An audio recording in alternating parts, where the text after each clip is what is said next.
Our Father, who art in heaven, hallowed be thy name. Thy kingdom come, thy will be done, on earth as it is in heaven. Give us this day our daily bread, and forgive us our debts, as we forgive our debtors. Forgive our debtors as we forgive our debts. Forgive us our trespasses, as we forgive our trespassors. Forgive our trespassers, as we forgive our trespasses. Lead us not into temptation, but deliver us from evil. For thine is the kingdom, and the power, and the glory forever. Amen. Thank you, God, for all you do. Thank you, God, for this day. Thank you, God, for all the blessings, miracles, and gifts of this day. Thank you, God, for your unconditional love, support, and kindness. Thank you, God, for showing me to just let it go.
Namaste. It gives me great joy to lead you through Soul Sync for Peace. From today, you are beginning your contribution to world peace by doing Soul Sync and by nurturing peace consciousness within yourself. This will be your strength. This will be your contribution to end inner violence and to contribute to world peace. It will be your magic potion to heal your heart of all its wounds and a wellspring of blessing and grace to manifest synchronicities that would pave way for a peaceful and a beautiful life. Soul Sync has freed scores of individuals of their inner judgments and inner prejudice against each other. It has opened their hearts to great connection and compassion. Are you all ready to do the Soul Sync with me? Yes. Please be seated with your eyes closed, your spine erect, and your body still. We will move into the first stage of the Soul Sync. Take 8 conscious breaths. Use your thumb and your fingers to keep count.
Move to the second stage.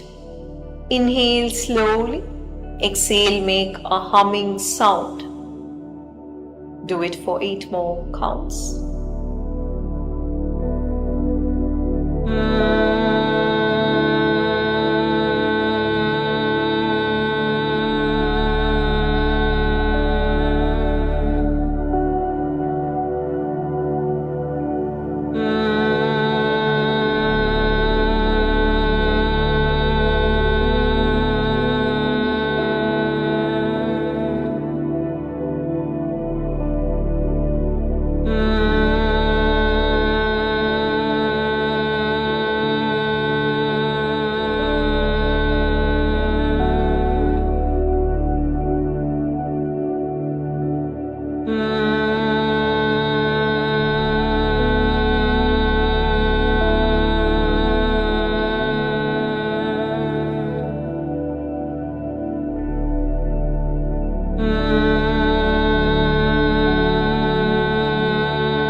Take 8 conscious breaths.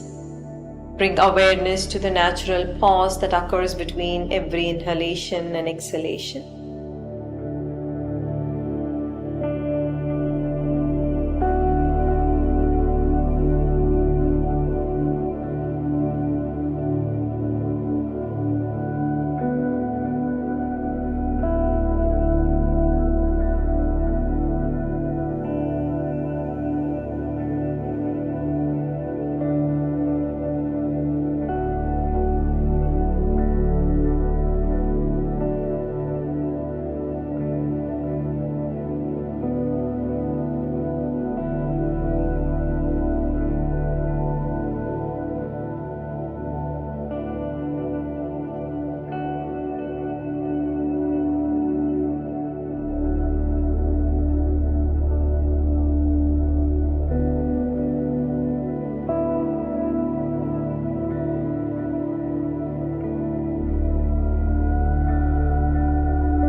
For the next 8 cycles of breath, chant Aham on your exhalation.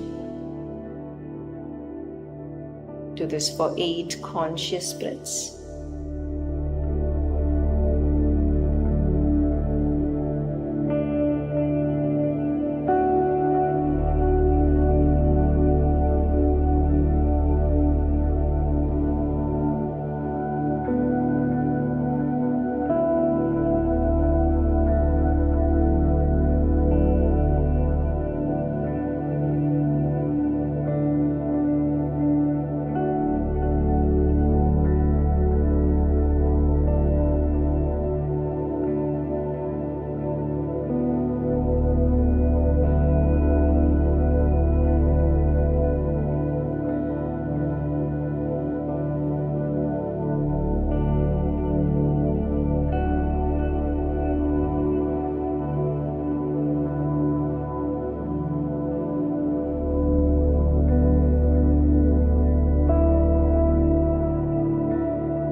Allow the tips of your index finger and the thumbs touch each other.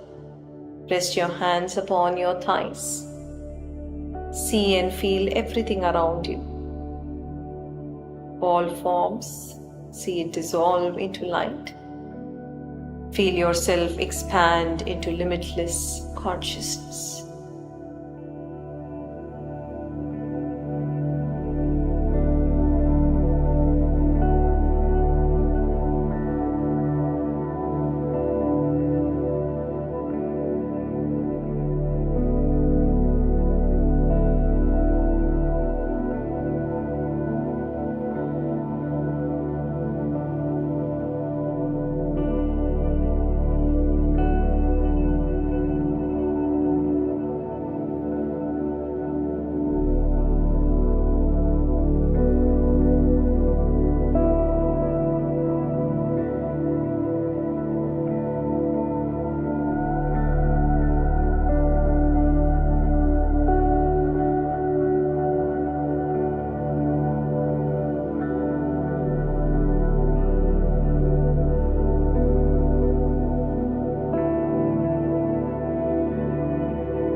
In this beautiful state, hold a heartfelt intention for peace. Peace within you and peace in the world around you.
Shanti, Shanti, Shanti. May you become peaceful within. May your loved ones become peaceful. May the world around you become peaceful. Whenever you feel ready, you may slowly open your eyes.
Even though I believe I'm going through a hard time right now, I know that this too shall pass.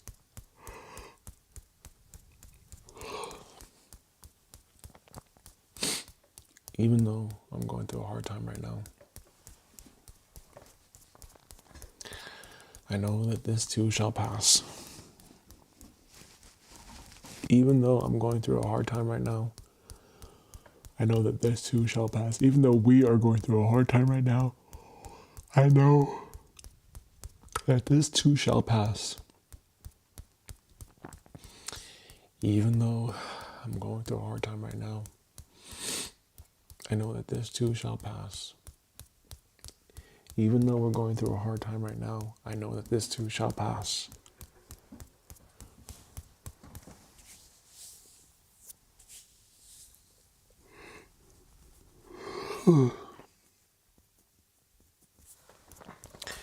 Even though we are going through a hard time right now, I know that this too shall pass. Even though we are going through a hard time right now, I know that this too shall pass.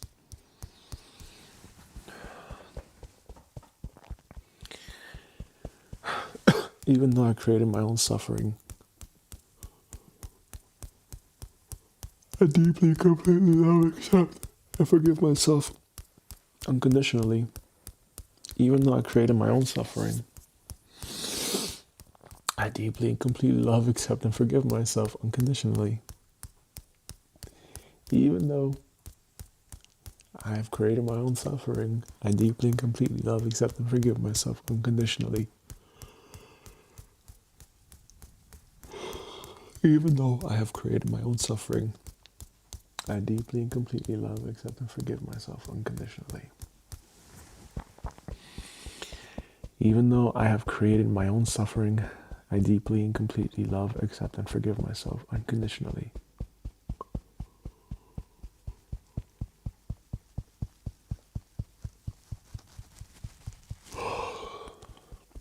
Even though I have created my own suffering, I deeply and completely love, accept, and forgive myself unconditionally. Even though I have created my own suffering, I deeply and completely love, accept, and forgive myself unconditionally. Even though I have created my own suffering, I deeply and completely love, accept, and forgive myself unconditionally. Even though I have created my own suffering, I deeply and completely love, accept, and forgive myself unconditionally.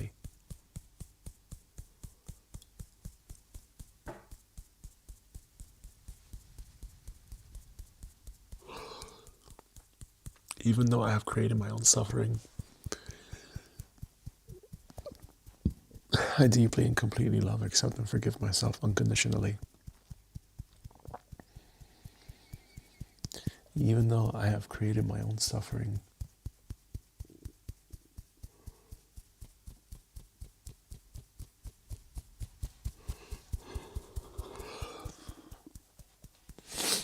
I deeply and completely love, accept, and forgive myself unconditionally.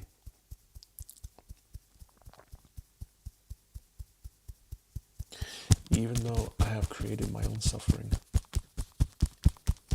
I deeply and completely love, accept, and forgive myself unconditionally.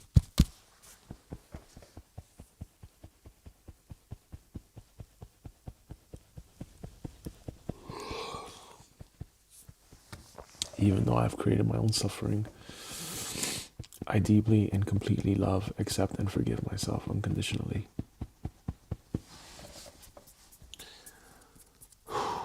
Even though I have created my own suffering, I deeply and completely love, accept, and forgive myself unconditionally.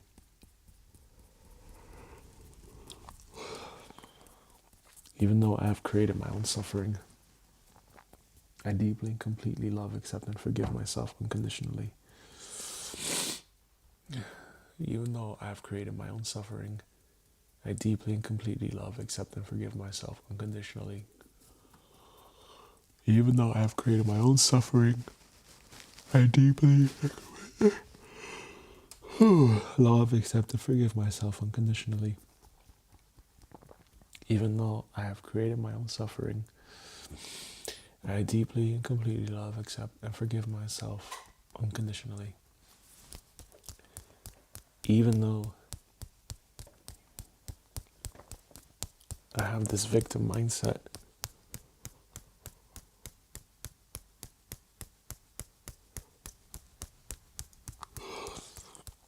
I deeply and completely love, accept, and forgive myself unconditionally. Even though I've created my own suffering because I believe I'm a victim, I deeply and completely love, accept, and forgive myself unconditionally. Even though I have created my own suffering from a victim consciousness, I deeply and completely love, accept, and forgive myself unconditionally. Even though I have created my own suffering from a victim consciousness, I deeply and completely love, accept, and forgive myself unconditionally. Even though I have created my own suffering from a victim consciousness, I deeply and completely love, accept, and forgive myself unconditionally. Even though I have created my own suffering from a victim consciousness, I deeply and completely love, accept, and forgive myself unconditionally.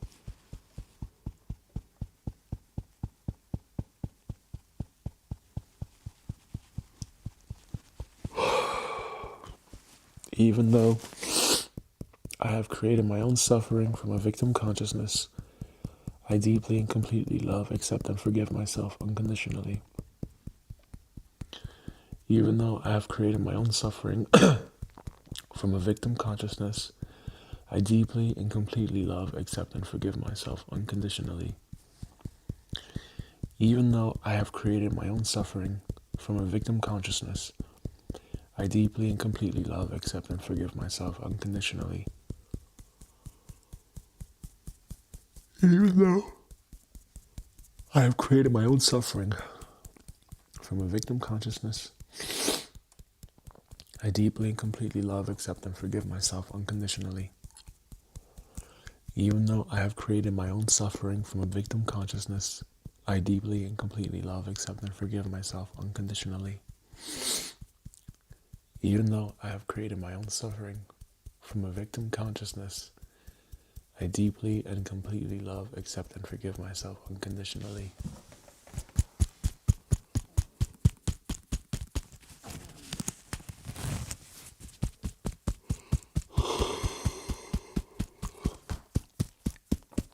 Even though I have created my own suffering from a victim consciousness, I deeply and completely love, accept, and forgive myself unconditionally.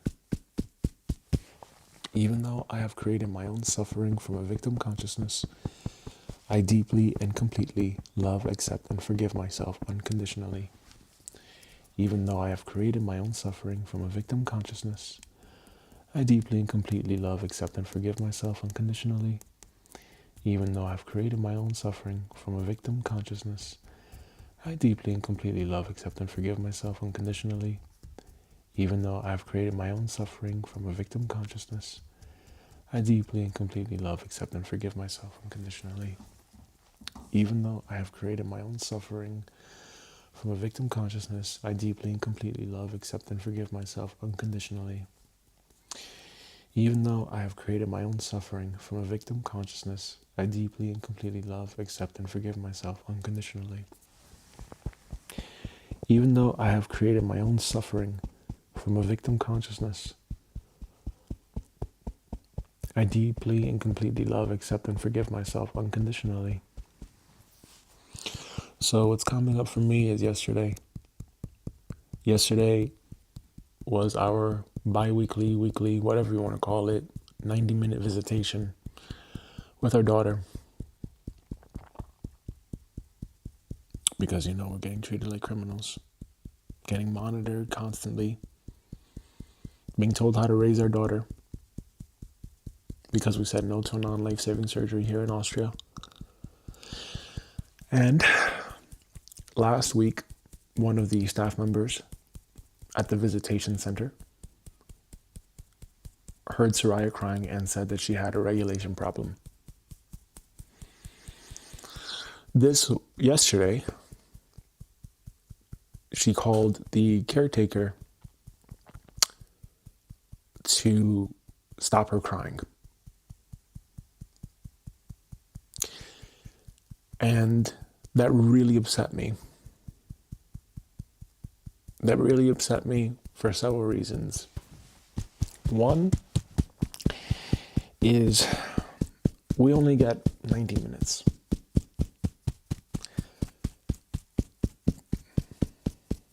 I can feel it coming up. I can feel anger coming up. We only get 90 minutes. And if I could show more anger, I would about this and let this go. But at this stage, I'm kind of wondering, what is the purpose of expressing that anger? It's an emotional charge that has to get dissolved. It's a suffering state that must get dissolved. I understand that. And I'm doing my best to dissolve that suffering state and acknowledge it and not keep it in.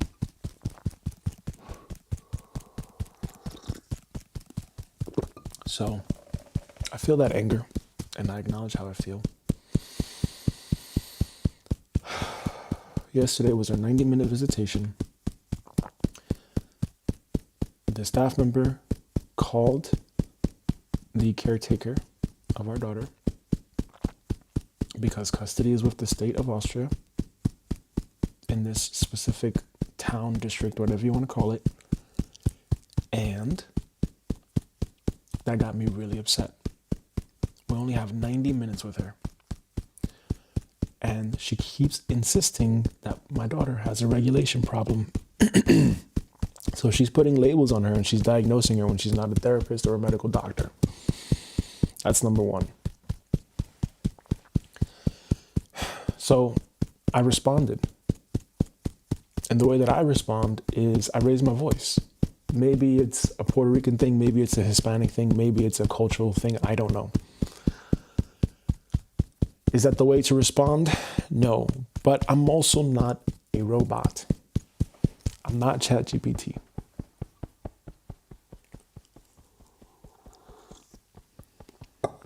I am not a robot. I have emotions. And so I said something. They didn't like what I had to say. They did not like that I basically said that this is bullshit. What the fuck are you doing? This is our 90 minutes. We don't see her often. And this is supposed to be our bond. This is supposed to be our time. The little fucking time that you give us to see our daughter. I have to stop what I'm doing. I have to stop work. Yes, I work on the weekends. I have to stop work to come here.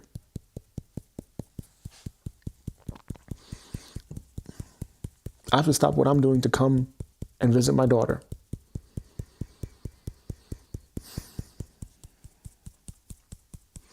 Every single time that we have visited her, she has cried.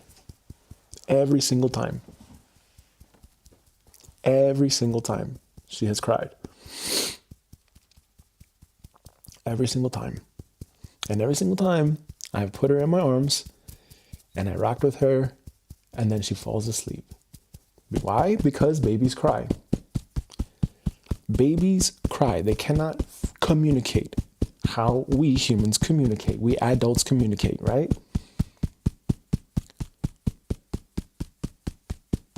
Babies cry. That's how they communicate. But this person, believing that they know, when probably they don't, says it's a regulation problem. Okay. So as far as I'm concerned, you're already trying to diagnose our daughter as having a regulation problem. Are you a therapist? Are you a psychiatrist? Are you a medical doctor? No. And even then, honestly, I don't value what they say. I really don't value what they say anyway. And if that gets me in trouble for saying that, okay, fine. Fine. For this human world, fine. Fine. God is the authority in my life. That's it. That's the only authority that I acknowledge. That's the only authority that I choose to acknowledge in my life. And I'm really excited for the day where I go home, wherever that is outside of this planet. I'm waiting for that day, because this is ridiculous. And I'm going to be stuck in this game until I break this loop. And I choose to break this loop. And that's why I am doing my best to dissolve all this suffering so that I can clear my karma and I can produce good fruit. And that's what I'm choosing to do. I'm choosing to clean and clear myself of all the discord, all the suffering, and I choose to raise my vibration and consciousness and go to a higher place of consciousness now. That's what I'm doing. And in the process, I have to dissolve those suffering states, right? Dissolve suffering states first, anchor in beautiful states. As cited by Sri Krishnaji and Sri Pritaji. Okay, so that's what I'm doing.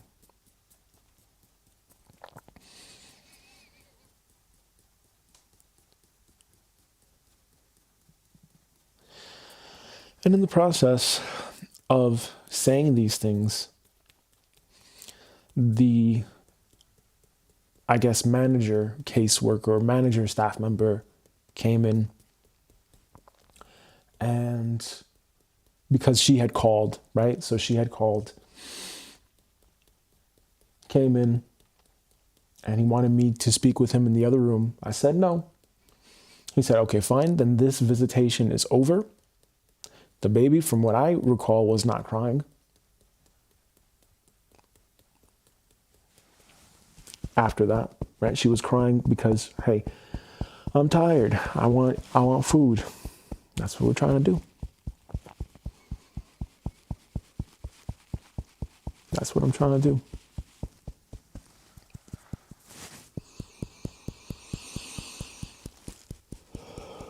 And then what? And then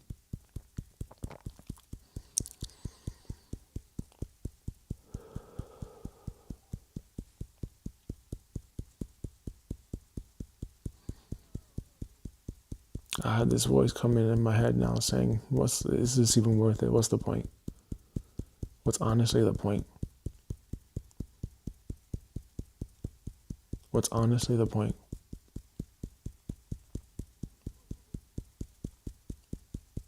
You're by yourself talking about your fucking problems. No one wants to hear your fucking problems, Gabriel. No one gives a fuck. You are on your own with this. And that's okay. This is between me and God.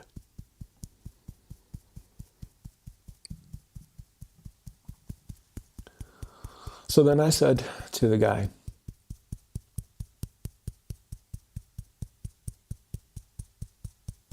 the manager, staff member that came in because the other staff member, the female staff member, called him. He said, this visitation is over. And I said, wait, don't do that to my partner. Don't do that to Hema and Soraya. That's their time together. We only get 90 minutes. Let's talk. So we go to the other room. And then what happens? I'm in a very upset state. And he tells me, I'm not violent. I'm not throwing things. I'm not breaking things. He says, if you don't calm down, I'm going to call the police. Okay, so you're threatening me. You're threatening me now, right? And basically at this stage, even if I were to go to anyone here, how I see it is nothing is going to happen because this is a very closed country. It's a very centralized country. It's a very small country, the country of Austria. I don't speak the native language. I'm a foreigner here. And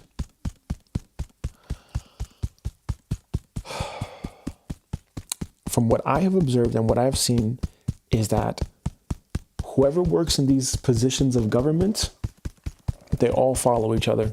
They all take each other's side. Because that's probably the protocol. And I'm ready to leave here.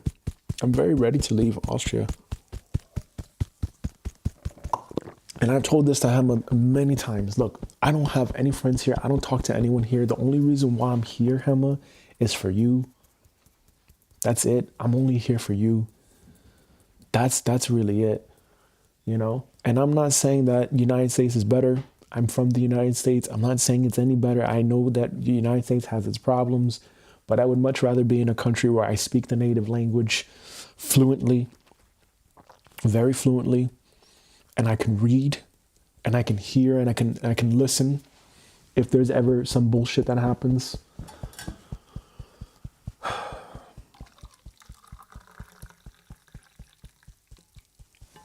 So this is where I am right now.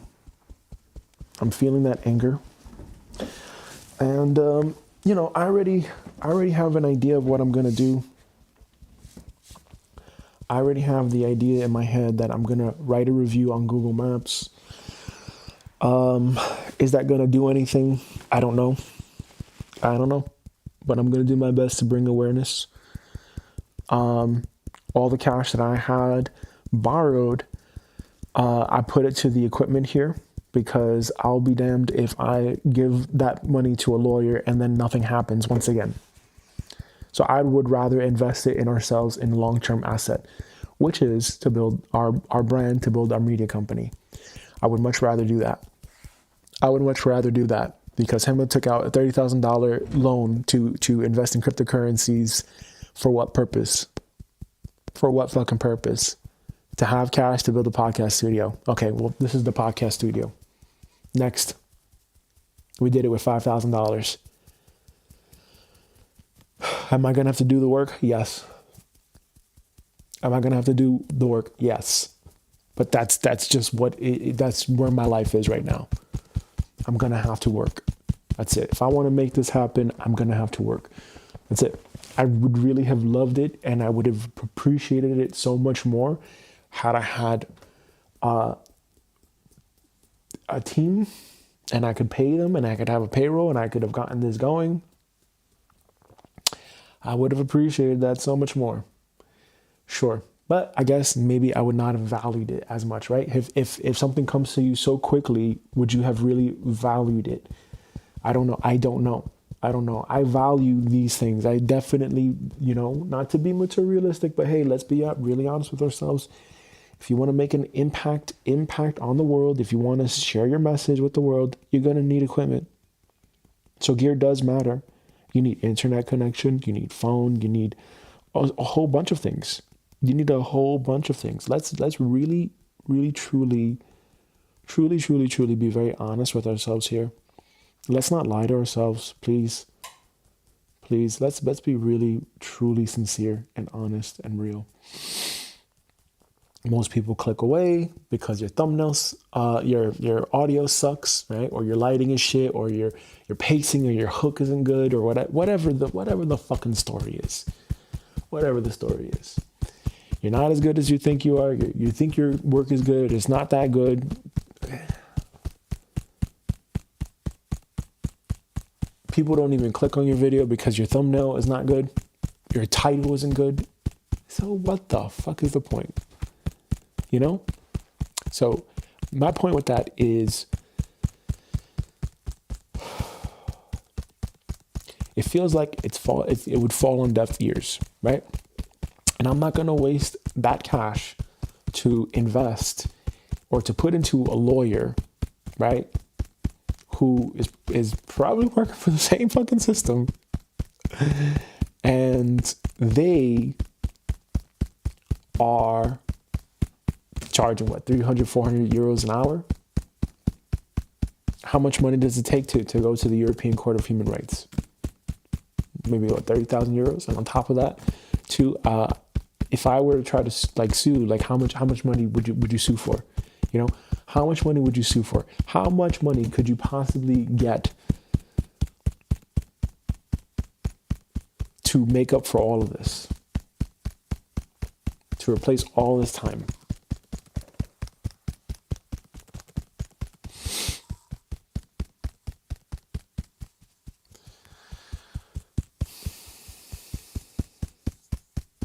And what I see from this experience is that that's what they're saying, right? That's what you're claiming. You're claiming you're doing your job. Well, then someone isn't doing their job.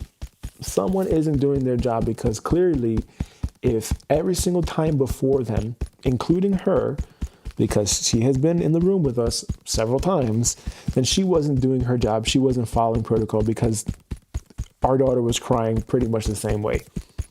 How do you know when it's a dysregulated problem or whatever? How can you honestly say that? How can you absolutely say that?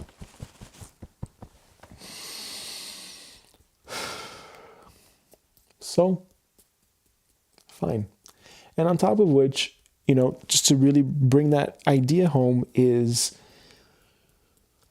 if the claim is to reunite families, don't you think it would make sense that if the kid is crying, to let the parents handle it, because that strengthens the bonding? No, what she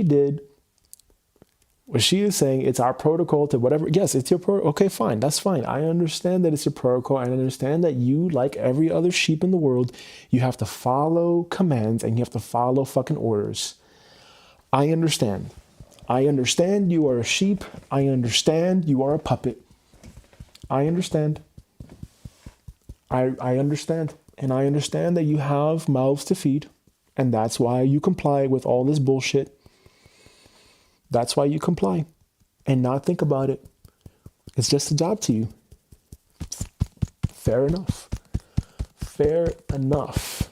And it's also, to my understanding, that you, just like the medical industry, just like the Jugendamt, doesn't consider, oh, wait a second, is this going to traumatize this girl for the rest of her life on a subconscious level? Is she going to grow up with anxiety? Is she going to grow up with bonding issues with her parents? There's no discussion of this. None. The crisis caretaker denies and refuses to give Soraya, our daughter, her mother's breast milk, because she's the excuse is she's got used to the formula. Okay. So be it.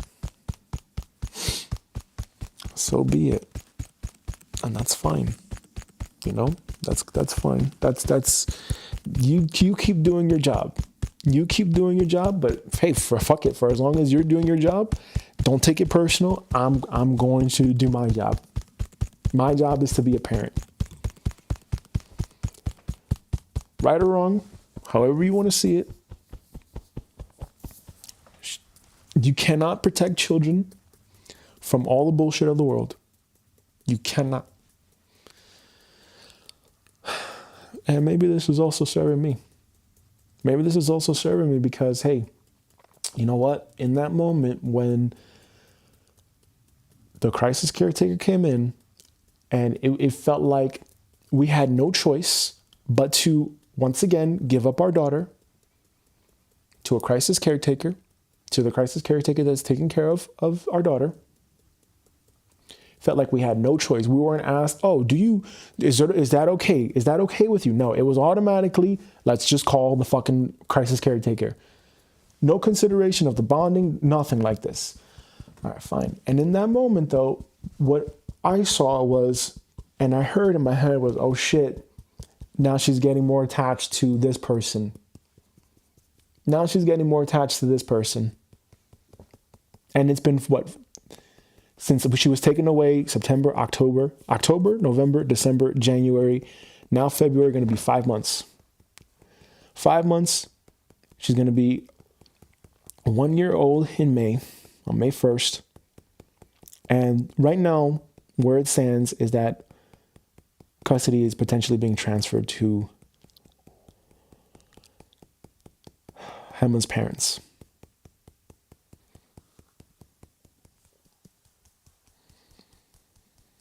Jugendamt,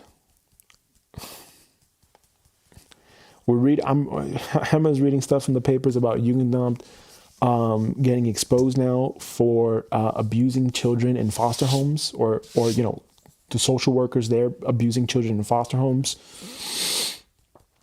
Organizations, we're finding out about organizations that have started that are basically reporting the most absurd claims for why kids are getting taken in Germany and Austria, especially.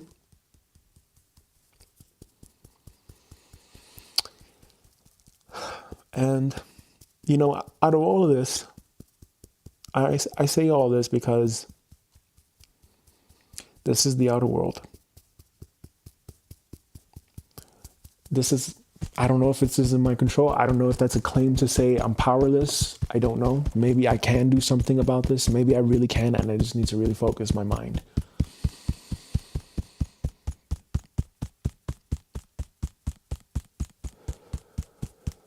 Maybe I really just have to concentrate my mind and my will now and dedicate myself to producing a lot of good fruit.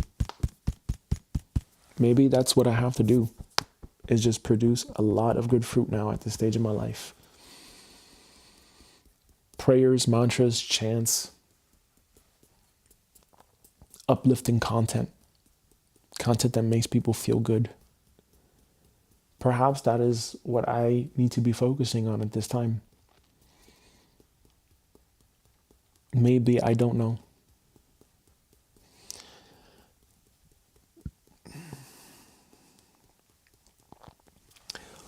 But either way,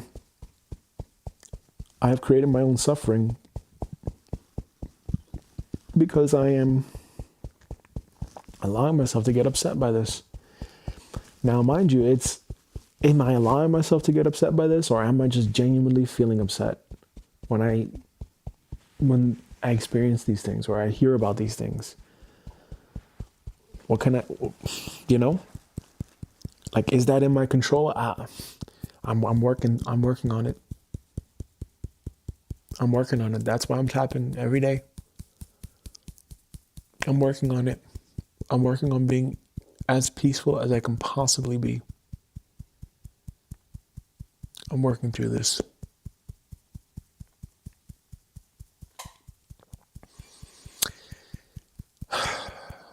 I don't think there's any words to really describe how it feels.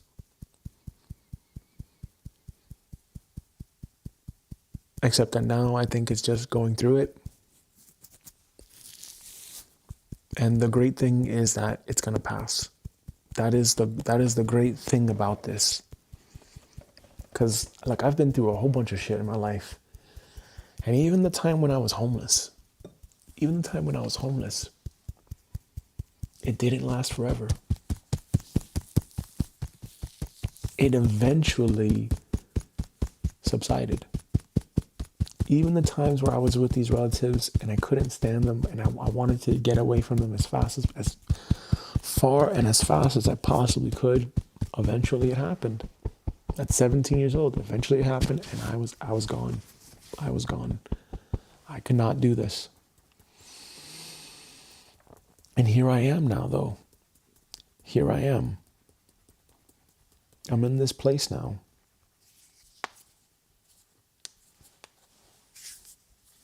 I'm in this place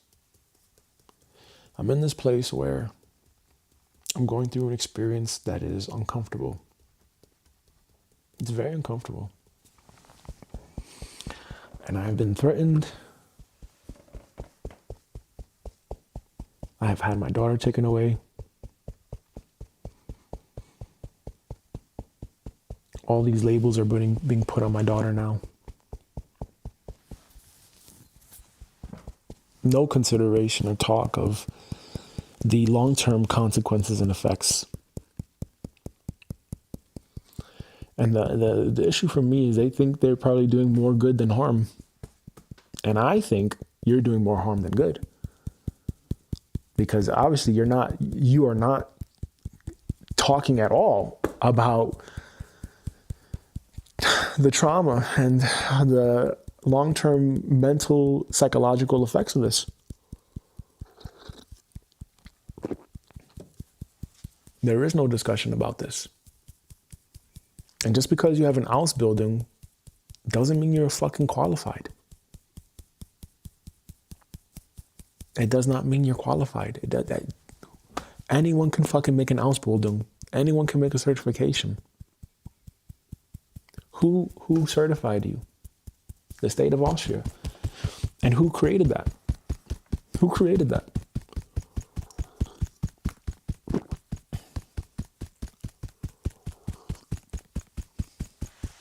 There's a lot of stuff that's been ignored here. And I don't care. Look, I get it. For some people, it's great. It's great to have a social system where they support you and they take care of you. But I think that is the benefit of now the free enterprise system, where it's, you work, you're going to get rewarded. I think that's honestly for me better. So if I'm not working, if I'm not moving my ass, then, hey, look, this is who I am. And then who am I to complain, right? If I don't have, the best healthcare, whatever, the best whatever, the best house, whatever, the best life circumstances, it's up to me. It's up to me. I'm not here to rely on a fucking social system to provide that for me. But over here, this is what it is. I think the people that live here appreciate it because that means that they get their holidays. They get their time off. They get their time to relax.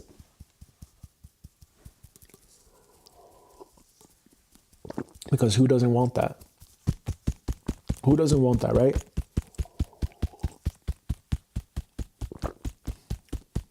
But I'm seeing now the point of that. I'm now seeing the point of working even more. Why is it important to work? Especially in a free enterprise system. Let me make sure I fucking say this correctly so I don't sound like a dick. Question, : is there a such thing as a free enterprise system, and is the United States considered a free enterprise system? ?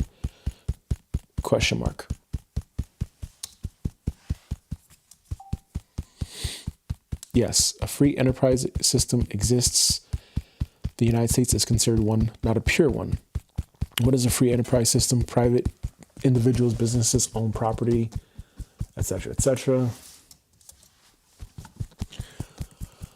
People can start businesses freely. Is the United States a free enterprise? Yes, officially and structurally, but it's a mixed economy in practice.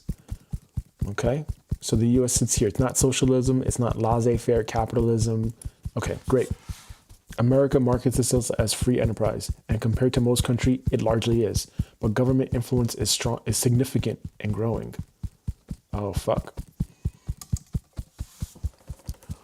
Okay, so explain that one to me now. What about Austria? What is Austria considered? ?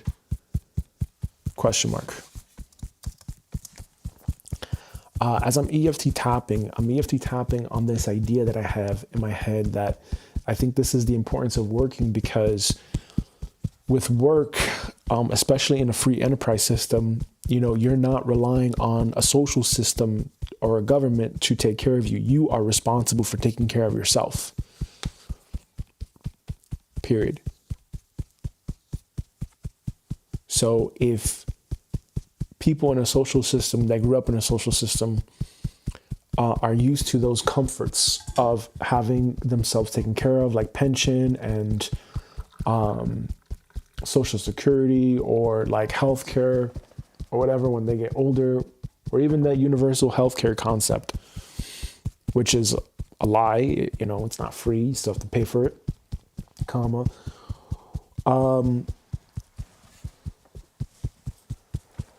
I think those things limit and weaken and make someone lazy versus, and again, make them complacent because they have all those modern comforts, right? So they get very complacent and very, I don't know if docile is the right word. Docile.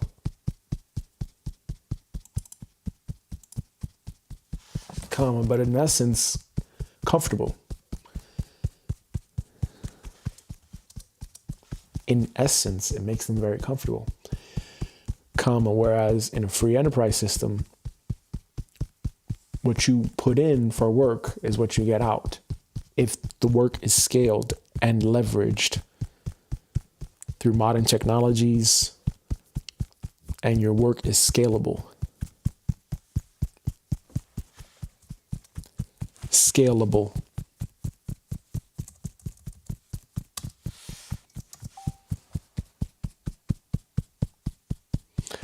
Austria is considered a social market economy, also called a mixed economy, with a strong welfare state. In plain terms, it's still capitalist private ownership markets, but the government plays a bigger role than the United States in healthcare, pensions, labor protections, and redistribution. How Austria compares to the United States. Free enterprise, mixed economy with lighter social safety nets relative, and more market exposure for individuals. Austria, social market, mixed economy with stronger social insurance, regulation, and a bigger expectation that the state provides baseline security. Yeah, that's when you realize, oh, that's actually not really a good thing, because then that's what happens. Now, on your EFT idea, tell it like it is, but fair. You're right about one core thing. Free benefits aren't free. They're funded through taxes, contributions. And you're also right that the systems can create incentives that sometimes reduce energy. But it's not automatically welfare equals lazy or free precise equals motivated. The truth is more precise. What strong welfare systems can do well: reduce catastrophic downside risk, medical bankruptcy, elder poverty, increase social stability and baseline health, give people a floor so that they can take smart risks, entrepreneurship, retaining. What they can do poorly, the part you're reacting to, create complacency if the floor starts to feel like a ceiling, increase dependency if identity becomes the system will handle it, add bureaucracy that slows builders and entrepreneurs. What more market-driven systems can do well, they can create urgency, innovation, and personal responsibility. They reward scalable value creation faster. They make complacency expensive, which pushes growth. What they can do poorly: increase insecurity and stress, which can also reduce performance, create unequal access and bigger downside events, reward leverage even when ethics are weak, if culture is off. The clean synthesis: use this for your tapping. The real driver isn't social versus free enterprise. It's, do you live from an identity of ownership and responsibility? Do you build skills, leverage so your value compounds? Do you let your comfort numb your edge, or do you use stability as a platform? So that's how I see it. I see it as, okay, we're here in this, what is it called? The Democratic Republic. What does that even mean? And even still, the whole democracy thing, that's all I think a facade, a veil, an illusion. I do not think that we are free at all. And the only way that we can be free is to be free inside. And having been exposed to this, all of this, it has confronted me with all of this. And I wanted to be in silence. I wanted to hide. I wanted to just focus on my trading, get Loveland, do the podcast studio, and that's it. And ride off into the sunset. Build that business for years, sell it, and then ride off into the sunset or pass it down, And now here we are. I do feel that anger. And, hey, this is how I feel. If I could be an enlightened master, I would be. But this is who I am. I woke up this morning earlier at like 1 o'clock, and I had trouble falling asleep.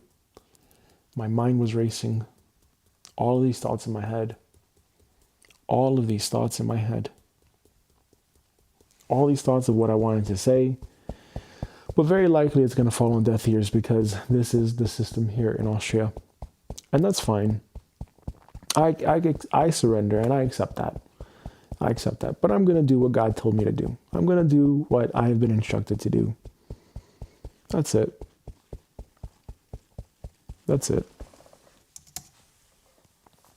Out of curiosity, comma, a friend told me that they're moving out of New York State and they're going to Texas because they're saying something about like how New York State is changing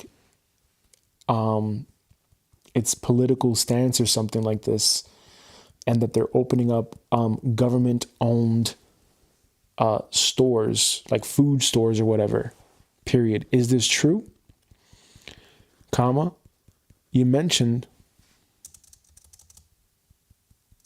question mark, you had mentioned that United States is becoming more government controlled. What do you mean by that in very simple terms?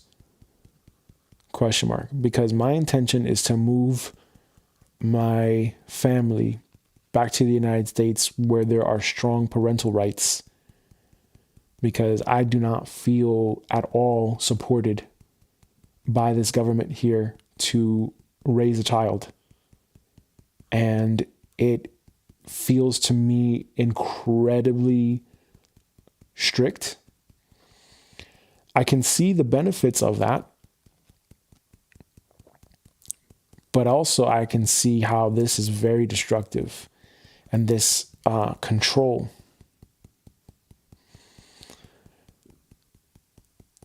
can be very devastating and very destructive. Period.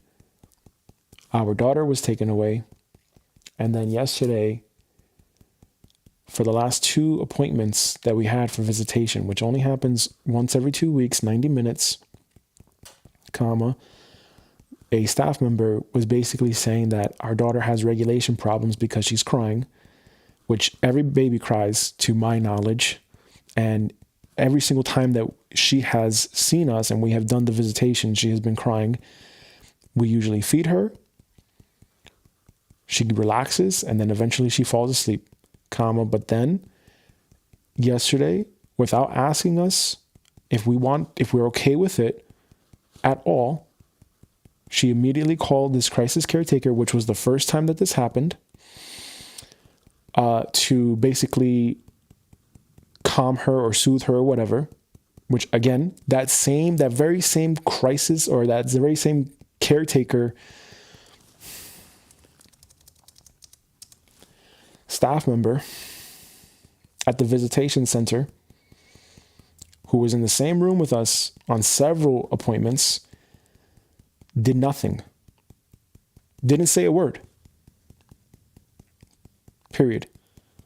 So if they're using the excuse that that's their protocol and they're following protocol, then clearly they're not following protocol. Period. But if I make a report and if I make a complaint, I highly doubt that it's going to be even considered or even looked into, knowing that it's, from what I've observed, it's usually a state worker's word against a non-state worker's word, basically, because they work for the state, and the government issues that authority, that false authority, period. So I'm going to make sure that I leave. And I'm just curious now that if I do go with my family, and if I do relocate my family and spend all the time, money, and energy and resources to do this, are we going to run into the same issue if we go to, let's say, a Texas or an Arizona, where, from what I understand, Arizona has a parental bill of rights? Period. Are we going to have issues with medical? Are we going to have issues with the government if we homeschool our kids? Because I do not feel at all supported or honestly safe to be raising a child here in this country, knowing that at any moment they can get taken away because someone makes a report, oh, child endangerment, child neglect, or whatever, and then Jugendamt comes and takes our kid.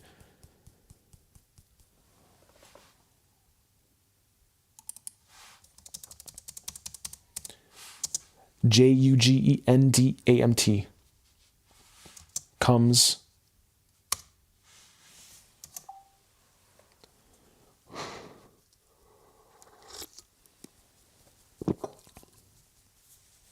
Hey, this is ridiculous. ChatGPT's response. First, slow breath with me.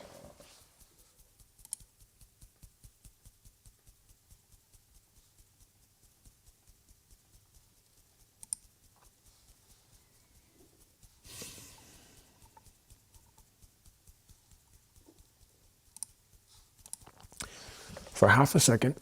First, slow breath with me for half a second. What you're describing is real, frightening, and destabilizing, and it makes complete sense that your nervous system is on high alert right now. I'll keep this simple, grounded, and straight. No fluff, no gaslighting. Is New York State open government owned grocery stores? There have been pilot proposals and small municipal experts, not a full socialist takeover. What's actually happening, some New York City, New York State adjacent proposals talked about municipal food stores or state-supported grocery initiatives in food deserts. These are limited, local, politically driven programs, not statewide, not replacing private grocery stores. Your friend isn't hallucinating, but it's symbolic, not revolutionary. Why people are reacting strongly. It signals more state involvement in everyday life. Even small moves trigger people who value independence. It fits into a broader directional trend, not a sudden flip. The US is becoming more government controlled. What does that mean in simple terms? Not conspiracy, not socialism, justice. I've learned that whenever something says, like a ChatGPT says, not, probably usually is. Very simple framing. More rules, more agencies, more reporting requirements, more duty to intervene, less tolerance for parental discretion, more power given to institutions for safety. This is happening unevenly across states. Think of it like this. The federal government sets a wide frame. States decide how tight or loose that frame is applied. Some states, high trust in parents. Some states, high trust in institutions. Austria versus the US. This is the core of what you're feeling. Austria and much of Central Europe. High institutional trust. High institutional trust. Low parental autonomy. Strong belief that the state knows best. Child protection agencies have wide discretionary power. Once involved, it's very hard to push back. This is not because parents are bad, it's because the system is designed around risk minimization, not family sovereignty. That's why crying equals regulation issue instead of normal infant behavior. You're not crazy for seeing this as dangerous. Texas and Arizona, will you face the same thing? No, not in the same way, but let's be precise. Texas, strong parental rights culture, high legal threshold for child removal. CPS must prove clear, immediate danger. Homeschooling is legal, common and protected. Medical freedom is broader, still not absolute. Government posture, parents first, state second. Arizona, explicit parental bill of rights. Strong homeschool protections. Parents have legal standing to refuse many non-emergency medical interventions. State agencies have less discretionary authority, cultural norm. Mind your business unless there's real harm. Good. Important truth, no system is zero risk. That for me sounds even better. Because I'm not fucking hurting anybody. I'm not hurting my child. I want to be a loving parent. I want to make sure my kids are okay. And I want to make sure that I have the financial resources to hire a teacher to come to our house and teach our kids. Because there is a lot of fucking bullshit that happens in these public school systems and even private school systems. And I do not want that for my kids. Unless they want to be around other kids, that's fine. Important truth, no system is zero risk. But the burden of proof is radically different. In Austria, the state investigates first, justifies later. In Texas, Arizona, the state must justify intervention upfront. That difference is everything. Your fear, can my child still be taken away in the US? Technically, yes. Practically, very, very unlikely without severe evidence. Key differences. Anonymous reports alone are usually insufficient. Crying babies is not a regulation disorder. Medical disagreements is not automatic neglect. Parents have stronger legal recourse. You can record, document, challenge, and escalate. And culturally, a CPS worker, a child protective services worker, calling a crisis intervention team during a supervised visitation without consent for a crying infant would raise eyebrows in Texas and Arizona. not normalize. I'm going to say that again. And culturally, a child protective services worker calling a crisis intervention team during a supervised visitation without consent for a crying infant would raise eyebrows in Texas and Arizona. Not normalize it. The real issue, naming it very clearly, what you're reacting to is a loss of parental sovereignty. Not politics, left versus right, healthcare itself, but this. When institutions assume authority over the parent-child bond, something sacred is broken. When institutions assume authority over the parent-child bond, something sacred is broken. That instinct is ancient, mammalian, and correct. One grounded reframe. You don't need to fight systems. You need to choose jurisdictions aligned with your values. Clean belief to anchor. I choose environments where parents are presumed competent, loving, and responsible unless proven otherwise. That's not extremism. That's sanity.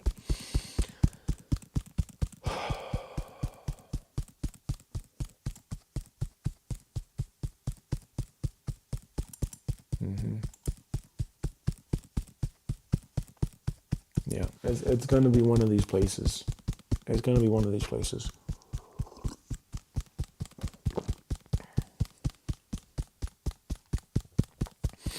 I'm not gonna live like this. I'm not living like this. And I already have it mapped out in my head.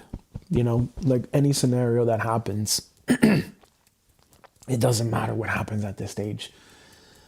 You know, I can get arrested and be deported. I don't care. I would not want that to happen. Obviously, I don't want that to happen. I could be in a fucking situation where I'm in prison for years or decades. I don't fucking know. I don't know. And then I'm fucking silenced and all that shit happens. I don't know. That could very likely happen. Who knows? Who knows if I speak out? You know, I'm hearing things about people fucking suddenly dying over here. People can't say certain words like German New Medicine without losing their medical license, all of this stuff. So I'm very aware of this. I'm super aware of this.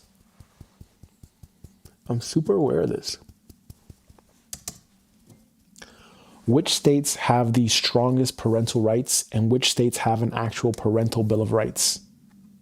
Period. Research that. I would not do this forever. Not like this. Certainly not like this. So, I'm saying that I created my own suffering. To wrap this up. Oh, that green tea really works. I'm saying I created my own suffering. Why? Because I chose to love Hema, who is from Austria. And without looking at the political stuff. When I first met Hema, she was like, it was always, it'll be fine. We never looked at the political aspect of things, like the overarching things. Like you never really look at it until you're now confronted with it. And now that we're confronted with it, now it's like, oh shit, this is not how it's going to be for us, you know? And so this for me has to now change.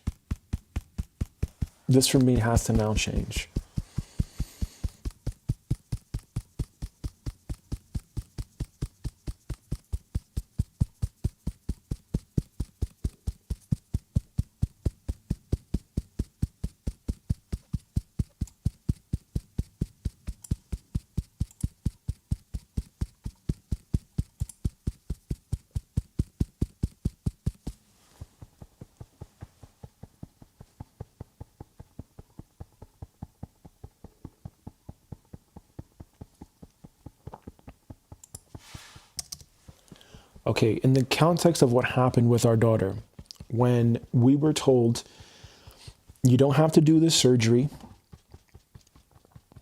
we highly recommend it, And then they're listing out that it has more risks. They avoided and ignored when we said, hey, well, we need written documentation from you. They ignored that. Which state in the United States would that not have happened? Which state would that not have happened where our daughter was then taken away because the medical system called Child Protective Services here, JUGENDAMT, and basically said that we're being negligent parents because we said no to this surgery, otherwise she'll go blind, and all this bullshit that they were saying. And yet they told us, hey, research alternatives. We did. We found one. We were in contact with the doctor that did it from California, and we were in contact with them from China. And it was still forced onto our daughter, the surgery, regardless, knowing that it carries more risks. And there was no legal justification afterwards for keeping her. But once again, the Child Protective Services system here took our, hey, look, there's no longer any legal justification for keeping her. They took one sentence out of everything that we said.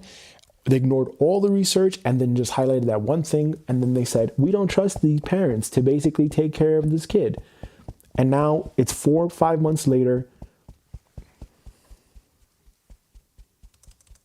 4 months later, and we still don't have our daughter back.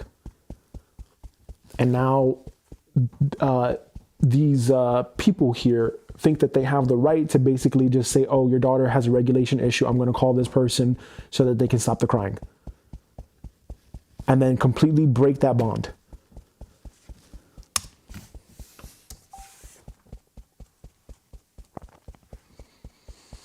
Gabriel, I'm going to answer this cleanly and precisely because what you're describing is not normal everywhere. And you're not imagining the difference. First, a grounding truth before we talk states. What happened to you is characteristic of certain European child protection medical regimes. It is not how most US states operate by default. Now let's get specific. The core issue, strip everything else away. This is the exact trigger that caused your nightmare. You were told a surgery was recommended, not legally mandatory. You asked for written documentation. You sought second opinions and alternatives.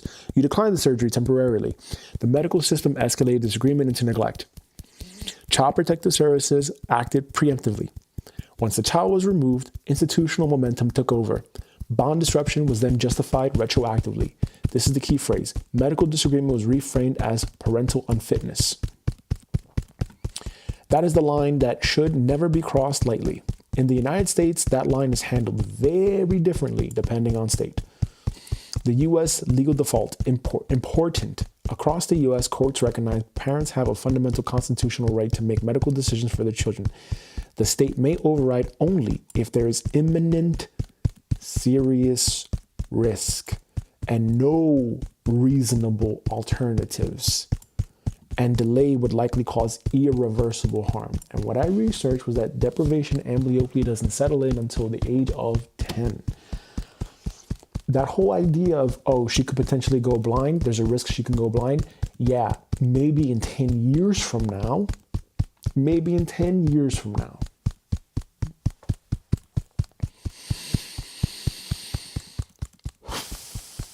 Disagreement alone is not sufficient.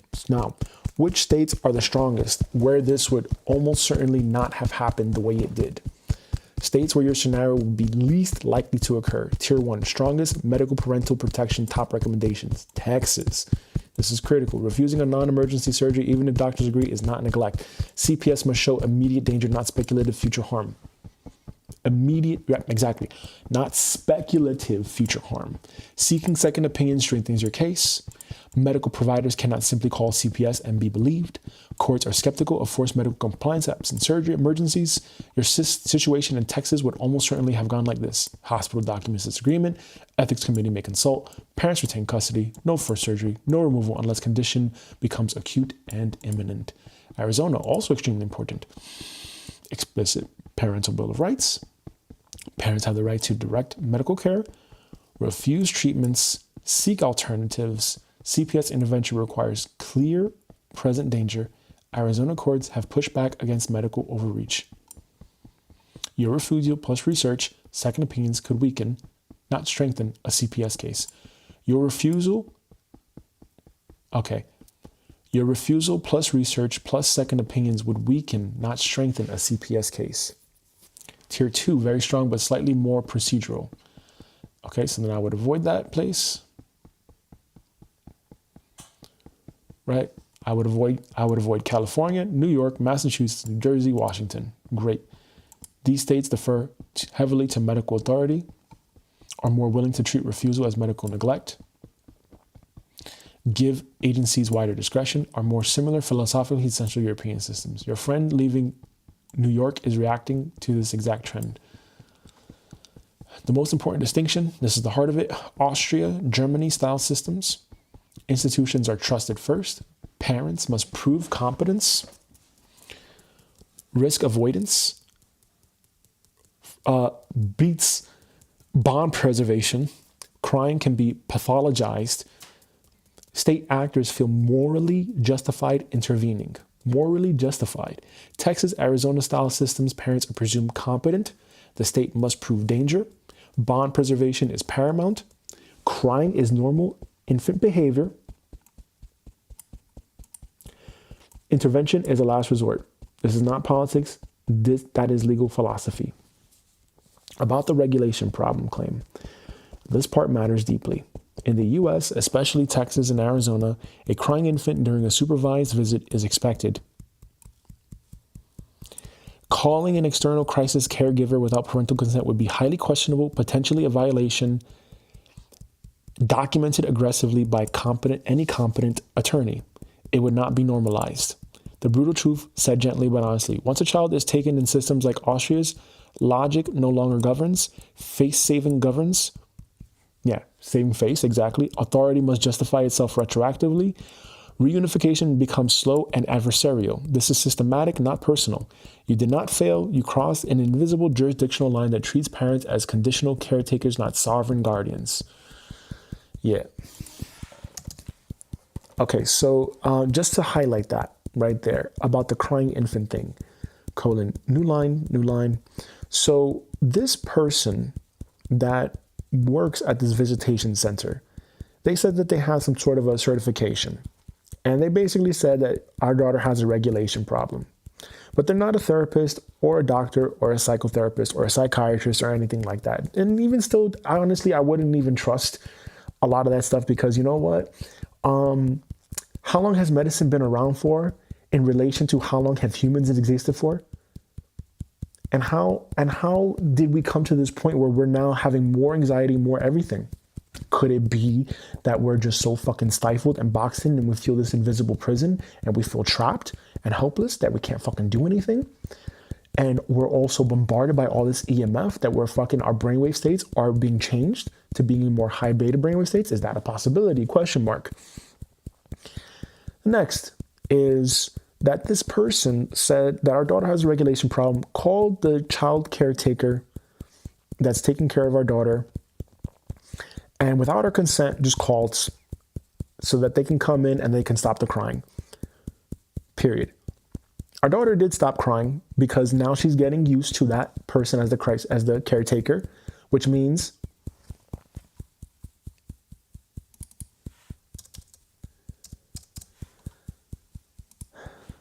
that our bonding is now getting weaker. Period. And my concern is that they can use that as an excuse to say, oh, well, the child is already adapting now to the caretaker. Let's just put her in a foster home and then that's it. Remove custody of the parents completely because they clearly do not comply with the system here. And everything else that we have said is just completely being ignored. Period. I want you to research under what grounds this person is making this claim, who is not a licensed therapist, doctor, psychotherapist, psychiatrist. Period.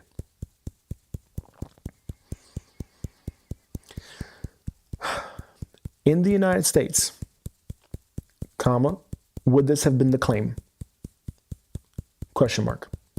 Because from what I understand, and this is my first time having a kid, what I understand is kids cry, babies cry, especially newborn, preterm infants who need their parents, who need skin-to-skin contact, which once again has been ignored.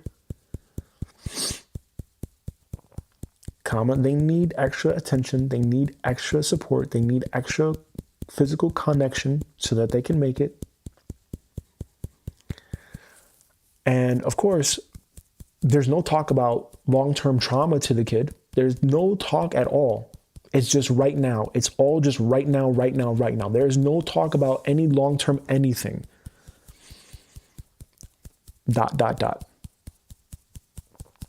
So, did this person have the right to say this? Probably in Austria, because, that's how it is here. Anyone can say whatever the fuck they want to say here, and as long as they work for the state, they're protected. But I'm quite certain that in the United States, this would not have happened.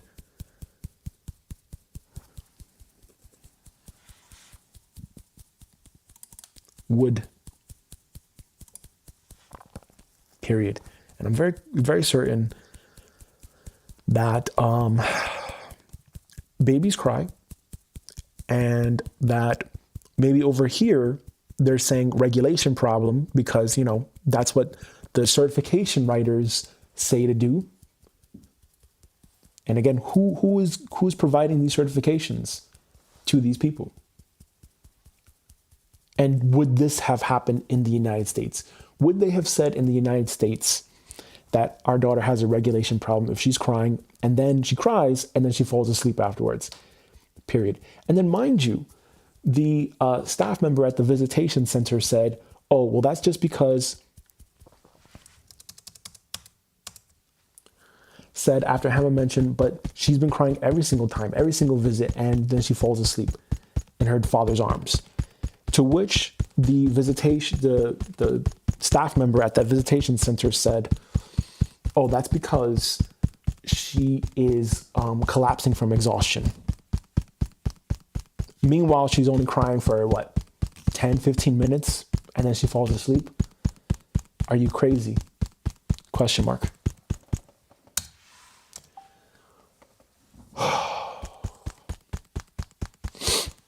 You're asking a very specific high-stakes legal and medical question, and you're right to be cautious and exact with this. Let's break this down clearly and without fluff, comparing what happened in Austria to what would almost certainly happen in the United States. Could a visitation center staff in the US say your baby has a regulation problem? No, not in a legally meaningful way. In the US, non-medical staff cannot diagnose. To legally call a child medically dysregulated or having a regulation disorder, someone must be a licensed physician or a licensed psychologist/psychotherapist and acting within their scope of practice. A visitation center employee, certified or not, is neither. They can describe what they see, but they do not have the authority to diagnose or classify medical conditions. So in the US, a visitation worker might say she cried or she seemed unsettled. They cannot say she has a regulation problem as a medical diagnosis. Any such statement from them is not a legal basis for CPS action. If they went further, it would be illegal practice without a license. Certifications matter legally. Only mental health professionals can diagnose, and they can do so according to established diagnostic criteria, DSM-5, informed child clinical evaluation, documentation, and a medical record. Visitation center training certification is not sufficient for that. Would someone call CPS for a crying baby in the United States? Cry alone? No, not neglect. This is fundamental. U.S. Child Protection Services, U.S. child protection systems are trained with one basic rule. Babies cry, babies fall asleep when comforted. These are normal behaviors. There are robust professional guidelines saying crying itself is normal. Crying can be caused by many benign things: gas, overstimulation, tiredness. A child falling asleep in a parent's arms is not evidence of neglect or exhaustion. So if the only thing that happened was baby cried for 10 to 15 minutes, baby fell asleep in dad's arms, parents fed and comforted baby, no injuries, no medical danger, there is no legitimate action that would result from that alone. In the US, CPS must show actual risk of serious harm, evidence that parents are unwilling or unable to protect the child. No lesser alternative is viable. None of these are satisfied by normal infant crying. Would they have called in a crisis worker in the US the way you described? Highly unlikely for multiple reasons. Crisis intervention teams are reserved for serious psychological distress, not brief crying. A visitation center employee cannot unilaterally decide to call a crisis team. Parental consent is typically required unless there's acute risk. In most cases, crisis teams are for imminent danger to self/others, not baby crying. That would be a red flag in the US system, not justification for removal. In the US, what's the legal standard for medical disagreement plus CPS? This is crucial. In the US, parents can refuse recommended but not emergency procedures, can seek second or third opinions, can pursue alternatives. Reasonably safe treatments are protected by constitutional parental rights. CPS may investigate if a physician claims medical neglect, but to remove a child, they must prove serious imminent danger. No reasonable alternative exists. The parent is not acting in the child's best interest. Merely disagreeing with a recommended surgery is not neglect. And if you provided a documented second opinion, evidence you are advocating for thoughtful care, evidence you are not ignoring the child, then the US CPS would not conclude neglect. This is backed up by constitutional parental rights doctrine, medical ethics norms, family law standards. Would your situation have played out in the United States? Would your situation play out? No, not like this. In the US system, a visitation worker calling a crisis intervention would be reviewed and questioned. A non-professional diagnosis would have no legal weight. A CPS would require a physician report with documented danger. A judge would require clear evidence of imminent harm before removal. Normal infant behavior wouldn't trigger escalation. Quite simply, babies crying is not neglect. Doctors disagreeing, not neglect. Refusing a non-emergency surgery, not neglect. These things are protected by law. Is there any other state that could happen? None where the legal standard is lower than this. Is there any state where this could happen in the United States? None where the legal standard is lower than this. Before removing children from medical disagreement, the state must prove imminent serious risk, no reasonable alternatives, parent refusal is harmful. That's a high legal bar across all 50 states. States can differ slightly in procedure, but not in this fundamental constitutional principle. So no U.S. state would treat crying refusal of non-referred. Why it would happen where it did. European child protection systems, including Austria's, operate on a different legal philosophy. Institutions are trusted first. Parents are presumed competent only if they comply with institutional recommendations. This has several consequences. Medical recommendations carry de facto authority. Disagreement is interpreted as resistance. Regulation problems can be labeled without a medical diagnosis. Reports feed into child protecting actions quickly. Bond disruption is treated as clinical, not criminal.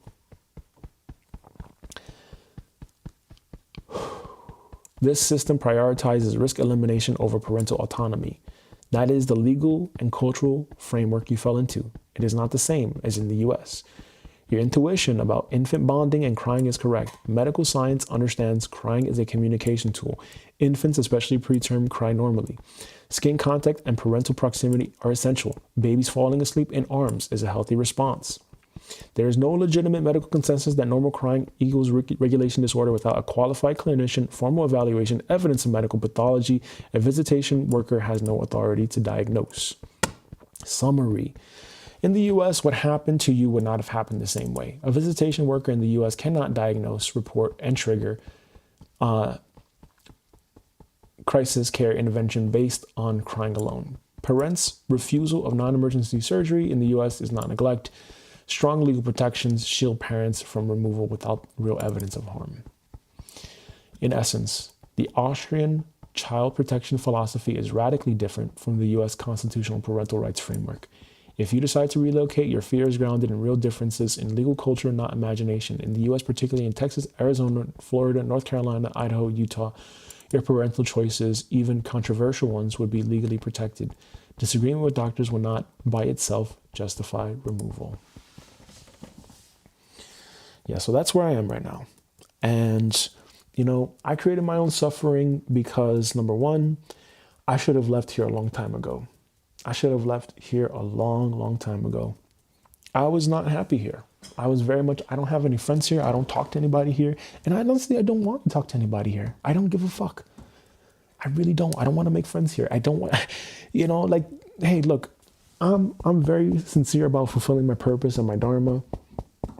And I ask myself, can I do this in the background, man? Please, but I feel like God wanted me to be seen. I feel like for many reasons, God wanted me to be seen and heard now at this time. Okay, fine. Then I'm gonna be seen. I'm gonna make sure I'm seen and heard. And that's just it. That's just it.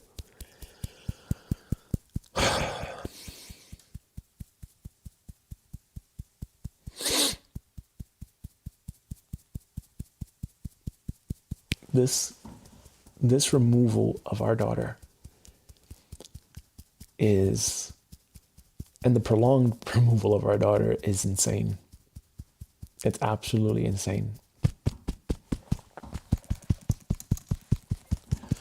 Okay, for those states that you just listed, which has an actual parental bill of rights and which has a one-party consent system, which means that we legally can record a conversation with anyone, like medical or whatever. We can record that conversation so that if they try to do some bullshit, we can stop that right there in court. Because over here in Austria, it's a two-party consent system, and quite often the people here, especially medical doctors and etc., they always would say no, they don't want us to record their thing, but they could record us. How the fuck is that possible? It's supposed to be a two-party consent system.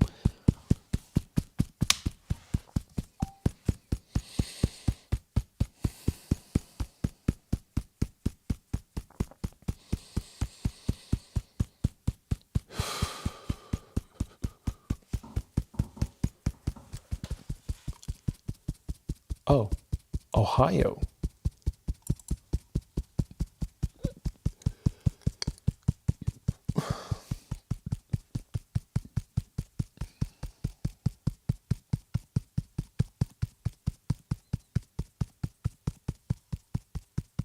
There are dozens more states actively passing. Which states have an actual parental bill of rights? Many U.S. states now have formal parental rights laws. Most focus on education, notification, medical involvement, school consent. These laws vary widely, but here are some examples of states that have passed explicit parents' bill of rights or similar parental rights statutes: Arizona, Florida, Georgia, Louisiana, and Ohio, effective as of 2025. There are dozens more states actively passing or considering similar laws that define parental involvement and limits on school or state interference. About 26 states have education-focused parents' bill of rights laws as one of the latest legislative tracking. Important nuance: not every state labeled here protects all parental rights in every context, e.g. medical, education, data privacy. Many are education-focused rather than full parental sovereignty. Okay, so which are full parental sovereignty? Which states then have full parental sovereignty or endorse or advocate for full parental sovereignty?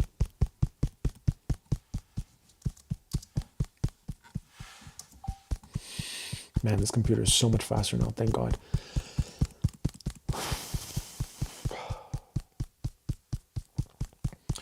2, recording laws, one-party consent versus all-party consent. This is a totally separate legal issue, recording conversations, and is very important. One-party consent states: in the U.S., the majority of states allow you to record conversations you are part of without telling the other person.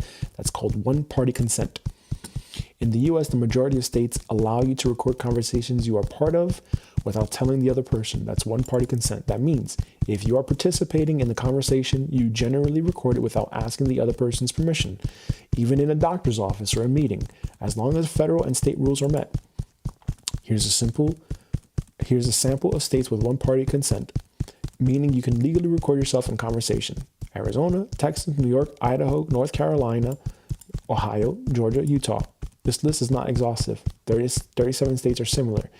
In these states, a participant can record without telling the other side, and that recording can often be admissible in court, depending on context. All party consent states. Some states require that everyone in the conversation agrees to be recorded before you can legally do it. Examples include California, Florida, Illinois, Maryland, Pennsylvania, Washington, Massachusetts, New Hampshire, Connecticut. And those will all be places that I avoid. In these states, if you secretly record without telling the other, the recording may be illegal and unusable in court and could even expose you to civil criminal penalties. Tip: even in one-party states, if you are not personally part of the conversation, you hiddenly record two other adults. That is usually illegal in all states. Even in one party, if you hiddenly record two other adults talking, that is usually illegal in all states. Right, if you're a part of the conversation.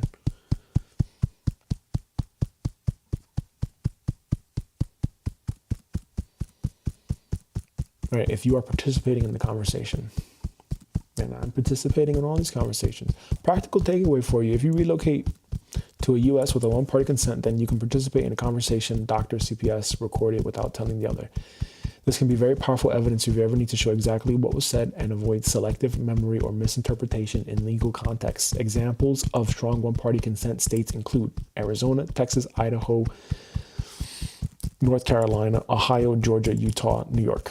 If you were in, say, California or Florida, then you need to tell the person you're recording to get their consent first, and it can't be used otherwise. How this compares to Austria: in many European systems, including Austria, the recording consent requirement is much stricter, often something closer to a two-party consent philosophy, which is why providers tell you, don't record us. The U.S. system is generally more permissive on this front in most states because of one-party consent laws than Austrian law. Next steps, if you're thinking about legal strategy: if evidence and documentation are going to matter to future disputes, relocate to a one-party consent state from the listed above. Record key conversations you're part of. Tell your attorney you are in one-party consent jurisdiction. Tell your attorney you are in a one-party consent jurisdiction. It strengthens your ability to introduce recordings legally. Always double-check local state recording laws before someone you are not directly part of. That's a different legal category. Always double-check local state recording law before recording someone you are not directly part of. That's a different legal category.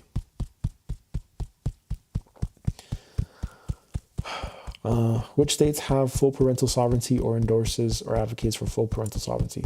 You're aiming at full parental sovereignty, meaning parents are presumed primary decision makers across education, healthcare, records, consent, and the state must meet a high burden to interfere. Straight truth: no U.S. state provides absolute parental sovereignty because every state can override parents in a true emergency, abuse, neglect. But some states come closest because they explicitly reserve parental rights, restrict government interference, and put consent records decision-making in statute. What you're looking for: best match in the real world states with broad cross-domain parental rights language, not just school policy, and explicit protection that sounds like sovereignty. Closest to full parental sovereignty in statute: Arizona. Okay, great. Arizona, that's where we're going to move to then. Arizona's laws literally frames parental rights as exclusively reserved and restricts government interference. This is the closest you'll see to sovereignty language in a state statute. And there's Arizona, there's Florida, there's Idaho, North Carolina.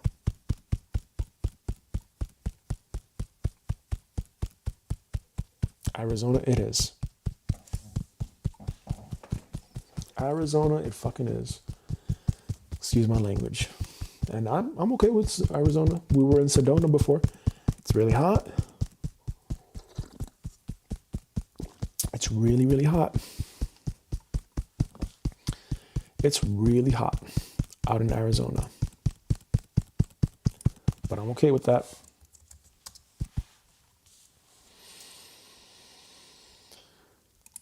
I'm really, really okay with that.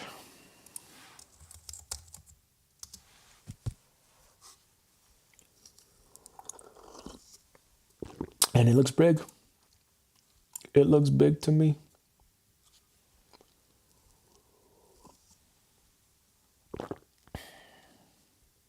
Okay, great. We got Sedona right there in the middle.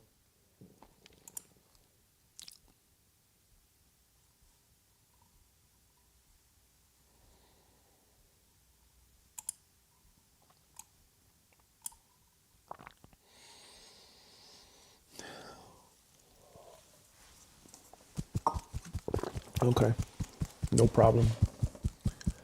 Arizona it is. Arizona, it seriously is. Oh, and you're right at the border to Mexico, and then you're right there to California. Okay. Well, then I would choose to be towards the top. Maybe even right in the middle. Sedona.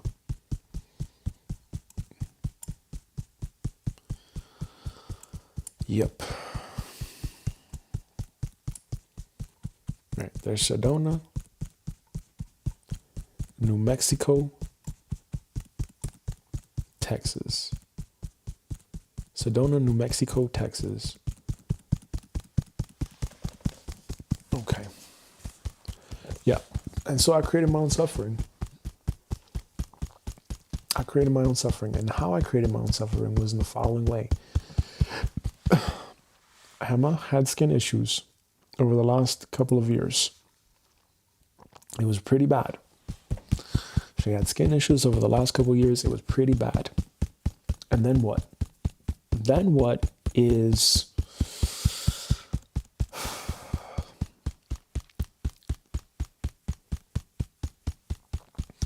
I stood here to stay with her, to take care of her.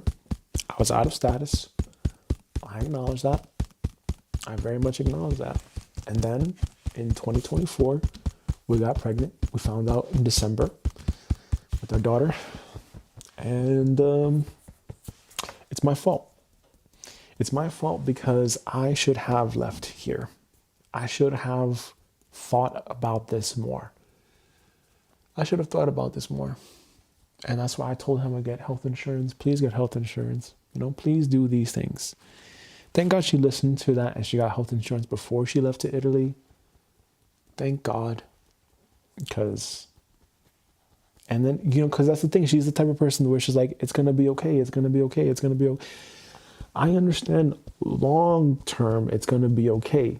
But sometimes you go through these challenges and these things right now where maybe it's not. Or maybe that's just me and my suffering. Me and just creating suffering.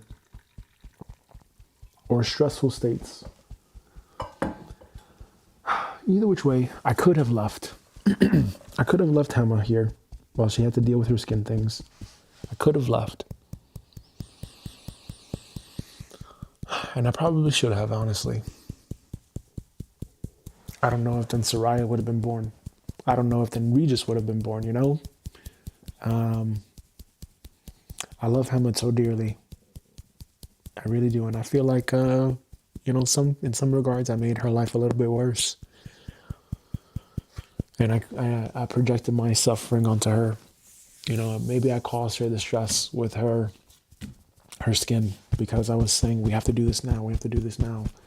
And maybe she just couldn't handle it. Maybe she's just not that type of person. And I have this sense of, again, growing up in New York City, you have this sense of urgency to hustle and to move and to act with action, right? To move with action, to move with a great speed. And I think that I probably tried to project that onto her. And maybe that caused her skin flare up. I mean, she says she's always had that since she was a kid, on and off. But I think it's stress related, and I also think it's environmental. I also think it's very environmental.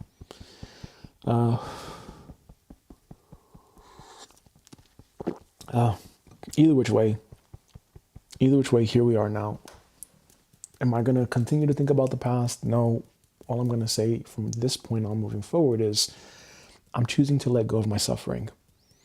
I'm so grateful that it's so much warmer in this room now. It's so much warmer today than it has been in the last couple of days, because otherwise my hands would be freezing cold, and my hands are kind of warm right now.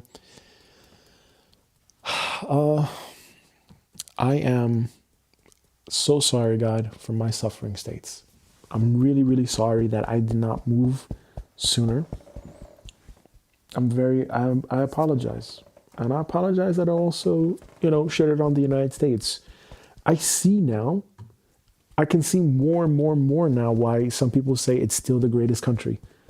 I really, I can, I can pretty much see that now. It has a lot of fucking problems. It's got a lot of fucking problems. Being in the United States has got a lot of problems. And I think that maybe, there needs to be people that that can solve some of those problems. Can I solve some of those problems? I don't know. I don't know. But what I do know is that if the truth to solving some of these problems lies in our consciousness, then I'm willing to look at myself for however many years it takes and develop a very strong understanding of my consciousness and how I can contribute, or how I have been contributing to life, to the outer world, to being part of the problem. I acknowledge that I am part of this problem, and I'm also a solution to this problem. I am just as responsible for the climate change as anyone else, and I'm choosing to be a part of the solution here. And I'm asking you, God, I'm asking the universe, please show me the way. Please show me what to do. I'm scared. I feel like I'm incompetent sometimes. And I feel like maybe I'm not capable of doing this. Maybe I am, maybe I'm not. I don't know. I choose to be okay, though, with myself. I choose to be at peace with myself.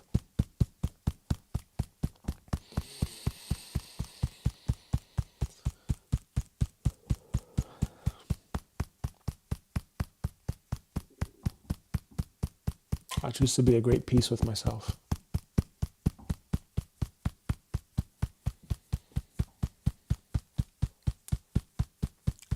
I have to focus on playing this long game here and asking myself, what is the long game that I'm playing here? What is the goal here?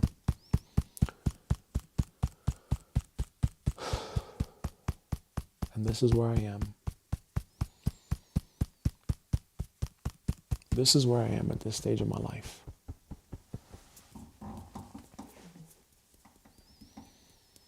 This is where I am at this stage of my life.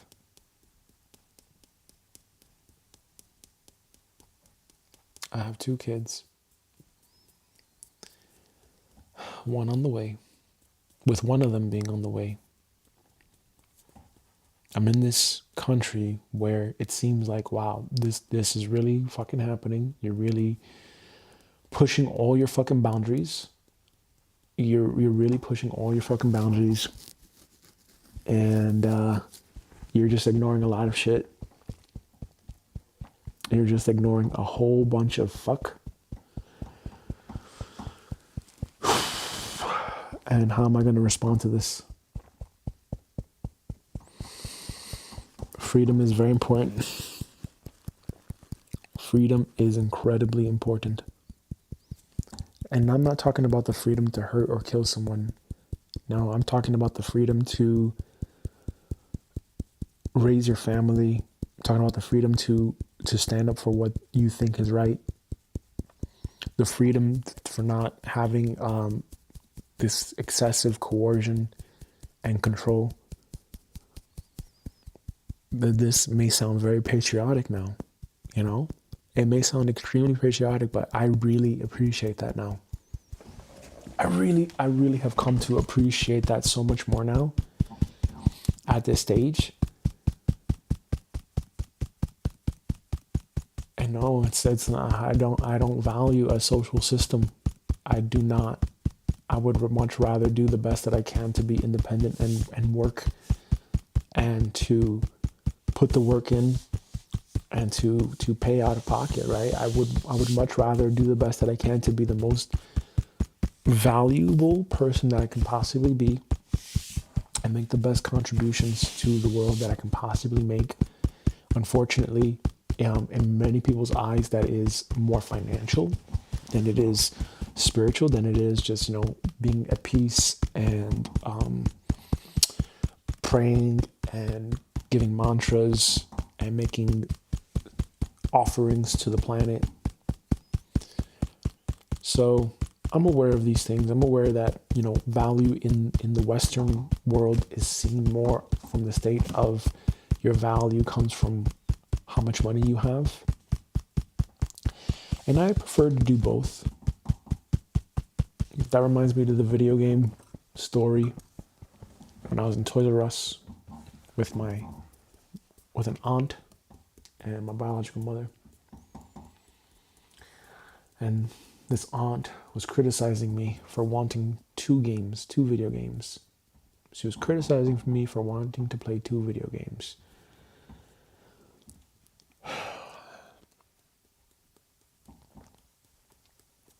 Why? Why not play 2 games? Why not take turns sometimes playing games to kind of get my mind to think a bit about how to beat the game by exploring new ways? Maybe I'm playing all one game. Maybe it's all just one big game and these are just mini games that I'm playing.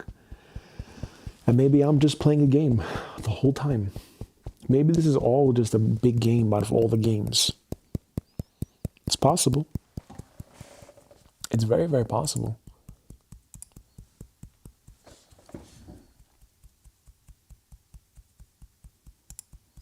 Super possible.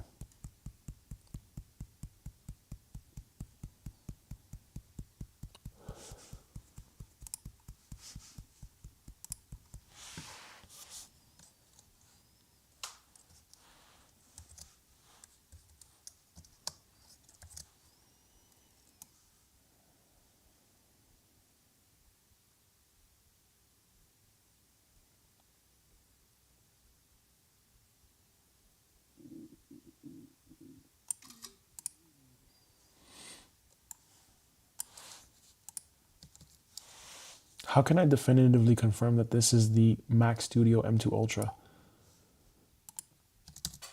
M2 Ultra, question mark.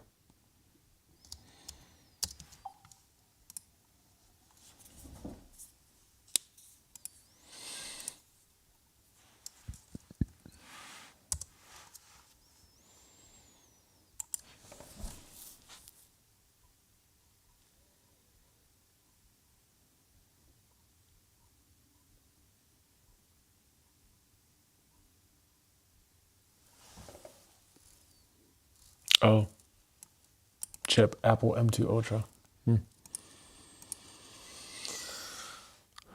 Okay.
Like this, question mark?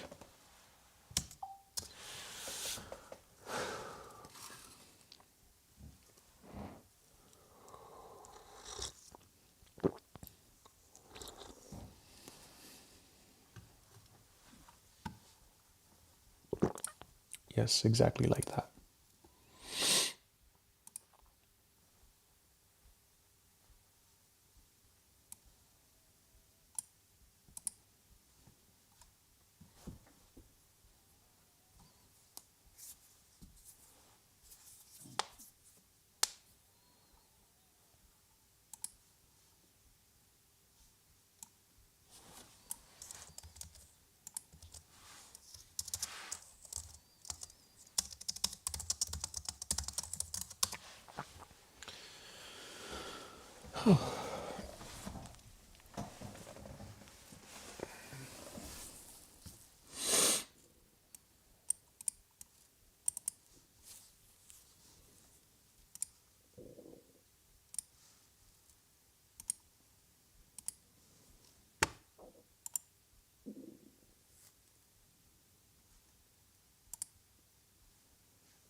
I'm seeing these videos about people doing YouTube shorts and they're making like 30, 40K a month.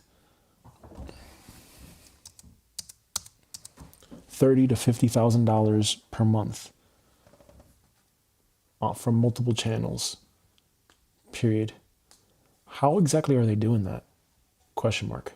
Please research that and tell me.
Okay.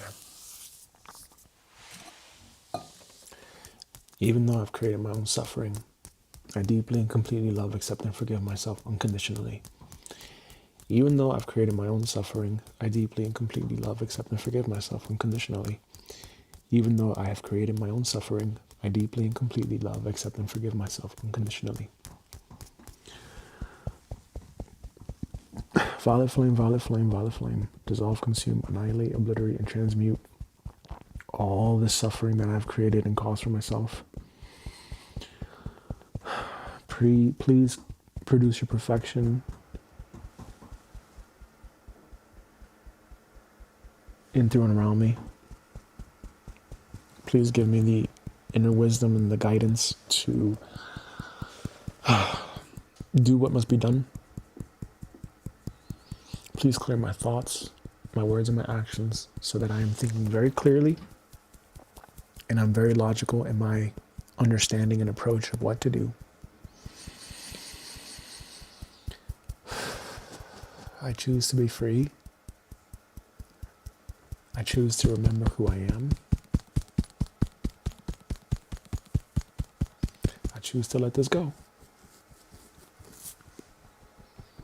I choose inner peace. I choose my sovereignty. And I choose to do the work necessary to be free of all discord. Please help me remove all discord from my life.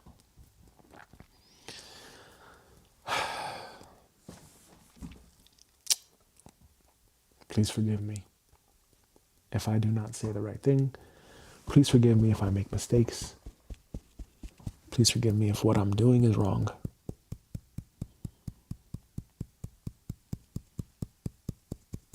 Please forgive me if what I am doing is wrong. And help me please get back on track here. Help me get back on track and back in alignment with myself. In the name of God and my mighty I am presence that I am, my great divine spirit team, my subconscious mind, and the great white brotherhood of the highest vibrational frequency and consciousness. In your names, I command, declare, and decree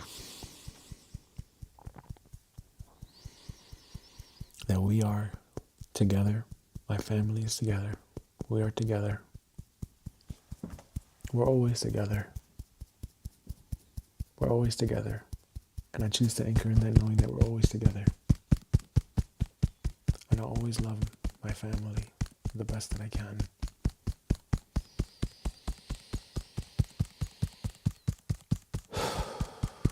And I choose to forgive myself for my perception. I could see it as, oh, this person is intervening, or I could see it as, you know what? It's great that Soraya feels comfortable with someone and she feels safe. I could look at it either way. And how would I look at it? Right? Just like Tony Robbins, when there was Thanksgiving, his story, right? There was the dad who was like, we don't accept charity, and he probably felt like a loser or disgraceful or whatever. Tony Robbins thought to himself, wow, people care. Two different scenarios, right? So I could look at it different ways. I can say, okay, well, there's this, and this, or I can say it as, you know what? The crisis caretaker came, did the best they could, and that's it. And Soraya was able to calm down.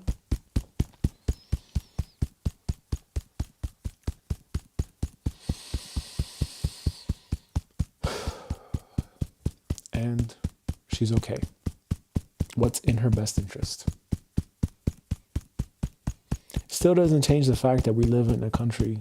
I'm currently in a country where it is very state heavy. It's very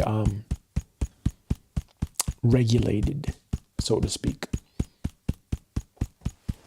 That's actually a good question to ask ChatGPT. Okay, in terms of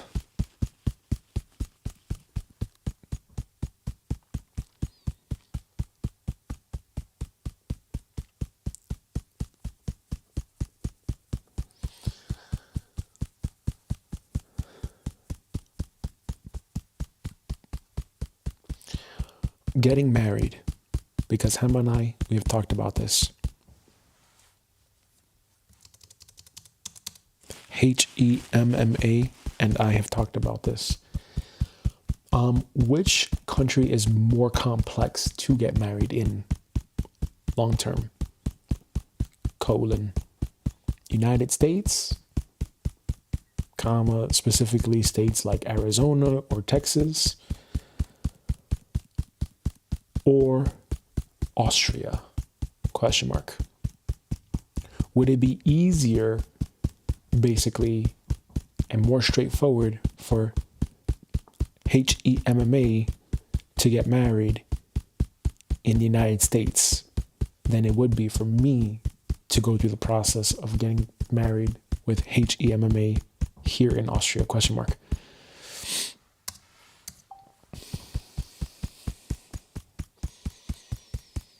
Yeah, there you go. Yeah. Yes, getting married in the United States, Arizona, or Texas is far easier, faster, and less bureaucratic than getting married in Austria, especially for an international couple. For marriage itself, the US is dramatically more straightforward. Marriage difficulty versus Austria. Real world, not theory. United States, Arizona, Texas. Marriage Administrative Act, not a state vetting process. Right? Marriage is an administrative act, not a state vetting process. Typical process: show up together, present passports, divorce decrees, apply for a marriage license, wait. Often same day. Texas, 72 hours can be waived. Get married, done. Key points: no affidavits of marital status from embassies required. No apostille circus. No civil registry interrogation. No residency requirement. No language requirements. No psychological or moral evaluation. No proof of relationship needed to marry. Clergy or judge can perform ceremony easily. Marriage is treated as a private right, not a permission.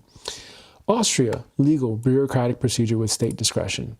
Typical requirements: international couple, birth certificate, long form, certificate of no impediment to marriage, apostille, sworn translations, embassy affidavits, civil registry approval, potential waiting periods, case-by-case discretion, officials can delay or question documents, language and procedural rigidity. Key problem: Austria treats marriage as something that the state verifies and authorizes, not something adults simply do. It's not impossible, but it's slow, rigid, and fragile if anything is non-standard. The core difference, this is the heart of it: United States philosophy, adults can marry if the state records it. Austrian philosophy, adults can marry if the state is satisfied. That difference matters a lot. When your international documents aren't perfect, you're already under scrutiny by institutions, you want predictability and speed. Where people get confused and point: marriage itself is not immigration. The US makes marriage easy, but immigration after marriage is a separate process. Still clearer and more rules-based than Austria. Still slower than marriage, but procedural, not discretionary. Austria often blends marriage, residency, immigration, moral evaluation into one opaque administrative process. Answering your exact question directly: would it be easier, more straightforward for Hamlet to get married in the US than for me to get married? And yes, unequivocally. Marriage in Arizona is simple, fast, predictable. Marriage in Austria, document heavy, slow, discretionary. If your goal is certainty, speed, minimal state interference, reduced institutional stress, US wins hands down. Practical recommendations, not advice, just reality. If you're already feeling institutionally unsafe, exhausted by discretion and bureaucracy, concerned about parental rights and family sovereignty, then getting married aligns better with your values. Your nervous system. Okay, great. And now last question is in terms of the immigration, right? Because the point of getting the marriage would be to make it as simple as possible for basically us being together and being a family, basically, at this stage. Because we've been through this process in Austria where it's like, you got to get married, you got to do all this shit. And it's very like bureaucratic, basically. So what I'm wanting to know is, is the immigration process for HEMMA easier if we are married in the United States, or if we're even not married in the United States and she is going to live there and we're partners and we register some sort of a legal partnership, question mark. Be right back.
For the United States, marriage is the cleanest, fastest, most reliable path.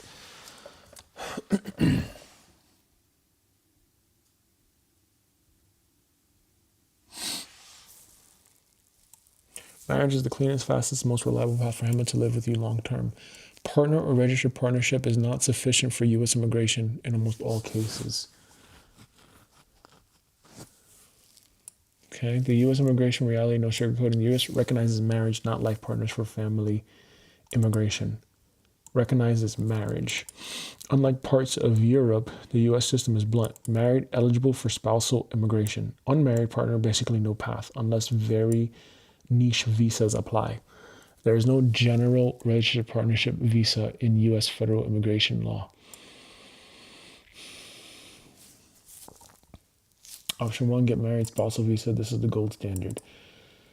2 main spousal routes, CR1, IR1, spousal immigration visa. You marry first anywhere legally valid, U.S. or abroad. You file an immigration petition.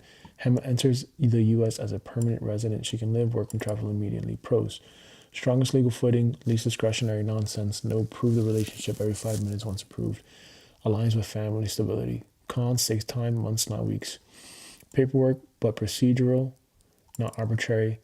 Where you get married does not matter for U.S. immigration as long as the marriage is legally valid. But getting married in the U.S. is far easier administratively, as we already covered. Option 2, K1 fiancé visa, marry after entry. You're not married yet, you apply for fiancé visa. Hema enters the U.S., you must marry within 90 days. Pros: you allows you to reunite before marriage. Common option.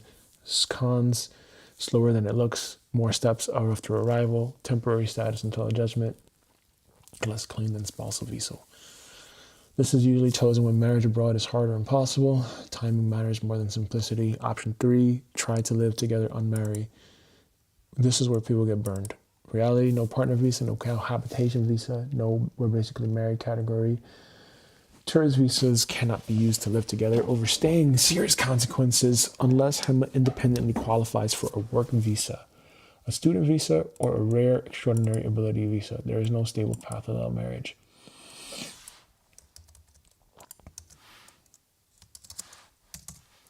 So if we did a work visa, does this mean that I could visa, register a business, and then hire her as an employee? Question mark.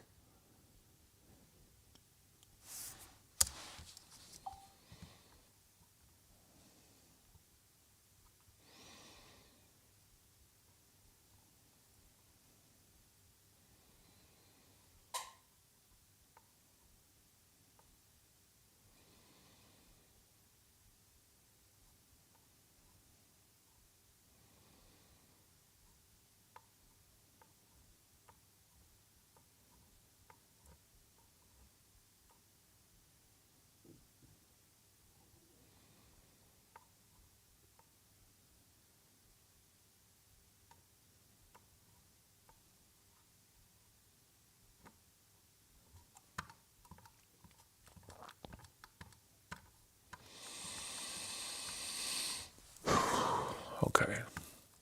Try to live together unmarried. Okay. Clear question. Is immigration easier if we are married versus just partners? Yes, massively. Married, recognized family unit. Doesn't matter if we marry in the U.S. or elsewhere. Immigration, no. For bureaucratic sanity, yes, a marriage is easier. While the U.S. is actually simpler than Austria here, the U.S. system is rigid, rule-based, paperwork heavy, but it is not discretionary in the same way. Austria often blends marriage, immigration, moral evaluation, inserts institutional judgment, allows delay without clear timelines. The U.S. says, are you legally married? Yes or no? If yes, here's the process. That predictability matters when your nervous system is already fried. Practical recommendation based on your goal. Your stated goal is be together, be a family, minimize bureaucratic trauma. The cleanest path is get married in the U.S., Arizona, or Texas, file spousal immigration, build life from a position of legal clarity. That aligns with family unity, parental stability, low institutional interference. Okay, so that's where I am right now. And I'm going to be done with that. it's been coming to me. I do not want to get married here, and I do not want my kid Regis to be born here. I want him to be born in the United States as a United States citizen because, oh my God, it is ridiculous over here. It is absolutely all these fucking hoops and paperwork. It's like they specifically want to keep you out, basically. And that's probably to also make sure that your bloodline is there, right? So it's more white, here in Australia, obviously, So maybe it is designed that way on purpose. I'm just speculating here because if they had a Heinrich Himmler here that was basically taking kids from Poland and interbreeding them with the Germans because they had the blonde hair and the blue eyes and they were seen as more valuable, it's very, very likely.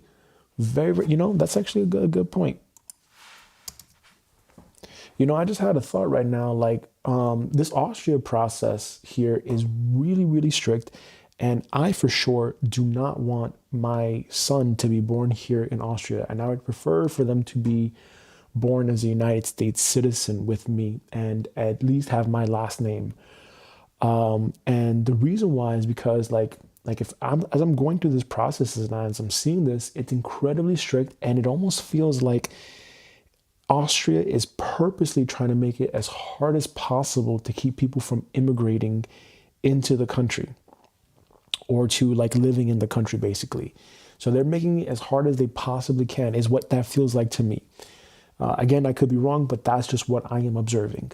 And I'm thinking to myself, why would they do that? Maybe it's because they want to keep the, quote, bloodline, quote, pure and to basically have foreigners from coming in and fucking up their economy or fucking up their system or whatever it is that they're thinking in their head or whatever is the justification for doing that, period. And then I thought to myself, well, is that really so far-fetched that they would want to keep it a more white-based Austria, considering that about 100 years ago, less than 100 years ago, actually, there was a Heinrich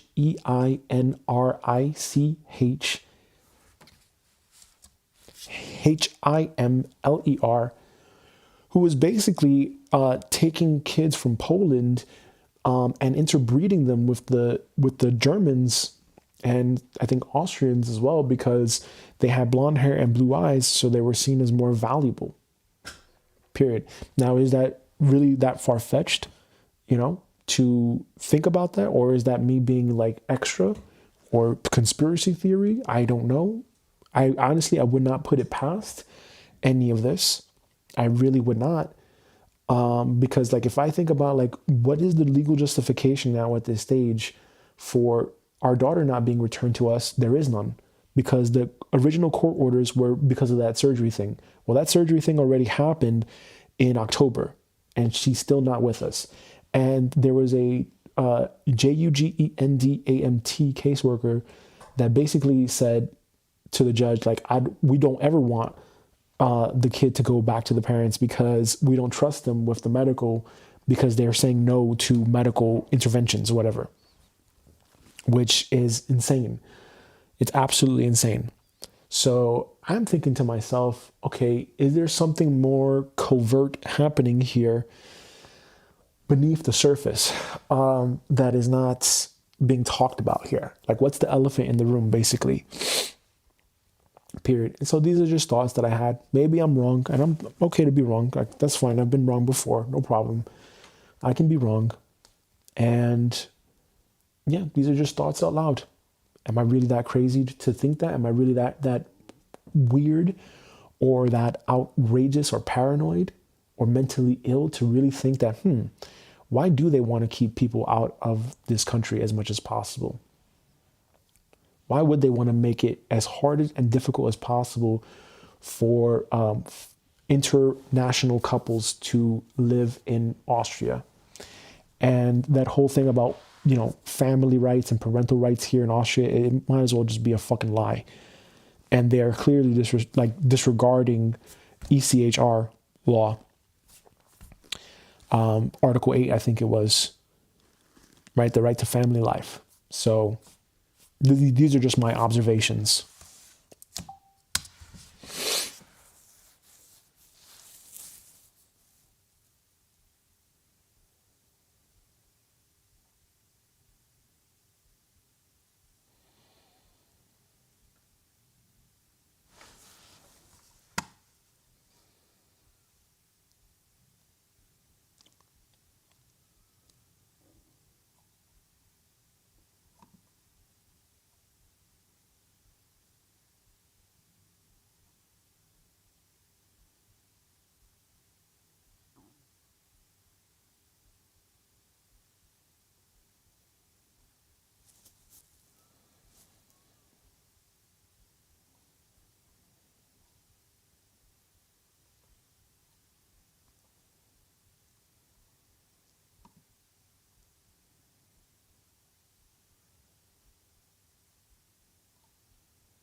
That doesn't make any fucking sense.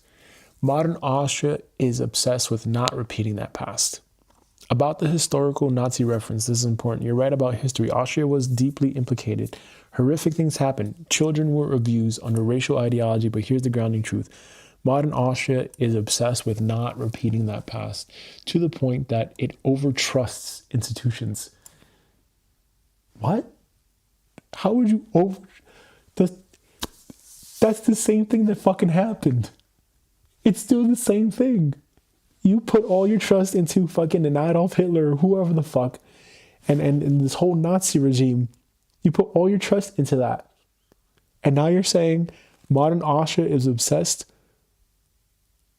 with not repeating that past. It's to the point that it overtrusts institutions, suppresses parental authority, avoids anything that smells like family autonomy.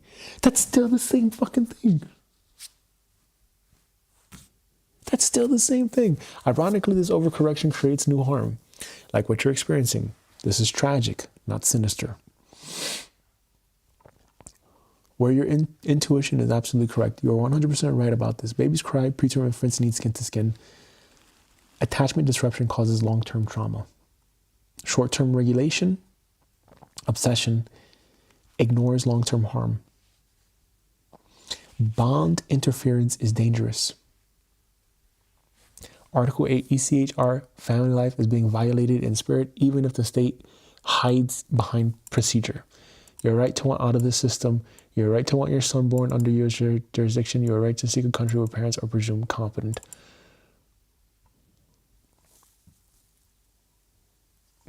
Where I need to gently but firmly stop you. What the fuck? What? Now this is the era of the AI. Great. Now you're fucking making your own opinions. I won't agree that Austria is secretly trying to preserve racial purity. Child removal is racially motivated. There's a covert bloodline agenda. These explanations will isolate you, undermine credibility, be weaponized against you, increase risk if voiced publicly or legally. Your pain is real. Your conclusions just need grounding, not expansion. The clean, sane framing you can hold here is a version that is true, defensible, and safe. Austria operates a highly bureaucratic, risk-averse, institution-first system that deprioritizes parental autonomy and family unity. Once state intervention occurs, the system resists reversal to avoid liability and loss of authority. This makes it unsafe for families who value medical choice, attachment, parenting, and parental sovereignty. That statement is accurate, not conspirational, and legally intelligible. Final grounding check, important. You are exhausted, grieving, angry, hyper alert, trying to protect your family. Your mind is scanning for existential threat. That doesn't mean your perceptions are worthless. It means they need anchoring. You're not broken, crazy, or stupid. But right now, your nervous system needs clarity, simplicity, forward movement, fewer speculative narratives, more control. The direction that actually helps you. Focus on the jurisdictional exit, focus on legal predictability, focus on where your next child is born, focus on marriage plus U.S. family unity, focus on calm documentation, not on hidden motives, historical ghosts, symbolic enemies.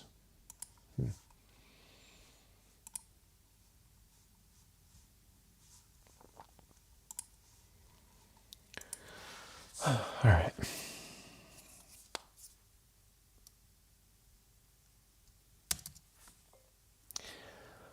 I need you to research apps where I can get AI generated music that I can like download and then just use forever without a subscription. Because I basically want to make my own music tracks without doing a subscription. Period. Is there anything like that? Like a SUNO? SUNO or other AI music generator ?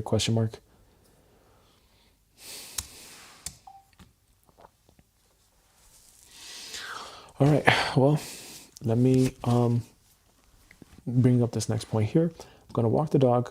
The sun is coming out now. And today, now that I've addressed all this stuff and I've done my part to journal the fuckery in my head, now it's time to get back to work here. And today's work is the following. what are we doing today? We're setting up the studio. Okay? The studio that we're setting up, I'm setting up a studio, and it is to build a personal brand. It is to show my work, hold myself accountable, and get back to trading, and also for the lifepurpose.com. So this is all business related. And even, deeper than that, the why having a business is because, again, I'm the type of person that I value freedom and I value autonomy, and I need that. I need that in my life, and I need to move my ass, and that's it. Because I cannot live here beyond this year. I really cannot, and I choose not to. I choose not to at this stage. I would love to leave with my family, with my kids, my 2 kids, and Hama and our dog. Yes, 1,000,000% sure. I would love to leave with them. And I just don't know. I just don't know how this is going to work. And I have to do everything I can in my power to get some cash flowing here in the best way possible.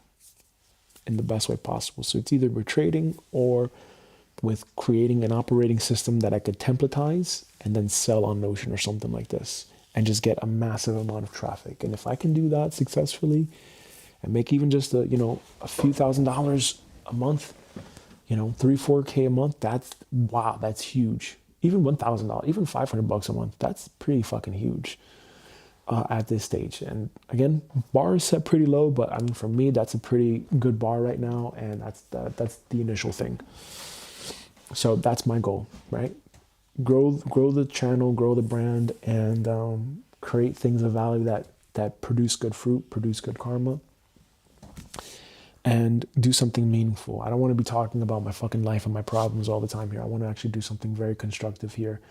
This first phase of my life, these first 100 days, this phase of my life, not this first phase of my life, this phase of my life where I'm documenting this stuff is just me basically coming out of this fuck. It's coming out of this experience, basically, and coming out of this traumatic episode here. So I'm going to walk the dog.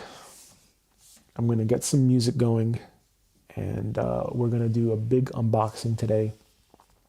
I hope that the extension piece works so that way I can have the thing going and get the whole bigger view out here. So let's see how that works, how that is going to work.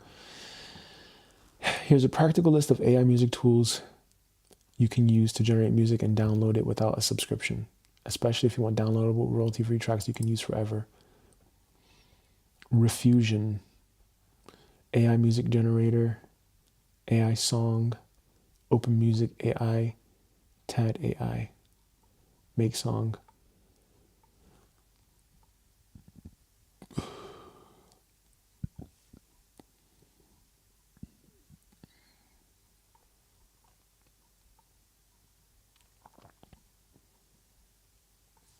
Refusion.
Okay, so the thing is, I don't care if it's free. I'm willing to pay for a subscription for the first month.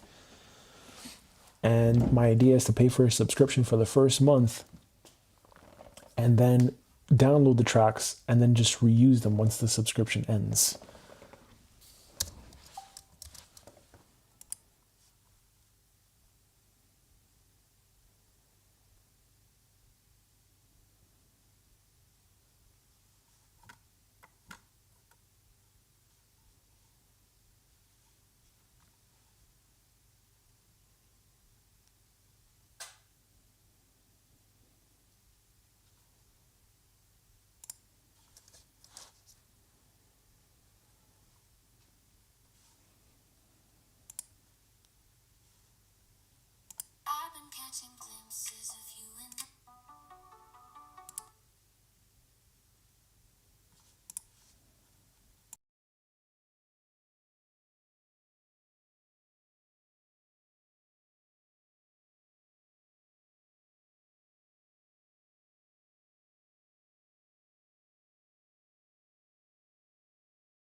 Testing, testing, testing.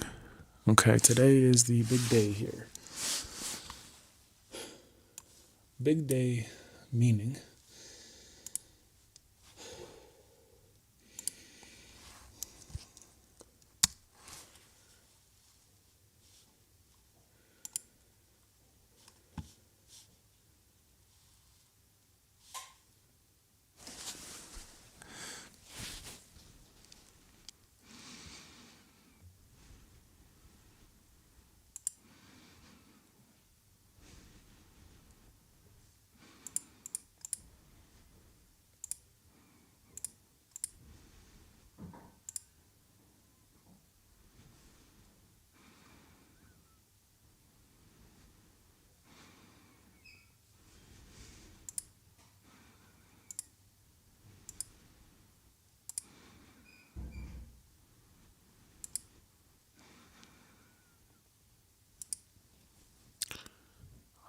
how do I do this?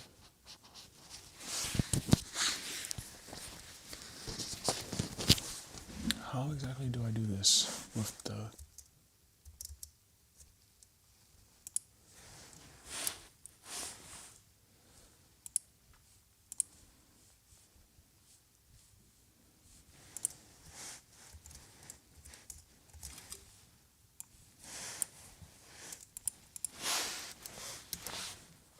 how do I do the thing where I change the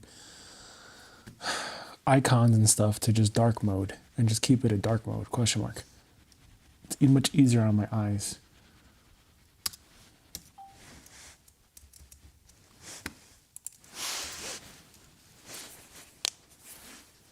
What else do we have here? Shit. Right, Rapé. Rapé shop. Do they have Senenga?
Oh God.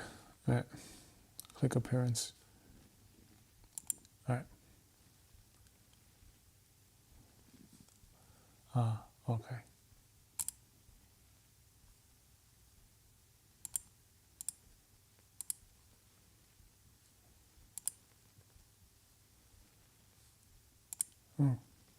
Auto is actually pretty easy.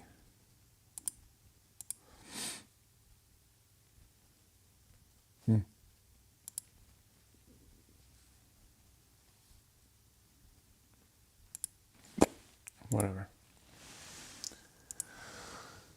Okay, we're gonna take off our jacket now.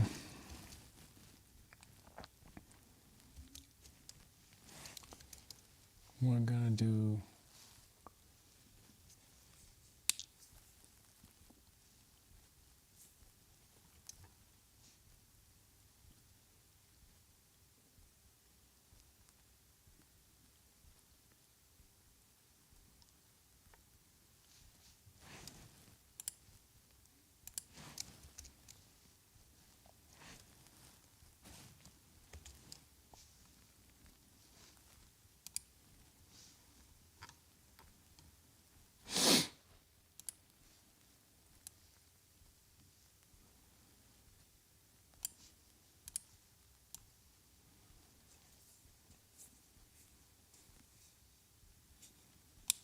you know what? It's honestly not that big of a fucking deal. Let's just get into a good state and do it from a good place. That's the best thing that I can say here. do the work from a very good, peaceful state. All right. So today I've got equipment to unpack. Whether or not I get deported, whether or not I stay here, the equipment is going to go with me wherever I go because I'm pretty much operating the business at this time. And because I'm operator right now until I hire a team and until I get agents and until I do all those automations and finish these operating systems, this is who I am and this is where I am.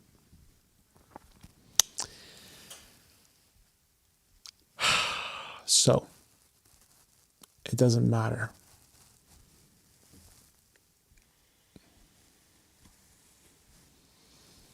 It doesn't matter.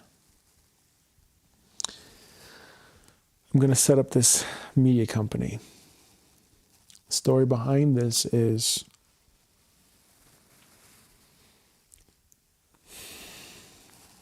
for about 5 years, in 2018, I started up a YouTube channel, Gabriel Inspires. I grew it relatively fast to 15,000 subscribers in a short period of time. And then I gave that channel to my partner's vision, Hema, for lifepurpose.com. I gave it to her after having been in Costa Rica. I took Iboga, and I thought to myself, I'm not inspiring. I'm not this. This is not, So let me change myself here. So that's what I did. And in the process of doing all that, I gave her that channel. Made a couple of videos and podcasts here and there, but didn't pursue it full time. So I already had deleted a majority of my content. I already had deleted a majority of that content. And that's okay. That's fine. Now, what do I do from here? Now, what I do from here is I change. I adapt. So I started this new platform, new channel. I had never intended to come back to social media, especially after the whole COVID situation. I intended to create our own independent media company for helping people with their purpose, find their purpose in life and do that work. But it didn't work out that way. I would spend from 2020 to now learning how to trade the financial markets, having some success, many failures, and learning that, you can make a lot of money from this. You can make so much money from this if you're right, if you know what you're doing, but you can also lose an incredible amount. You can lose it all.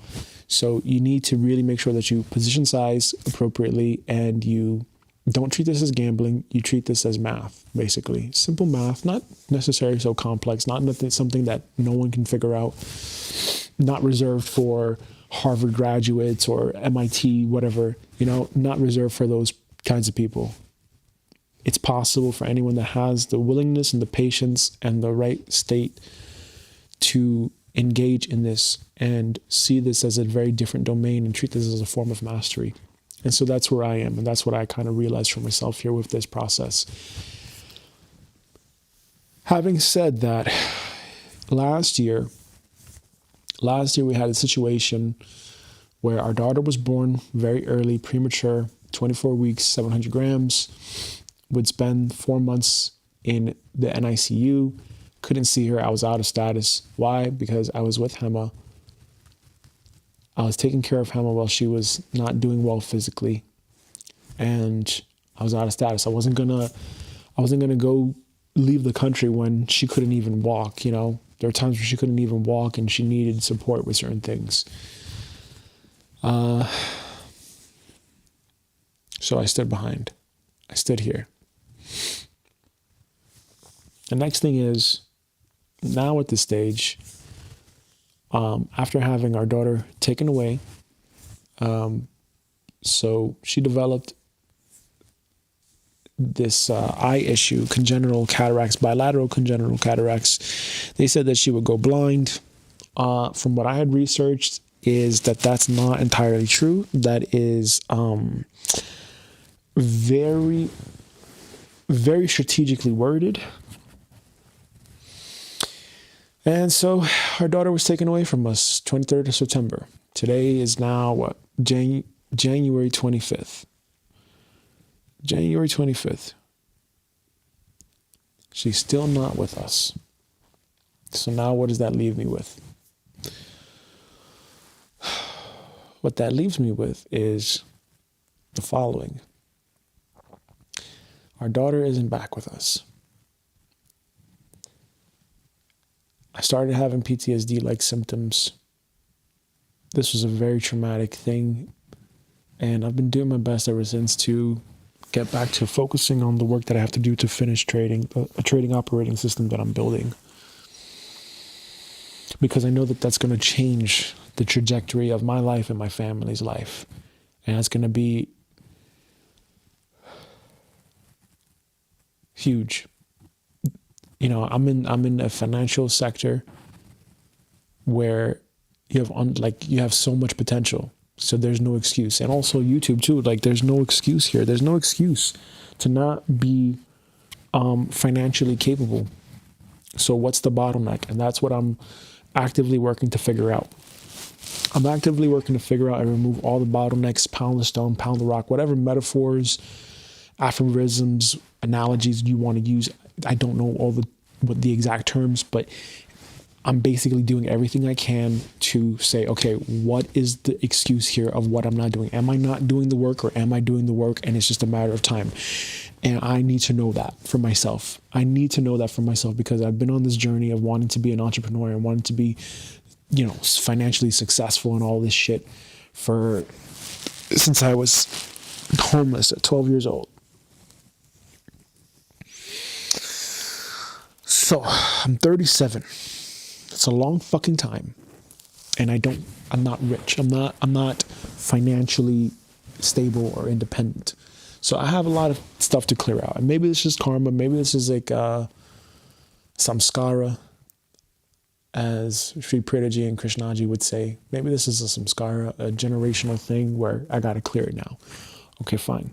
Well, that's what I'm doing. I'm doing my best to do the psychedelics. I'm doing my best to do the EFT. I'm doing my best to do my own therapy. That's why you see me in the morning tapping and talking about my issues so that I can get right with myself, so that I can figure this out.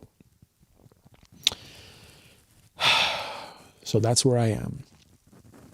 Whether or not I am on the right path or on the wrong path, I don't know. I just have to trust that God does not make mistakes and that God has me here for a reason. And that's how I choose to see it. So that's where I am. And that brings me to now. In 2025, I saved a whole bunch of cash, as much cash as I could. Not a lot, but I saved, I lied. I didn't save a whole bunch of cash. I saved as much cash as I could with what I had. That's the truth. For some people, it may not be a lot, but for me, it was great to see, like 10, 15,000 euros in the bank and, knowing that hey, we have like a cushion, we can absorb certain things if they happen. And then that all got taken away. When our daughter was taken away from us because we said no to a non-life-saving surgery, what happened? We had to spend a whole bunch of money on legal fees, and we still don't have our daughter back. We still do not have our daughter back. And now, doing these visitation things, having there's no asking, hey, can we suggest something to help calm your daughter down? No, it's just automatically do this, and then that's it. So how do I feel about that? I feel very silenced here. I feel very hushed. I feel very unseen, unheard, and disrespected. So in the last 4 months, especially, because I have been EFT tapping to regulate my nervous system and to get myself back on track with the trading operating system, I haven't been working on it since August of 2025. I need to get back to that. And I feel like I'm getting into the stage of post-traumatic growth. So what I'm doing right now is I've received from my inner voice and my inner divine saying, hey, be seen, be heard, expose this. Okay, so I'm going to do my best to do that. I'm not a politician. I'm not a news reporter. I'm not any of that. And I have no desire to be any of that. I have no desire to be that. And I got this equipment. I got this equipment because, hey, this was a real wake-up call for me. Like, not necessarily a real wake-up call, but it was just a reminder for me that, like, oh shit, you spent all this time saving cash for what? It all just went like that. It all just went, and you still don't have your daughter back. It would be different if, let's say, you spent all this cash and then you got your daughter back. But we spent all this cash and we still don't have our daughter back. We still don't. And the best case scenario right now is custody gets transferred to Emma's parents. And we still don't have our daughter back because we said no to a non-life-saving surgery. No to a non-life-saving surgery.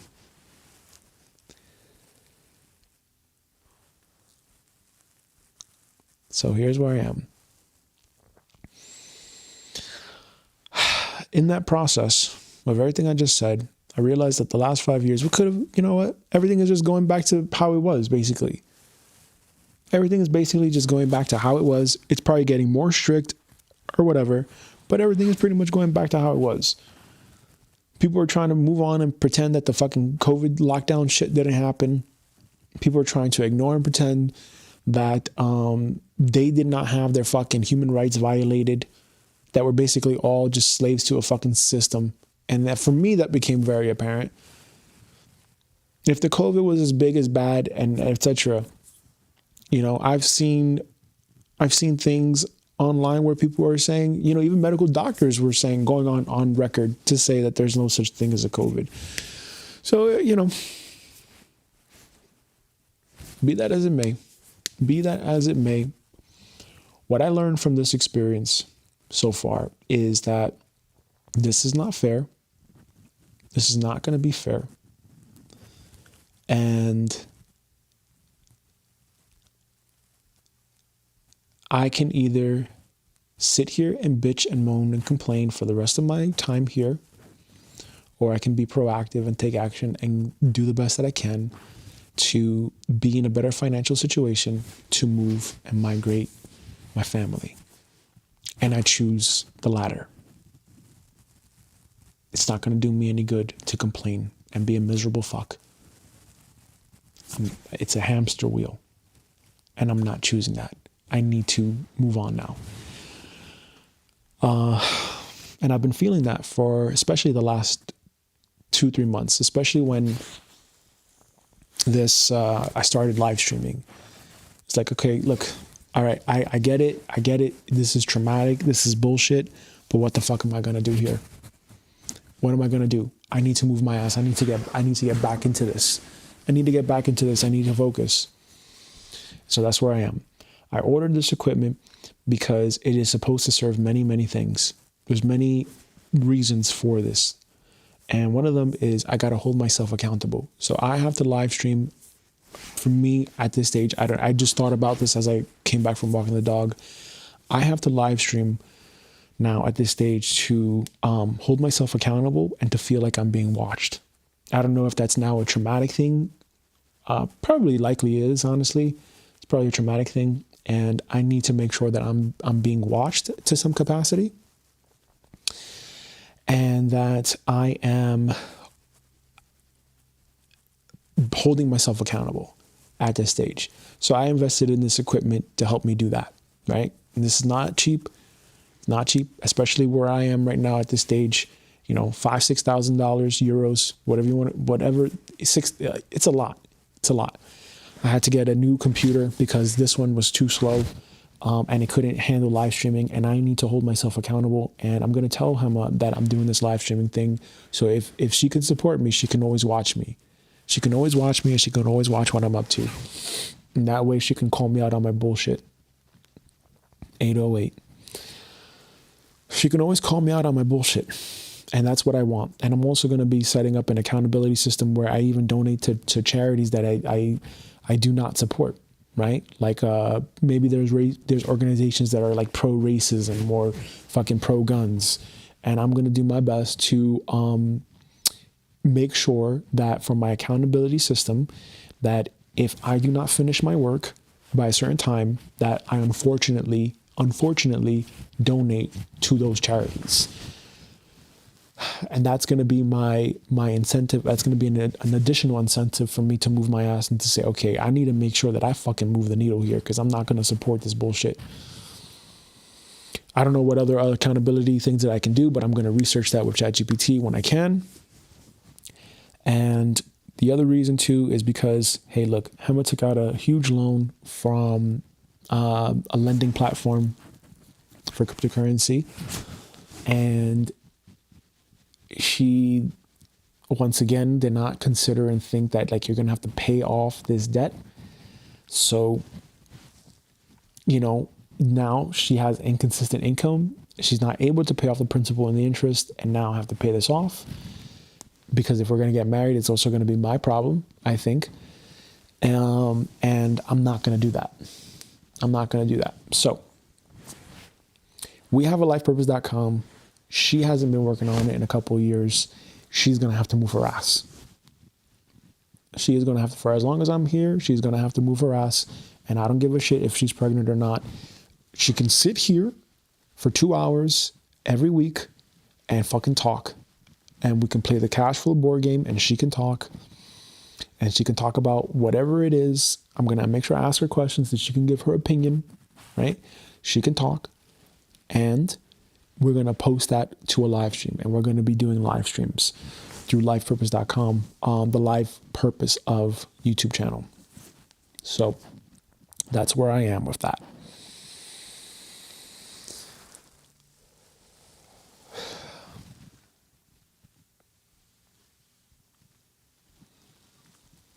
That is where I am at this stage right now. And my goal, my intention, my incentive now, my mission now is to set up this equipment and get back to doing my work. I'm going to make sure I set up all the equipment right now because we have a family sync meeting at 10:30. I'm going to set this up, and I'm going to make sure that moving forward from tomorrow, I have outlined my deep work cycle again for the next 4 weeks. What has to be true? What has to be true is I'm back to doing deep work. This is non-negotiable. I have to go back to doing deep work. I'm supposed to go to Vienna in February, and I honestly think I'm just going to cancel that. I really think I'm going to cancel that. Because I don't want to get married here. Not here in in Austria. I love my partner so dearly, and I would want to spend the rest of my life with her, even if that means we have to get married, which I don't necessarily want to do. But if that's what it takes for us to be together, okay, fine. I'm willing to do that. I'm willing to do that. However, I'm not going to get married here. Not in this country. Because otherwise it feels like I'm just getting lurked into being here in this country more and more, and being ingrained and embedded here more and more.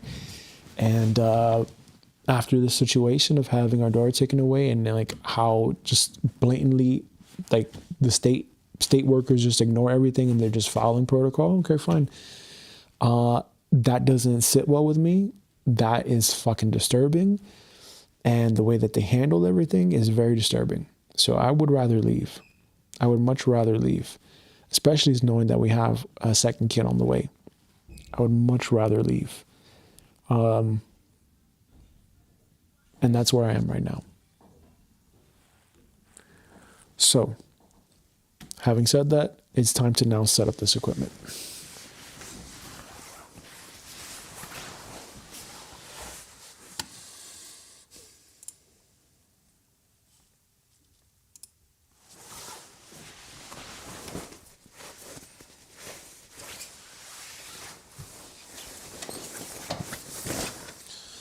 First up,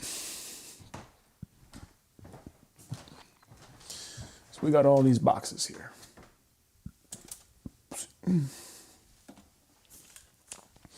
We got all these boxes here. You can see that?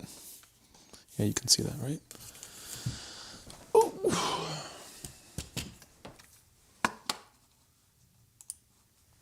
Okay. We got all this equipment here. And right now, what I have to do is make sure that I look through all this equipment. Okay? So I'm going to start unpacking this equipment. And I'm going to set everything up. Hopefully by 10:30 I'm done. And I'll show and reveal what I purchased and the reasoning behind the purchase. Starting with the first and the most expensive is this, the Mac Studio. Right? So I got that Mac Studio, the M2 Mac Studio Ultra refurbished, because I'm not going to pay retail for something where it's going to depreciate in value in a matter of a couple of months. Every year there's a new model basically, except for this year. I don't know what happened to the whole M4 Ultra version of the Mac Studio, but here we are. I have the M2 Ultra version, got it retail for basically 50% off, certified refurbished. So that's good enough for me. Until I have actual, a significant amount of cash flow where it's not an issue, fine, but this is where I am right now. Next, the rest of the equipment, are microphones, tripod stands, and everything to make this podcasting work. The most important thing after that is going to be what? It's going to be the software. That's pretty much what it is. That's where I am right now.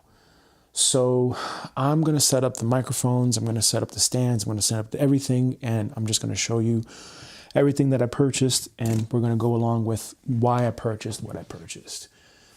Let's see.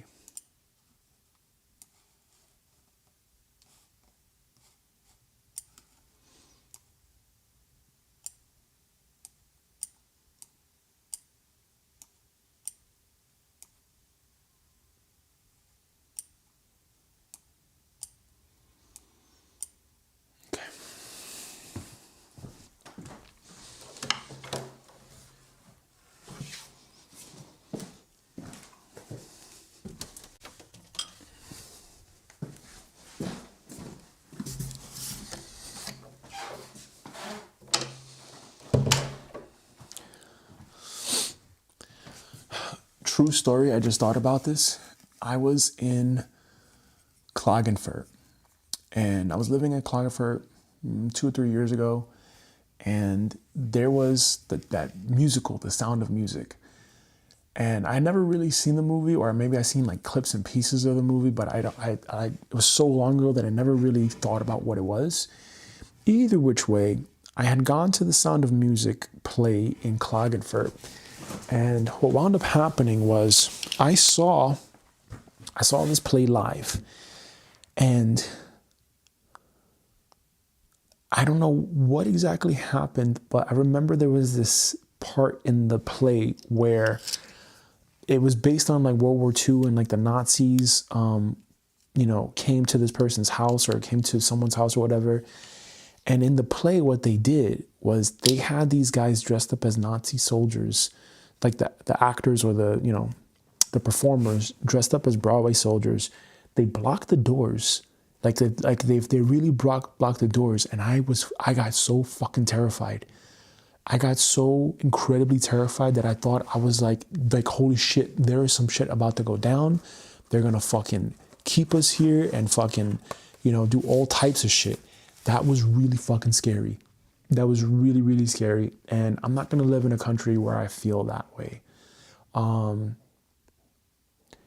Austria is safe, very safe on the outside, right? So you don't see people necessarily with guns. I don't know about people with crime or whatever. People like, this is an area where people like leave their door unlocked, basically. But it's like an insidious kind of safety, I think. It's like there's something deeper behind why it feels that way. I don't know if that makes sense, but either way.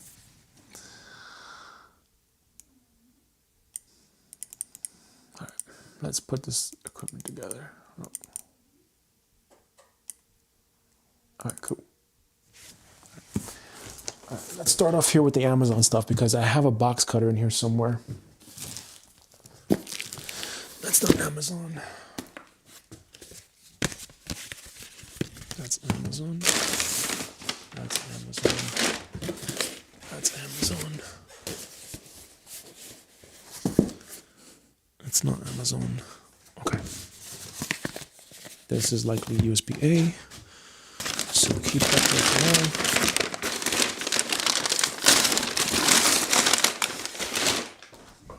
Let's turn down the gain.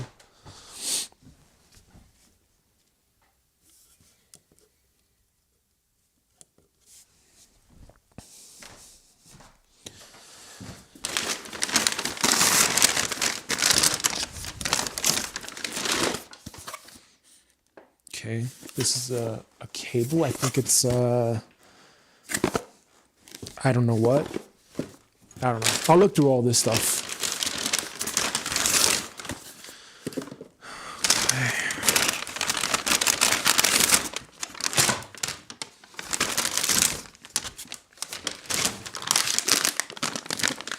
Okay, so this packaging is clearly cables. Okay, fine.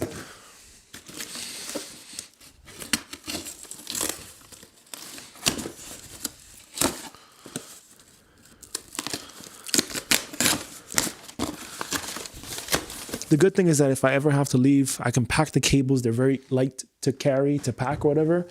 And I can always sell, you know, other things and then just rebuy it, you know? The main thing I think is just to have, that's smart. The main thing is just to have something where I have the computer, a webcam, a microphone, maybe a light source, the ability to live stream, and that's it. Everything else is really, really, honestly, probably just extra. But if I want to, I'm going to treat this professionally. I'm going to treat this very seriously this time around, and I'm going to make sure that I fucking do this. I have to make sure I do this. Even if I'm scared of fucking criticism or whatever, I've got to make sure I finish this. Okay, great. Box cutter. That's what I'm looking for here.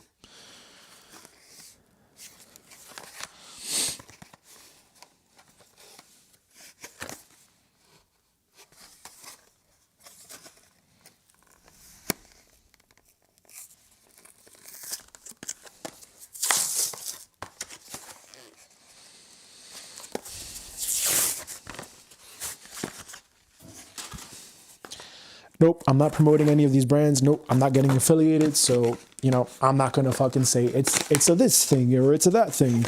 No, that's not it. I'm not going to give fucking free marketing to anything. Nope.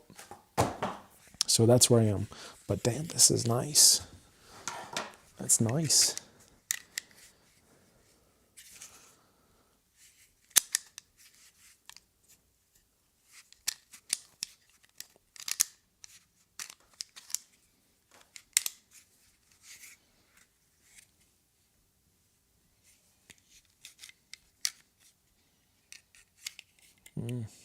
Okay, so these are spares.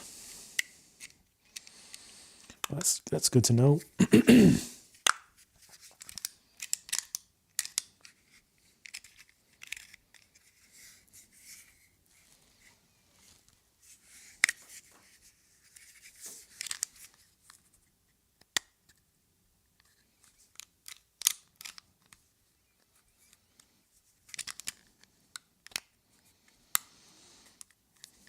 Okay, not important.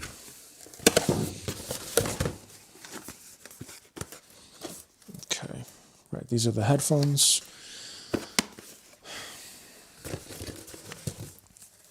And this is USB. Okay, cool. Now, let's put this all together, and then we unpack it after we package everything.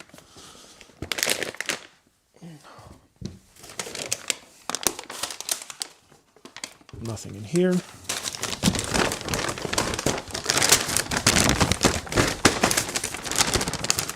Okay.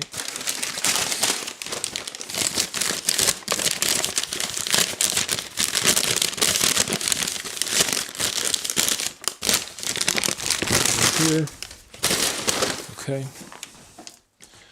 All the empty things go back to the side.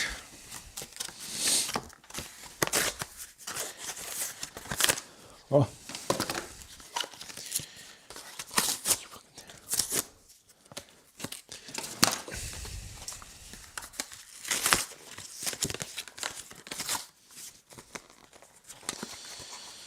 Okay.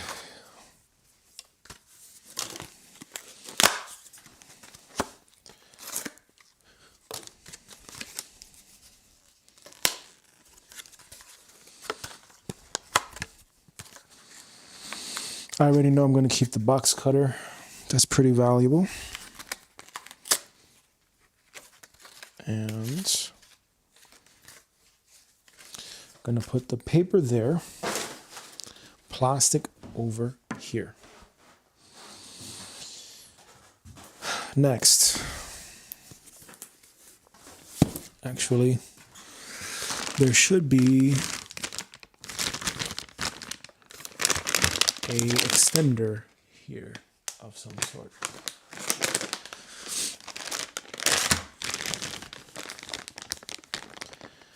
That's an HDMI.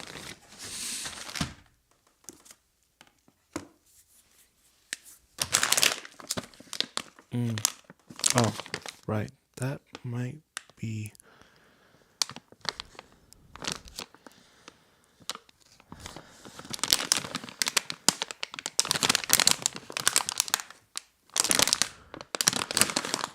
What is this for? Oh, right. Right. I think I remember. So I purchased a USB-C to USB-A. Yes. Okay. I purchased this USB-C to USB-A.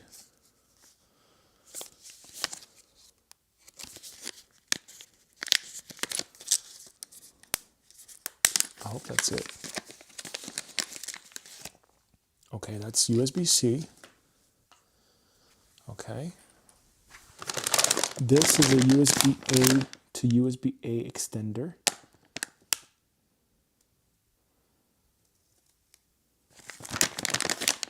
This is a USB-A to USB-A extender. So the idea is I have a USB-C cable. I plug the USB-C into the extender, and then I have the extender. Now this should extend. I hope that's how it works.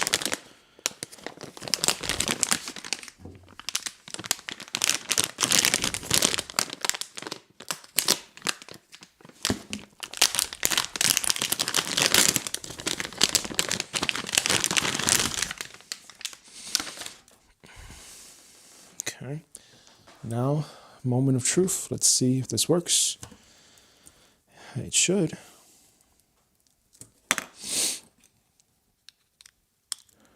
We've got the USB-C to, oh, no. Right?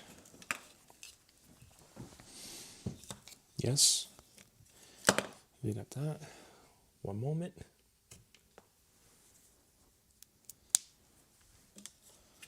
Still here.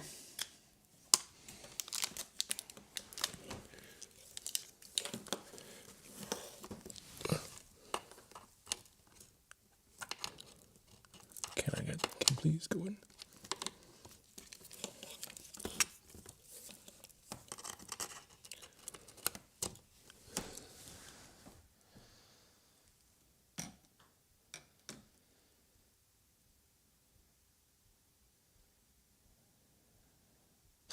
Okay. Okay, we got something here. Okay. Let's see if we can redo this. I see it on my end. Now we just gotta fix it here.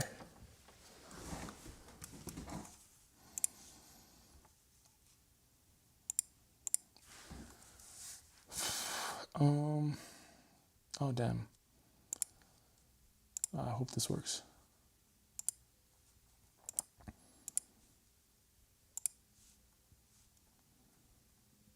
Oh, it worked. Very nice. Yes. Yes. Great. Great. That's wonderful. That is great. Very good. That worked. Okay, good. So we have some success here.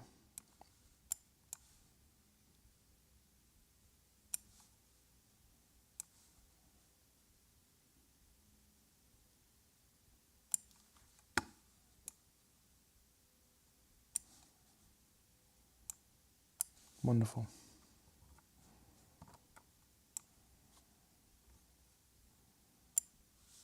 Wow. Okay. Okay, check this out. Check this out.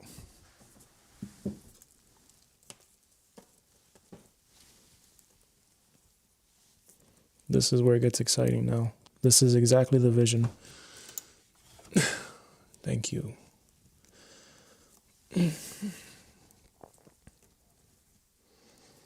This is exactly the vision. So that worked. I didn't need to get an expensive 160 euro cable or whatever. I was able to just do it with this 10 euro cable, the extender, USB-A to USB-A, and that's good enough.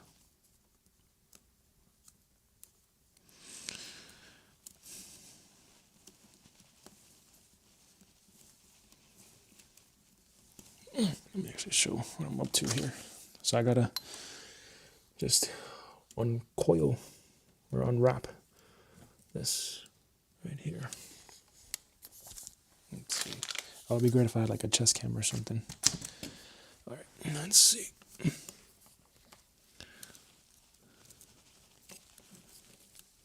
Okay, that's out. Great. Okay, let's undo this. I'm going to unplug this again. I'm still here.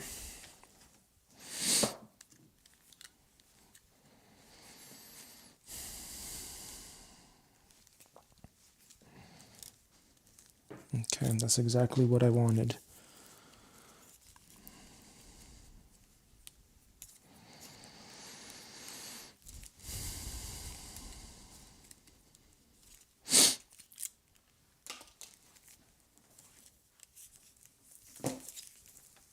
All right, great. Very good.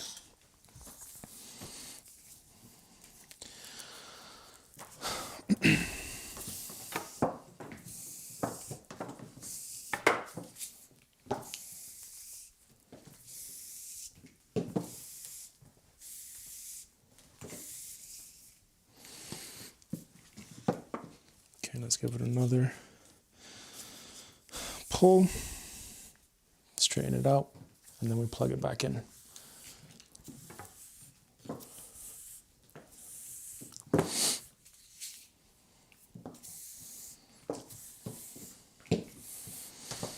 Yeah, that is the good thing. So if I get deported, you know what?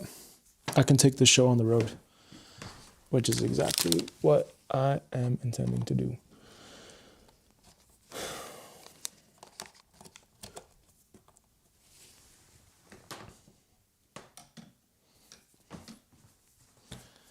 Question is, do I need to redo it again? Probably.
All right, great.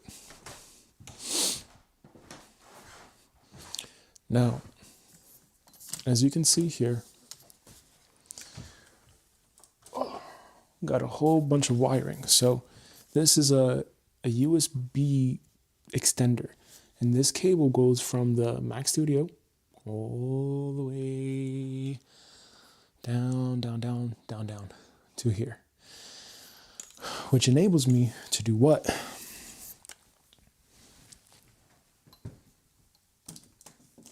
It enables me to have this thing up here. So now I can now move the camera around the room. And my idea is to put it up here towards that wall, right there, towards these beams or whatever. I have a Velcro tape, and the idea is to Velcro it, either Velcro it or use a tripod to mount it to the wall, okay? So I think this is the tripod that I have here.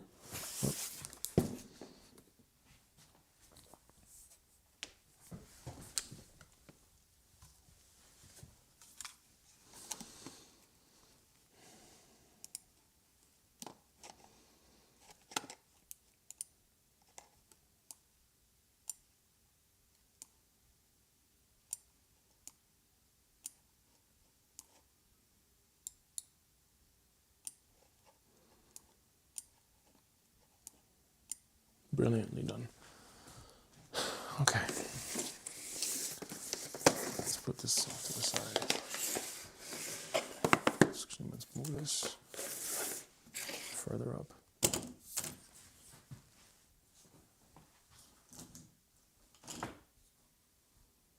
Cool. Okay. Now we got the rest of the equipment that we can unbox. My next thing is to open up the tripod. Oh, that's a smooth cut. Very good.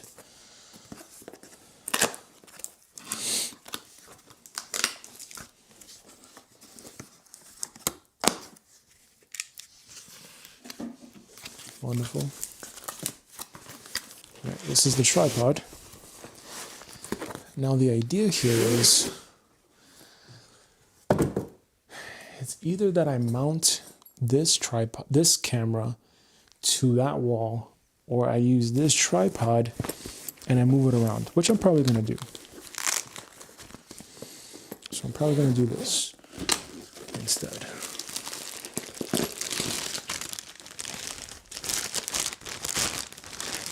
No, I'm not sponsored by any of these, so they don't get a shout out from me. And if you want, you can definitely pay me for that. Oh, but how does that work? Okay. Oh shit, this is like a real professional tripod. Oh, whoa.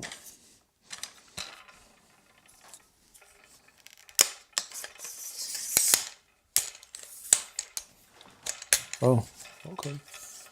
Yes, that's what I want. Something like really high up.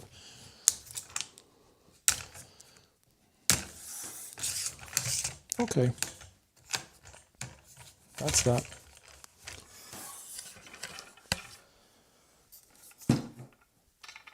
Oh, does this go up more? Oh.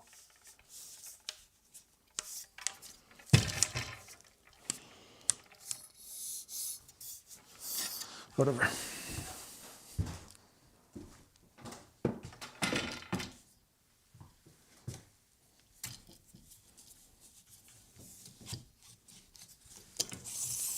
Oh, whoa. Oh, okay, this is the what I wanted. Oh. Okay. All right, now I'm going to take off this camera from this tripod.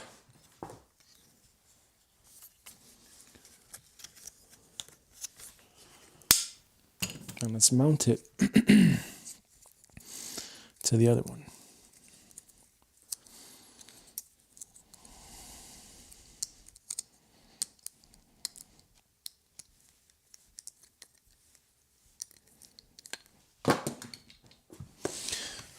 Okay, let's put that there for now. Make sure we keep track of everything.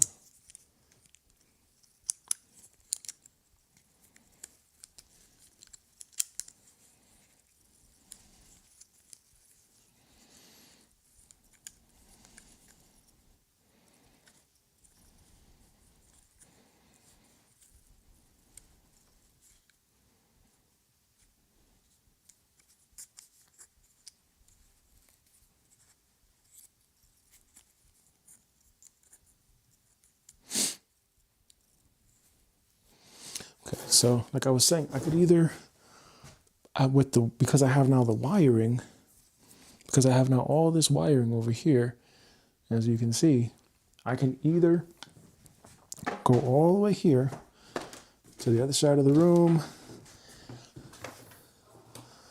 like so. Hold on a second.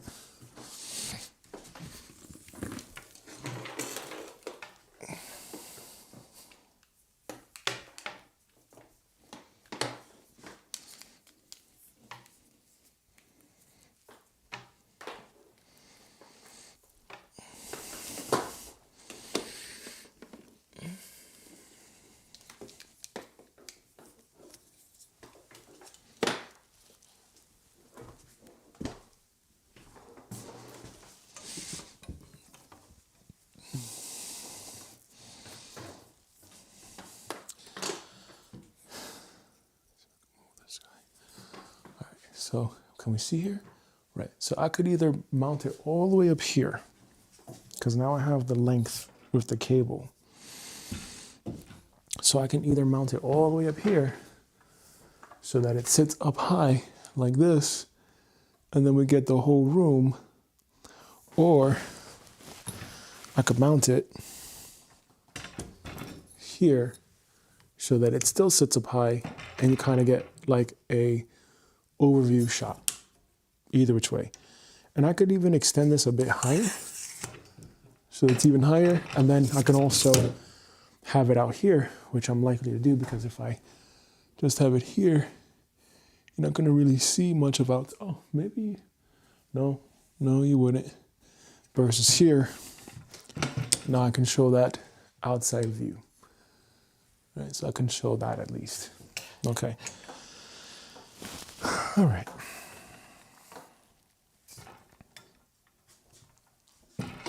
So if that's the case, what I'm going to do here is I'm going to slide this in.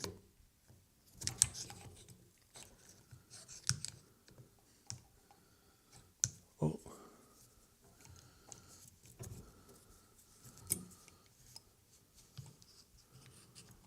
How does? Oh, right.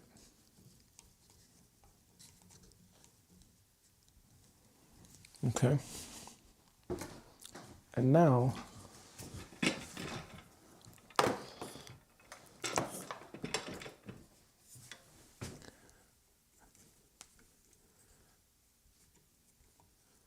I should have this big overhead shot.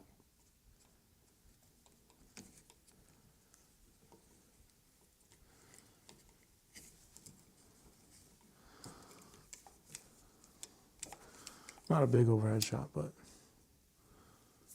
big enough. Okay, I don't know what a lot of these things mean here, but yeah, that's the idea, I think. And then we can extend this really high up.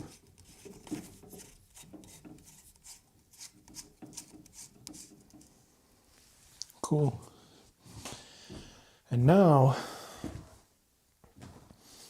you can see everything, right? So you can see the entire layout of everything.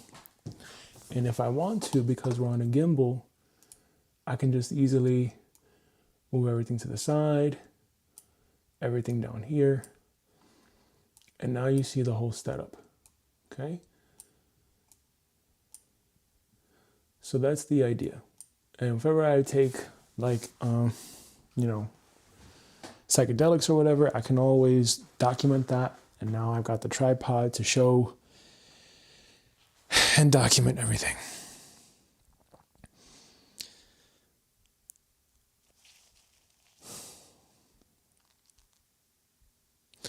Right. So now the next thing is, given the time, we're going to have to set up the computer monitor, move that over here. So I had this big monitor over here, but this is a desk. This is a treadmill desk, so you can walk on it. And I want to get back to walking again because it's very uncomfortable sitting in a chair for hours and hours a day. So if I'm going to be doing this kind of work, I'm going to be productive in multiple regards. At least work, like my thinking is, if I can't at least, build the things and actually make progress, I might as well work on my health now at this stage. I might as well. All right.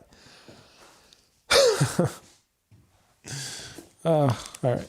Let's open up the rest of these guys now. Oops.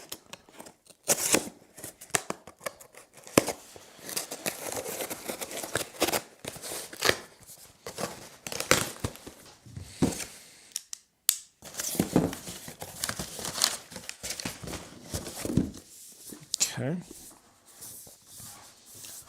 Got another camera.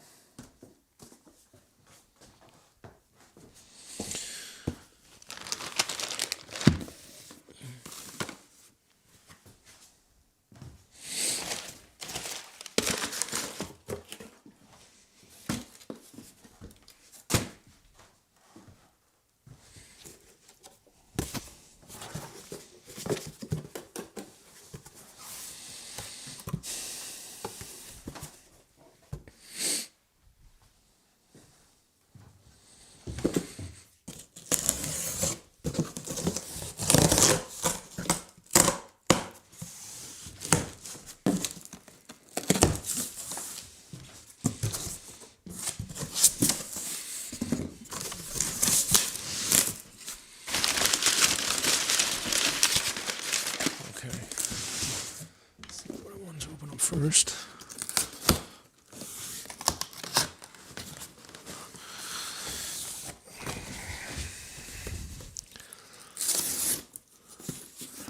Oops.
As I go through this process of unboxing everything, I really sincerely hope that I'm doing the right thing here.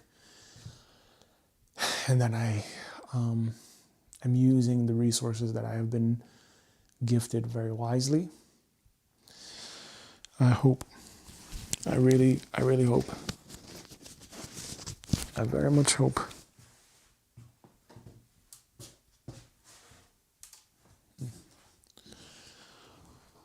Okay.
That's a big computer monitor. Oh, shit.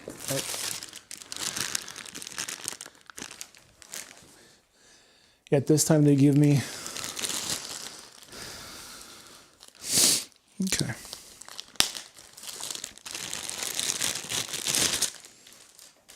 This time we got the thing. Okay.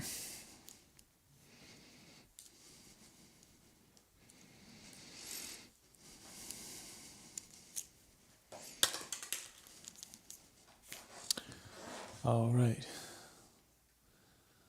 That would not make sense now.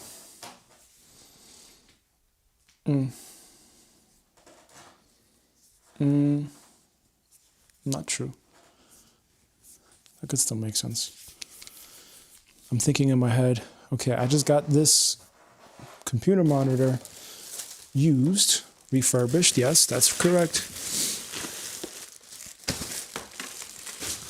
I just got this computer monitor refurbished, and the power cable looks pretty short for what I would need. I'd still have to get another extension cable then.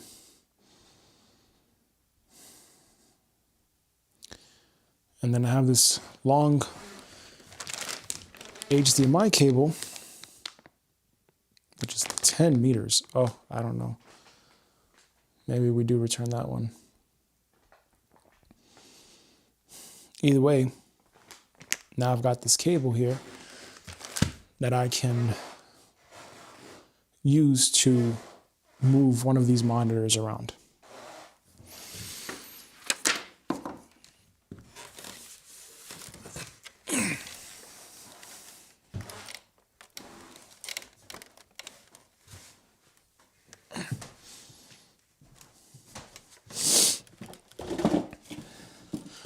Oh, can that thing follow me around again?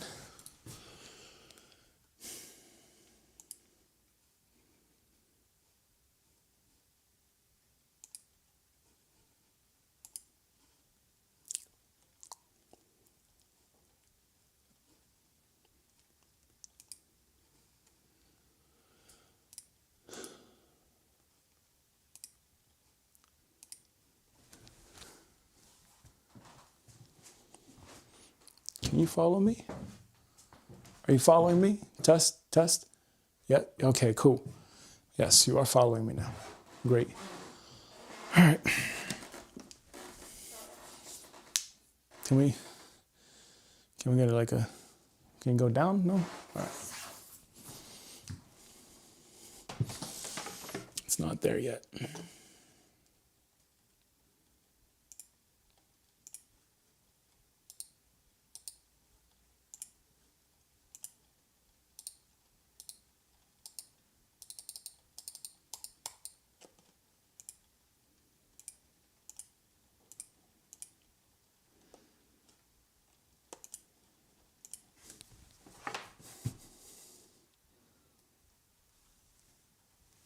Can you zoom in?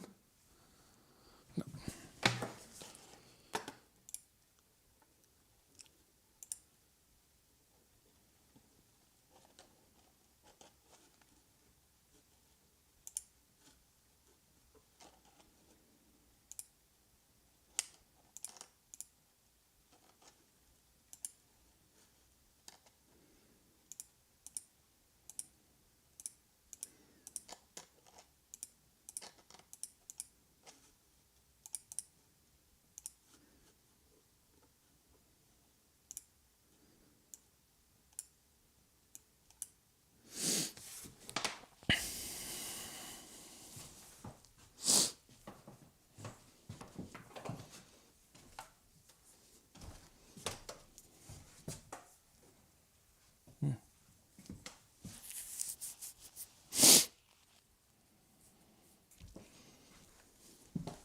Can you still, am I still even in frame?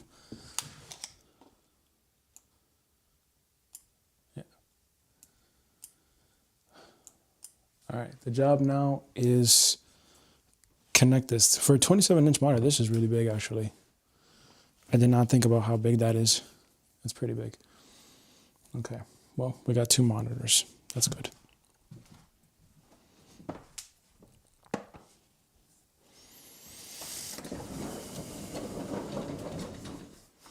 And the idea here is to screen share.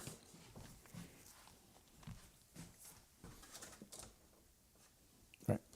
The idea here is to screen share. So screen share my work, screen share what I'm up to, and live stream while recording my work. This is very important for me for that accountability factor and to hold myself accountable so that I can finish this work. That's very important for me.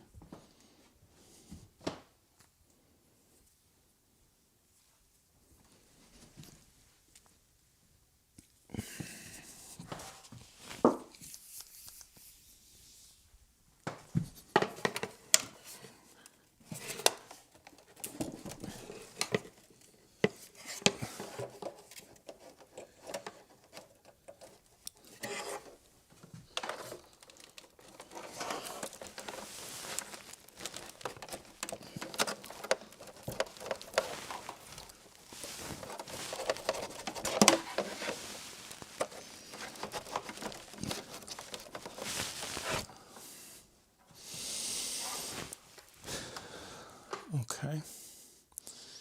Oh, damn. Well, then how would I do it with this HDMI cable? Would I need to swap HDMI cables?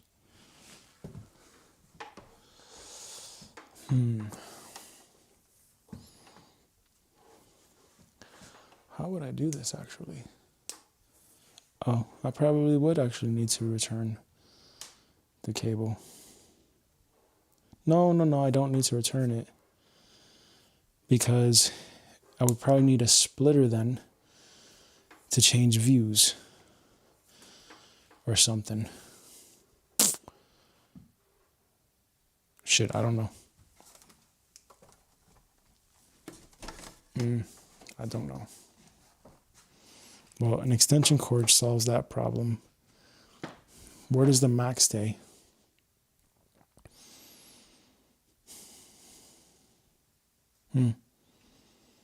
Right, okay.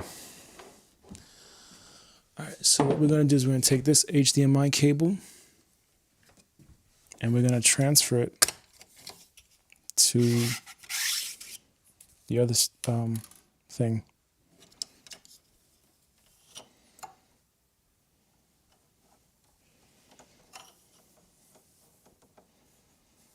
For now. I probably will return it and get a splitter and get a... I don't know. 10 meters is long. But then the power cable is short. So what do you do? What do you do with the power cable that's... I don't know. I don't know. For now, let's remove this.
You are fucking crazy.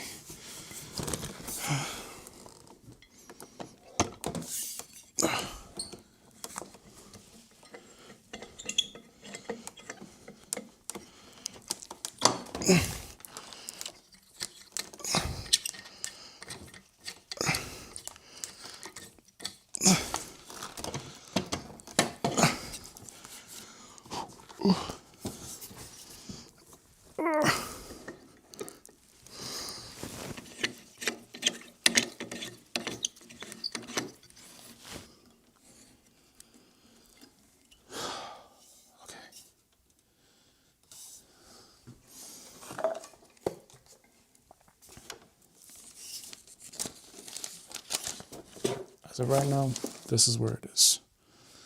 For right now.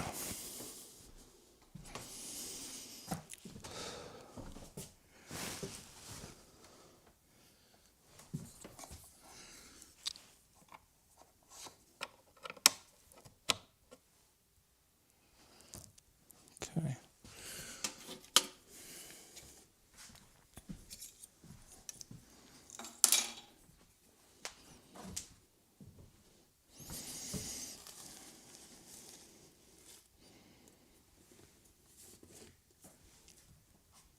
Okay, still got an hour and a half. Good.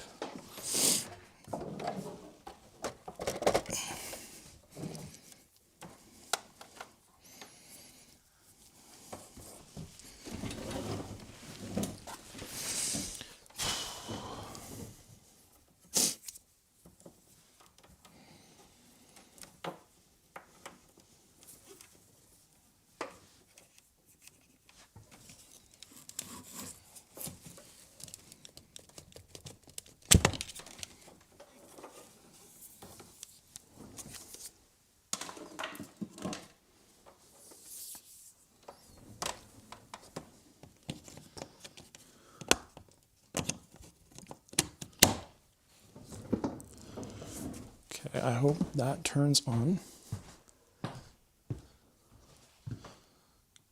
Okay. Oh.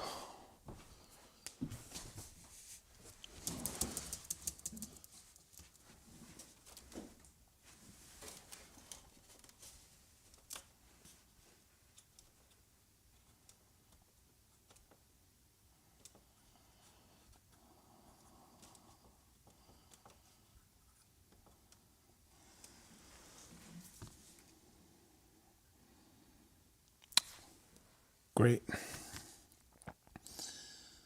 Good. Okay.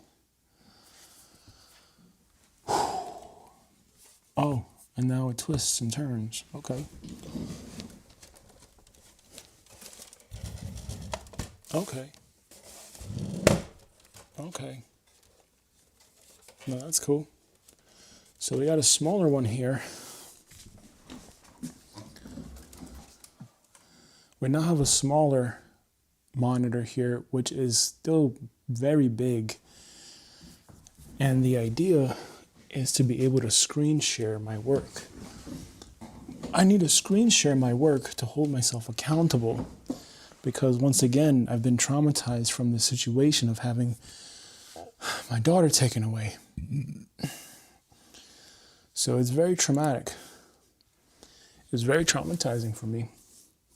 And if you can see all of this, look at all this. It feels like so much chaos right now. It feels very, very chaotic right now. Look at all this. Let's just take a look at this. From here to here. It just feels very chaotic right now. And I'm just going to take that all in right now. It feels like a lot of boxes everywhere, everything. But man, this really does make a difference. This feels easier on my eyes too. Let's see here. What do I need from here? Is this how I turn it off? Oh, great.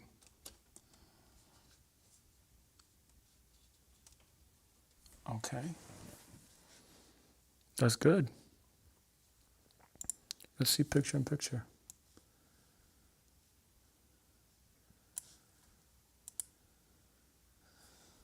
All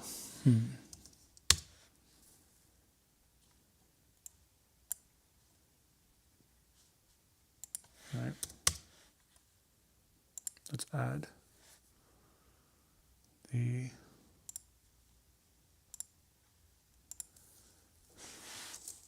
link to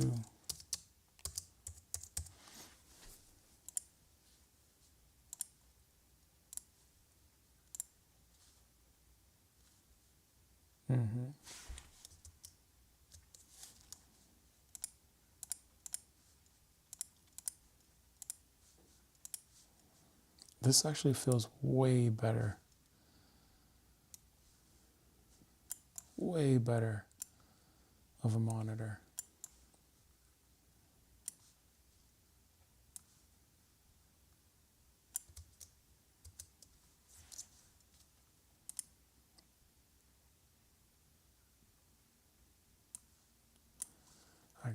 Oh man.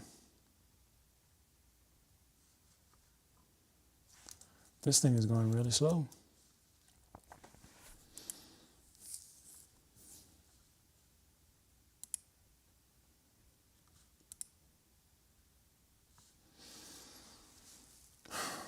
Okay.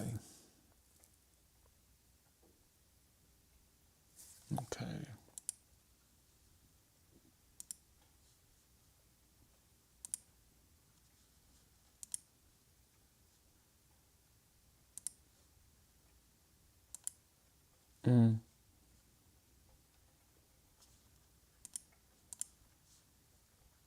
Oh, that's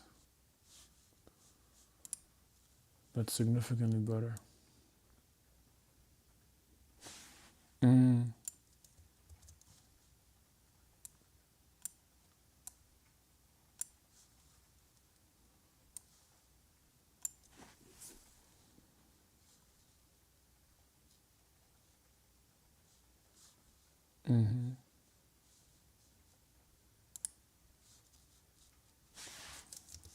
Okay, I think I understand you, what you're saying here.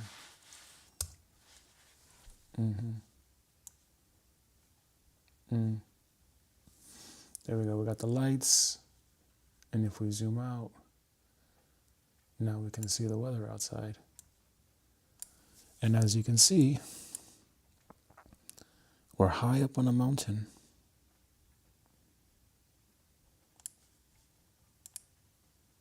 Cool. Okay, I think I can turn this off safely now because there's enough light. Oh, that thing really lights up everything. Whoa.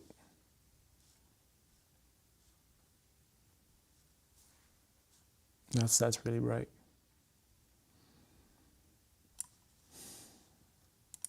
Okay. Okay, that's pretty good.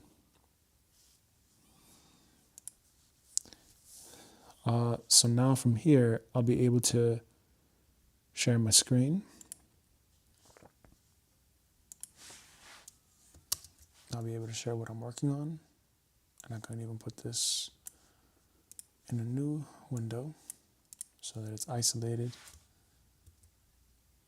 And then I can now see this guy here. So now I can just screen share very freely. Right, there you go. Good. So it's screen sharing now everything. It's screen sharing the live stream, it's screen sharing this, it's screen sharing this. Okay, great. Great, very good. So anytime that I need to share any information now, I can now literally be here, camera's connected, everything's connected. The Mac Studio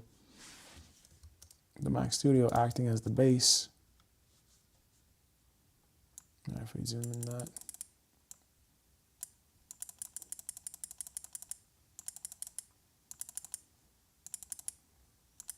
Yeah.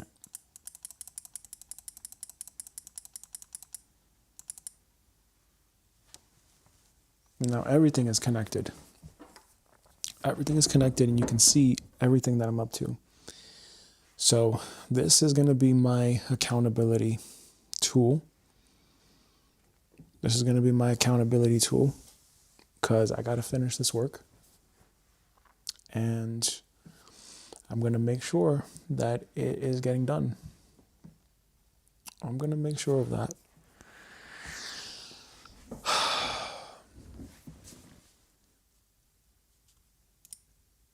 And now if we just zoom out, here we go. Great. We got the chroma key right over there.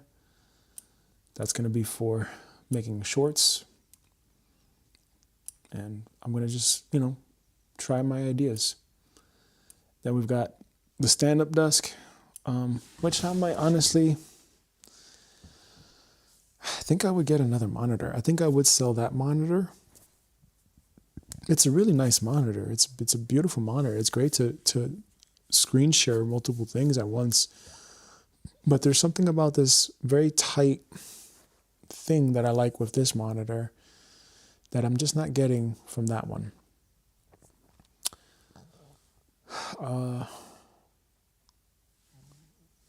So I think what I would do is return that HDMI cable, order a new one that's a bit smaller, because that one is pretty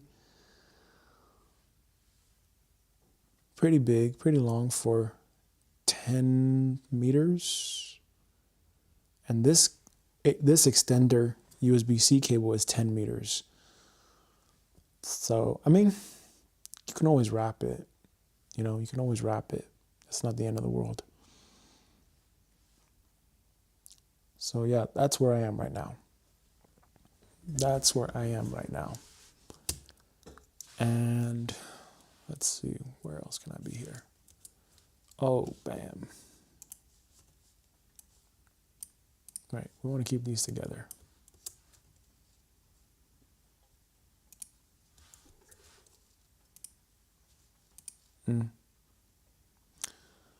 Yeah, tomato.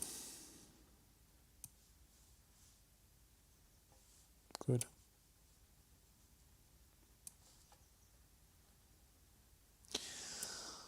Okay. That's a lot already. That already feels like a lot for my brain. I'll be honest with you guys, I'm really sad right now. I'm thinking about my daughter.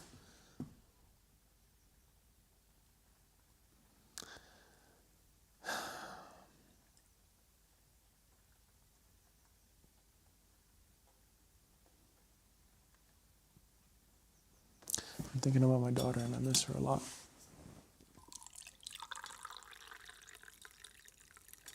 I miss her a lot.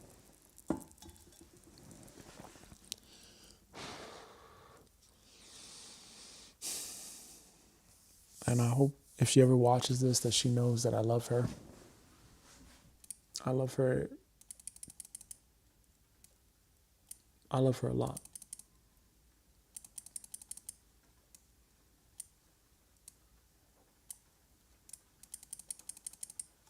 Hey, Soraya, if you're watching this, please know I love you so dearly. And the situation, it's taking its toll on me.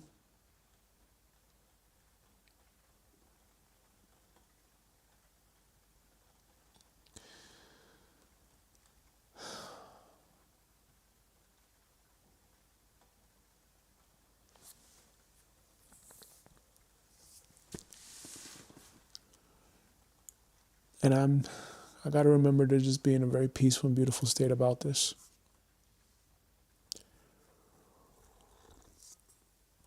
Which as of right now it's getting more difficult.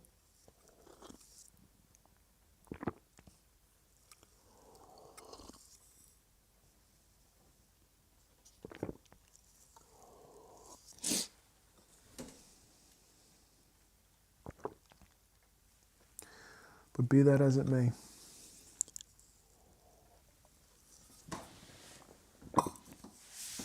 the work continues.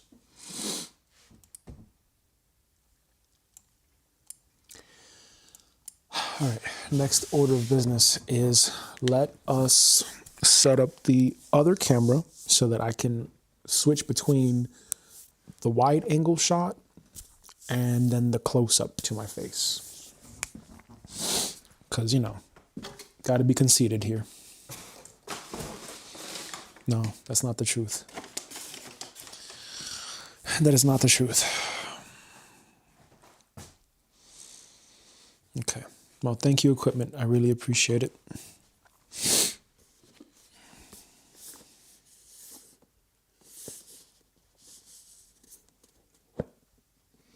Okay, this should be, it says true 4K 60 video.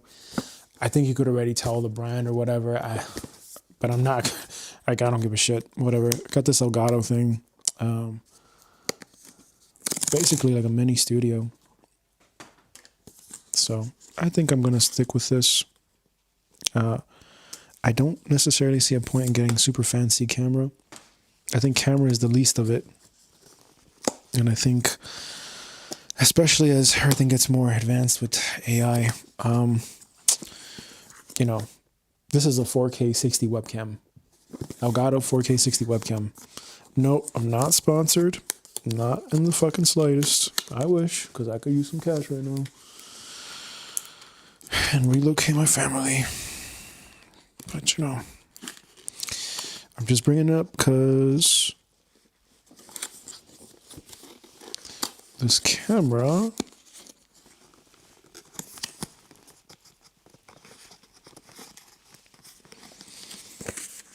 it has a high quality image to it. It's 4K 60. And what I've seen from cameras is that that's actually the least of it. That's probably the least important, actually. You need a good enough camera so people can see your face, but I mean, this is already, it's already pretty good to me. So, let's do this.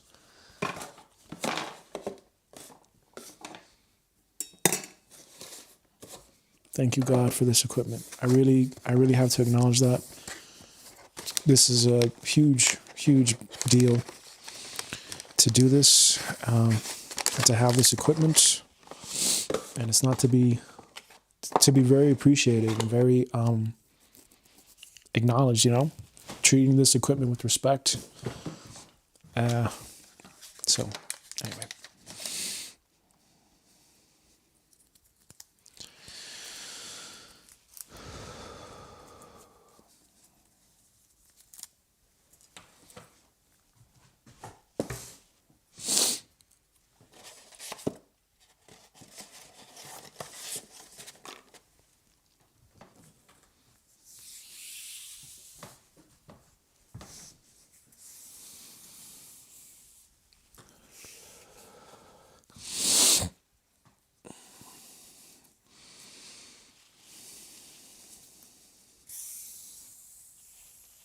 Okay. Let's plug in this guy.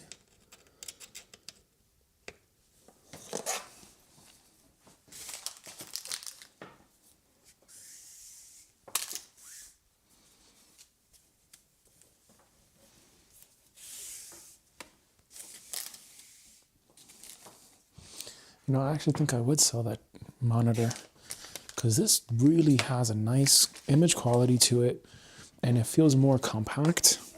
I can put another monitor together. But let's see. Let's see. Okay. Thank you, God. I appreciate this.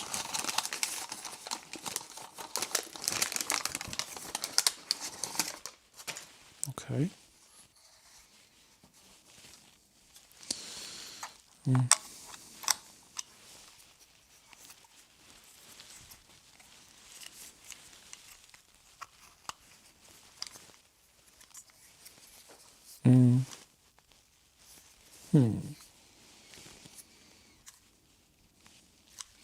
Oh, okay. I think I understand.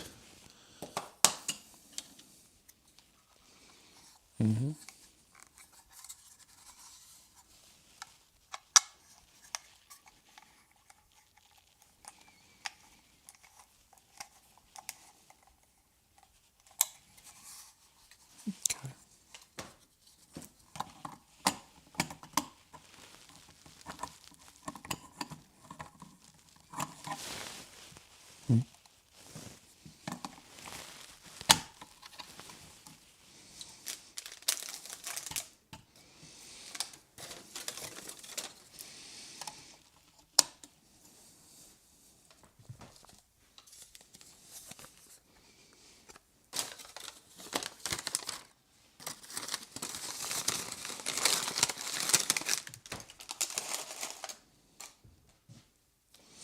I do my best to keep the boxes of things. I'm not going to keep all of these boxes, but I do my best to keep the boxes in case I need to sell it.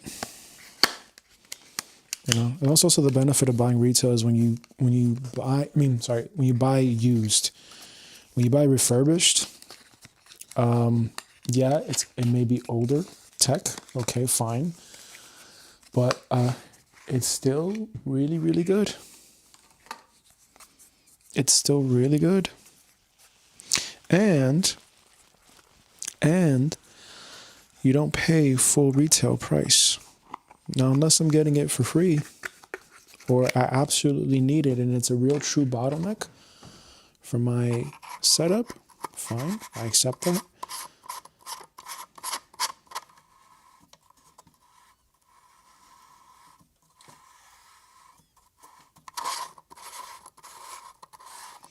This is a filter for the Elgato camera. Let's put that in there. You already had it, Gabe. Please.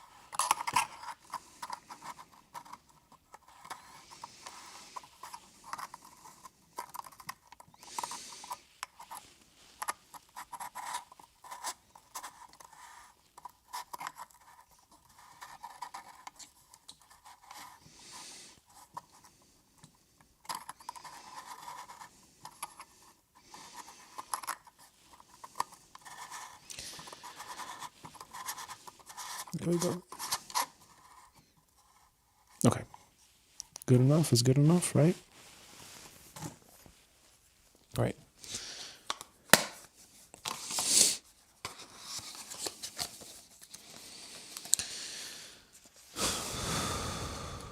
Okay.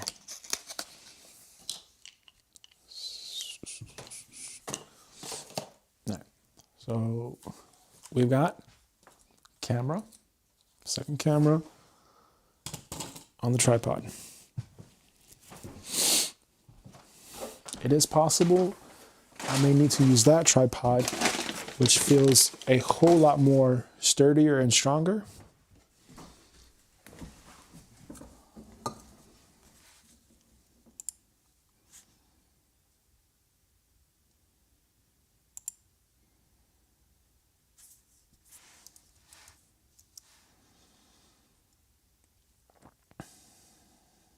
Let's see if I can zoom in here.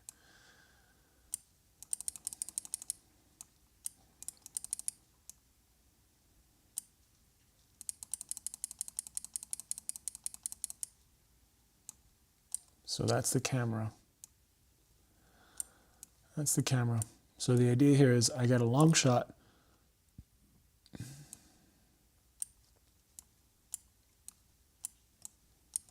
I got like a wide angle shot, and then I got this camera, which I could put here or I could put here. It doesn't matter. It really doesn't matter. I could put it anywhere. Or I could even just swap it out and put it on the pole or something. It doesn't matter. But yeah, this is the camera right over here. This guy right here. Okay? And now this camera is going to be used to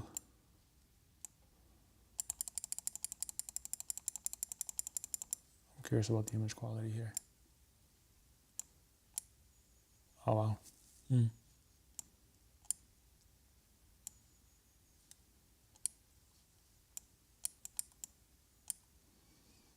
Yeah, this worked exactly how I thought it would work in my head. That's really great. Now we got the makings of a little mini studio here.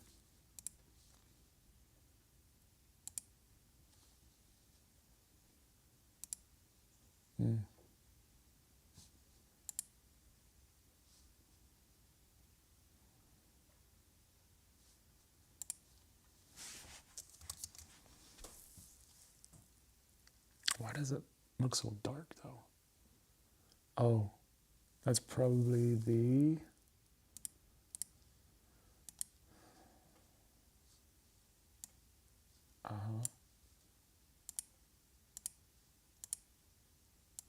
okay.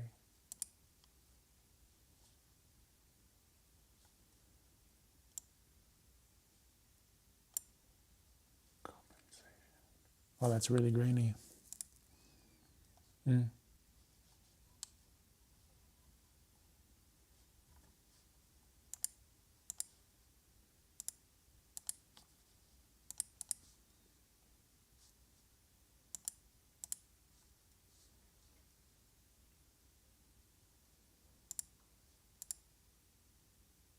Mm.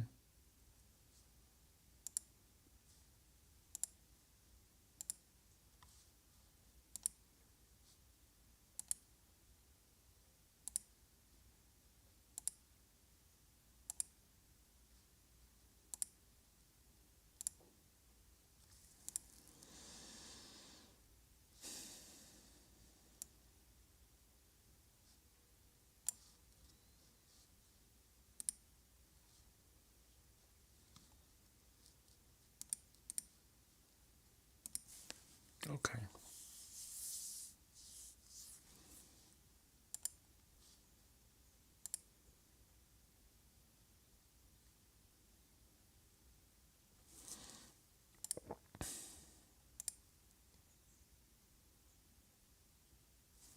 That's blurry.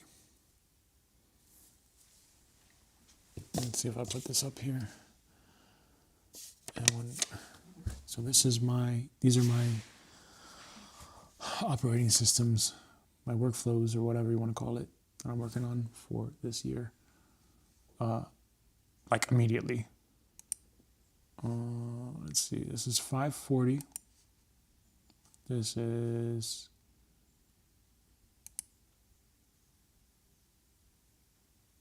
2160 60 FPS. Oh yeah, there you go. That's pretty smooth right there. Yeah, how my hand moves, it's pretty smooth. Yep, that's slower. 1080 60.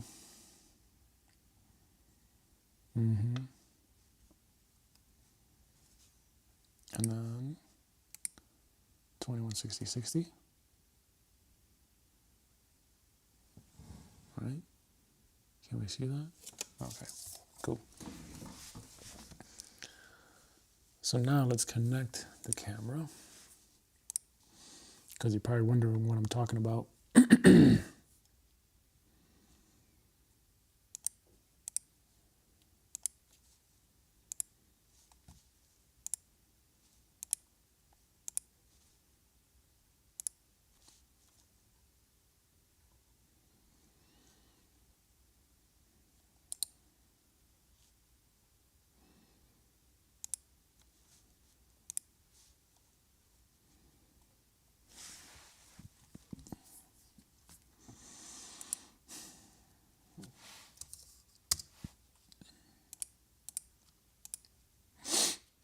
Let's redo this.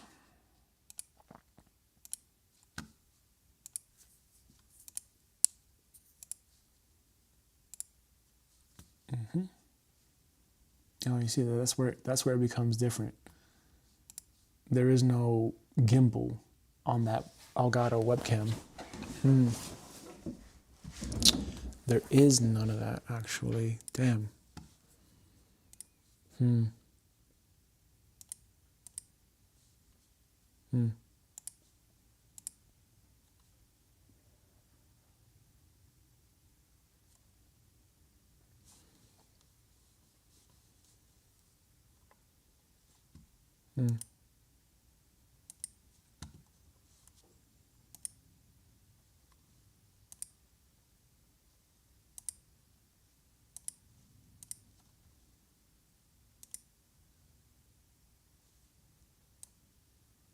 Or what you can see, I could zoom in.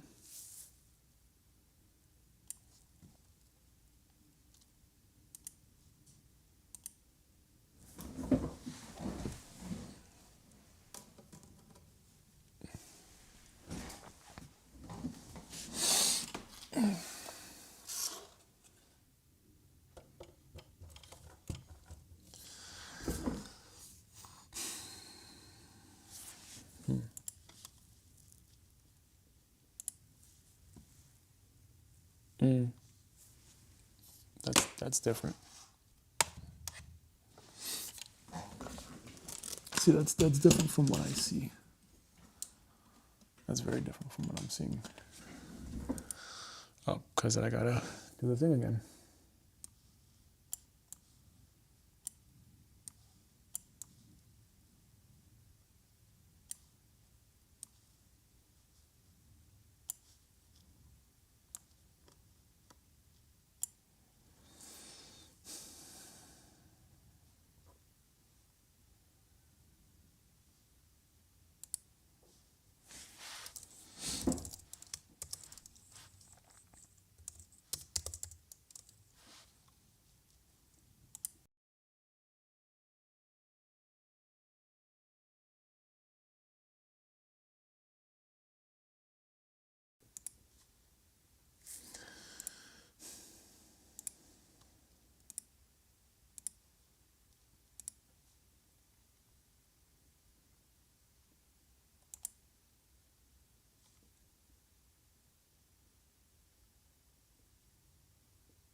Okay, now to explain this here. We've got the main. Yes, that's the idea. That's the idea.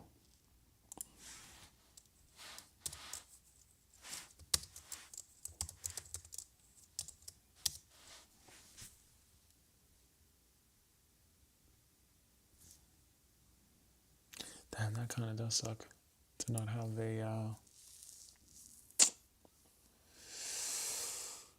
gimbal webcam. Oh, wait a second, but I'm here now. I can actually see if the prompter can fit on the Insta 360 link to the prompter. Right, let's oh right, and then right, let's actually show, right, because now we have two. Right, that's the point of that. That is the point of that, and that's exactly what I was thinking. That's exactly the vision that I had. That's exactly what I wanted to see happen, and now it does happen. Okay, that's doable. The only thing that sucks is like this is not.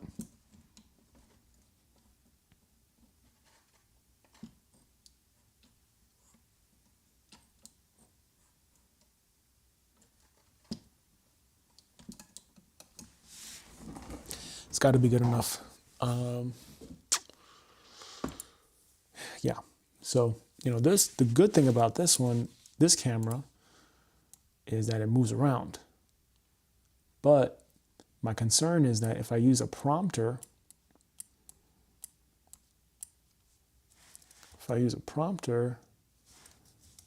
then is it going to fit on this camera?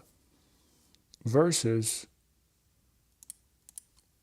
if it's here, you know, I think it should be able to, the prompter can work. Let's do the prompter now.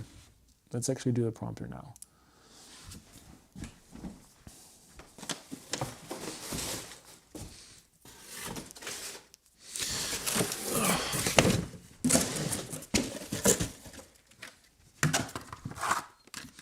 And all of this to show my work, all of this to show me doing the trading and to build this operating system. But I have to do it. I have to do it because, you know, even if I spent $5K on this, which I had to borrow to do this, even if I had to do that, if I can get this system set up and feed ChatGPT the information, I spent the last 15 months of my life basically getting this information and learning what to do, etc. So if I can get to this point where I have the thing, the bot trading for me at all times, what does that mean? That means that, hey, I got to take 100 trades. Out of 100 trades, I got to sample. Okay, let's see what the SQN and the Sharpe ratio is. For this specific market condition, is it bullish, quiet, bullish, volatile, bearish, quiet, bearish, volatile? Okay, but that trades for me on autopilot. That's a big thing. That's a big thing. Okay, that's a very big thing. It's huge, because then what that means is, if I need to move around, if I need to do something, I know that I have an employee, which is the trading bot, trading for me. And that's where I want to be. That's where I want to be.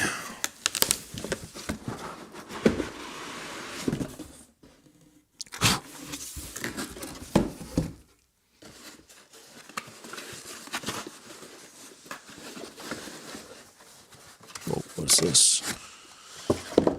Oh, okay.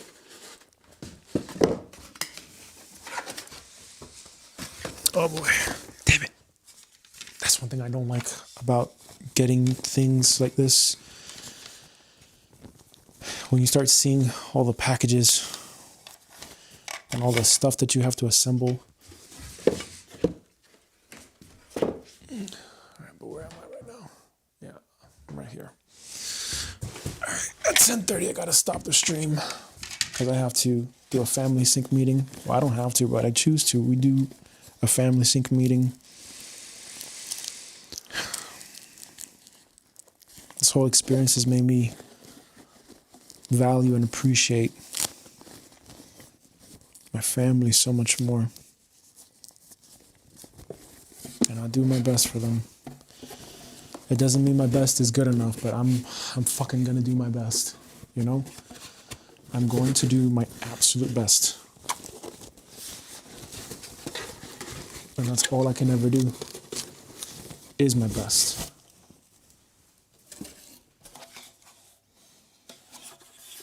Okay, I don't know how that works exactly. Oh. Huh. I'm assuming, right, that's for the face cam. Okay.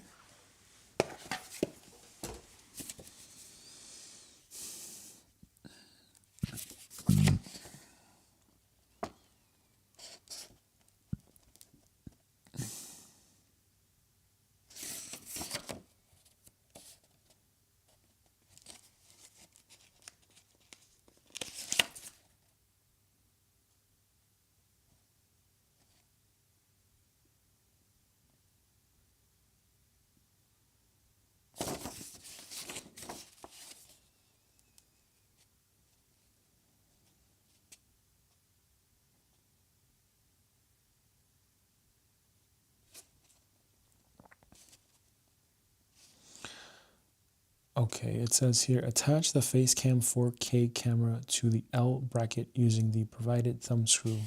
Do not tighten it fully. Right, so I guess we got to take this over here.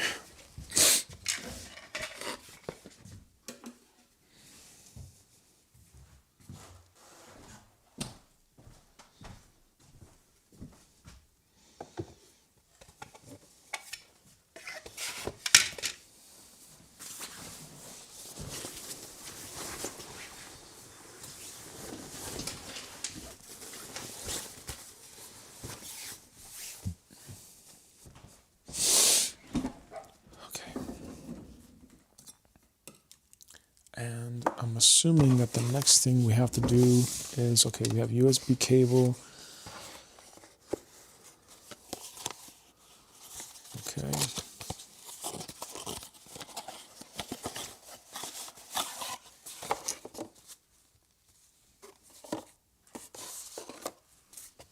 DSLR backplate, okay.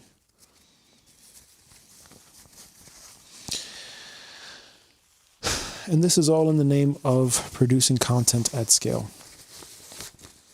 That's why we do this, to produce content at scale. Because I'm not going to be sitting here endless hours making content like how I used to several years ago. And doing all that video editing, that's not my ambition in life. And that felt very draining and limiting. So at this stage, I make sure that I do the best that I can to have the right equipment help me do the job exponentially smoother, I should say.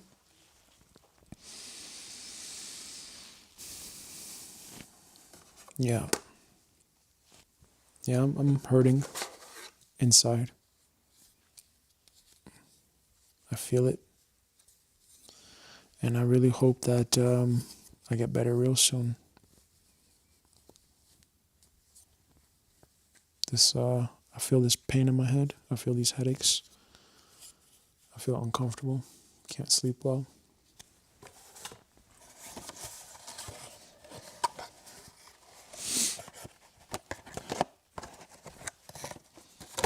Cannot sleep well. Did not sleep well last night. And yeah, wow, this is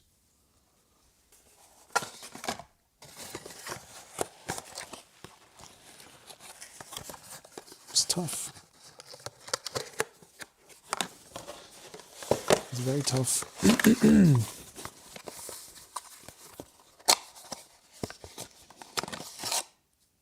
Okay, that's the USB-C to USB-A. Okay.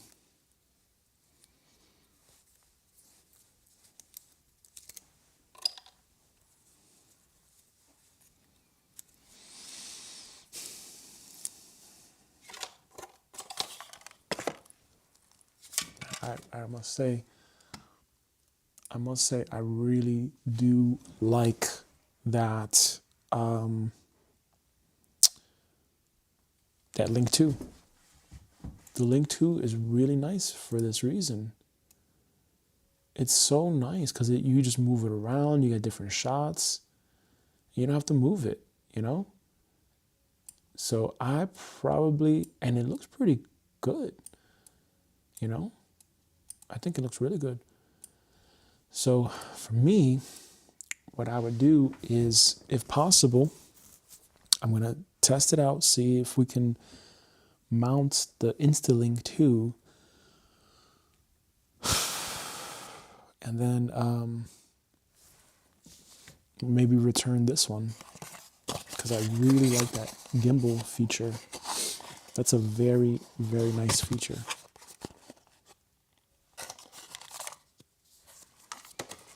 Super nice feature.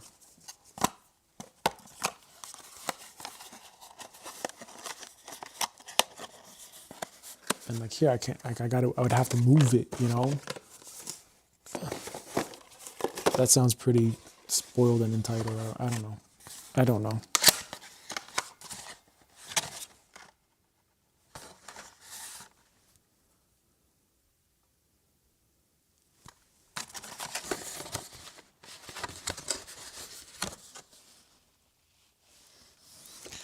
Okay, I'm assuming these rings are for like a DSLR camera. So that doesn't apply to me. Now let's look over this one more time.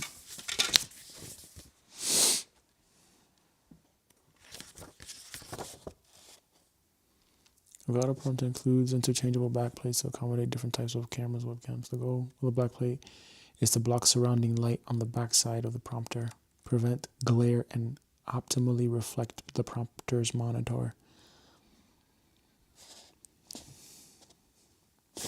Oh, right. I can just also watch a video. Let's see if we can get that in there.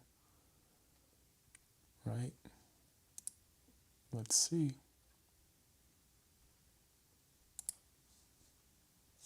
Now let's change that video source now.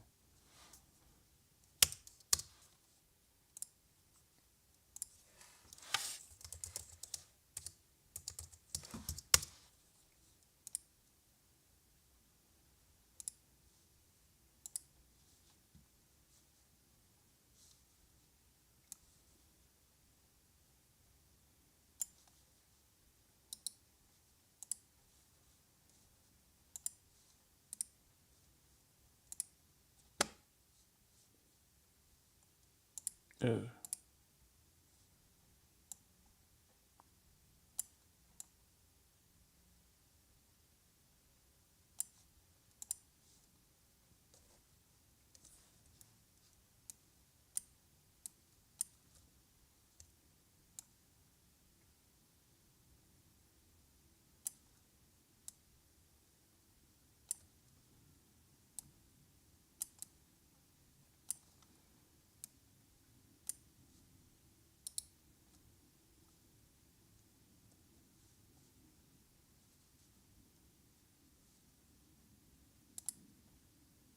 Mm.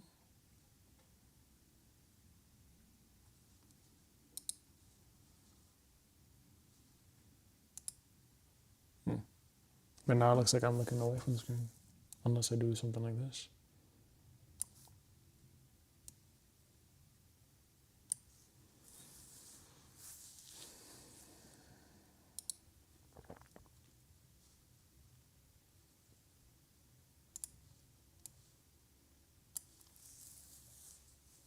That's a possibility too.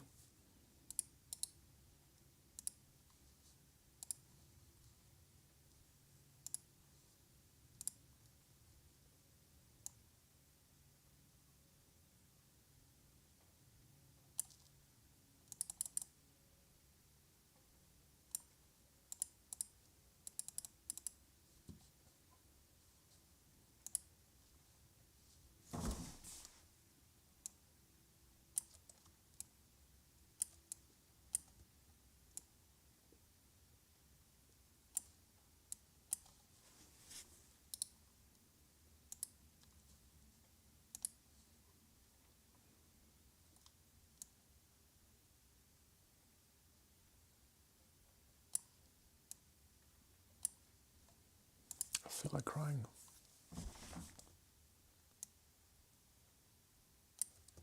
I feel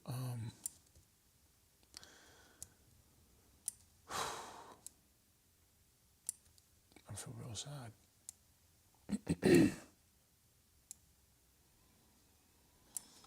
I feel real sad not to have my daughter here. Okay, that's the avocado.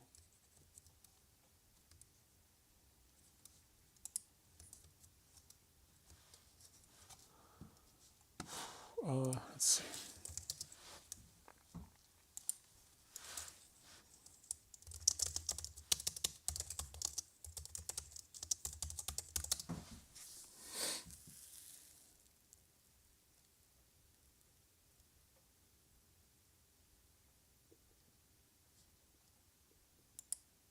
In this video, we'll show you how to set up Elgato Prompter with a webcam or smartphone, including mounting onto your setup. Attaching with a webcam or smartphone, including mounting onto your setup. Attaching your camera to Prompter, and the basics of control through Elgato Camera Hub. First, here's what comes with your Prompter. Prompter with the integrated 9-inch display, an L bracket for mounting cameras, a backplate for use with Facecam Pro, a ring backplate used for attaching Prompter directly to the front of a lens. Additionally, 9 step-up rings which attach to your lens, a universal backplate with a shroud for use with any camera, a braided USB 3.0. Yeah, so I've got these. But can I just not, let me just do this a little bit differently.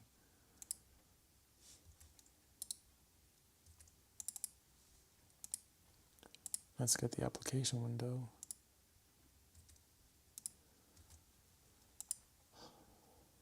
Oh.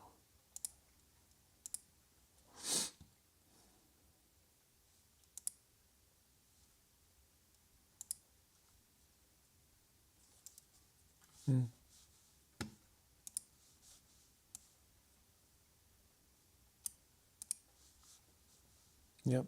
Okay, now I can see both. Great. Type A to Type C cable with a special 90-degree connector, a cleaning cloth, and a quick start guide. Now, time to mount Prompter in your setup. This could be on master mount on your desk, master mount on a weighted base, a tripod, or even Wave Mic Arm LP, which is really nice. You have a lot of flexibility. Prompter has 2 quarter 20 thread mounting points. In general, you will be wanting to use this one further towards the back for the best balance. We'll begin by showing Prompter with master mount. When connecting Prompter to a master mount, showing for the best, you'll be wanting to use this one further towards the back. Okay, so there's 2 of these. Use the one further towards the back. Actually, this one doesn't work. Let me go with the display.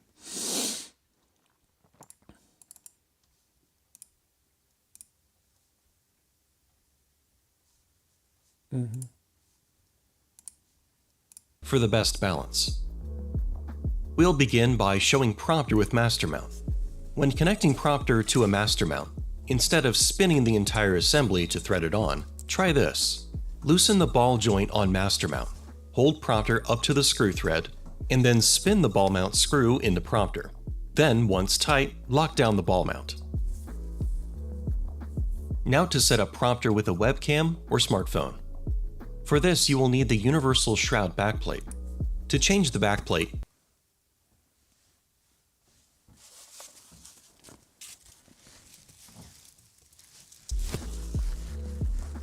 now to set up Prompter with a webcam or smartphone.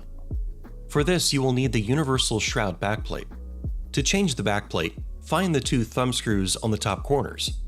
Remove them and set aside.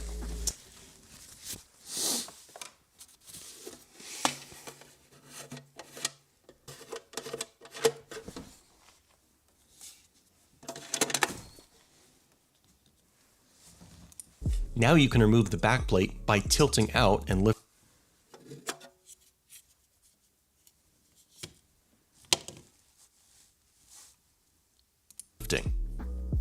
When installing a backplate, make note of the tab at the bottom of the backplate, which fits.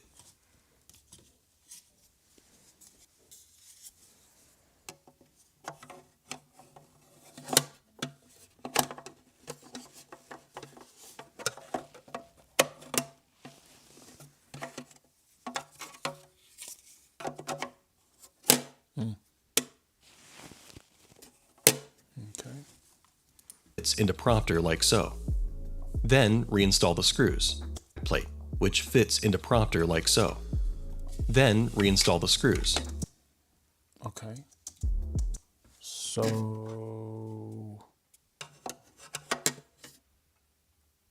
What? This backplate has a fabric shroud, which is used for blocking light from entering Prompter, and has a large opening for accepting all sorts of cameras. Okay.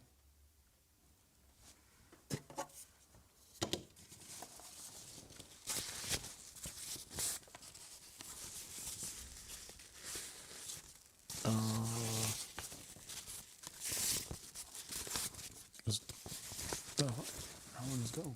Tab at the bottom of the backplate, which fits into Prompter like so. Okay. We got this at the bottom, which will fit in here like so.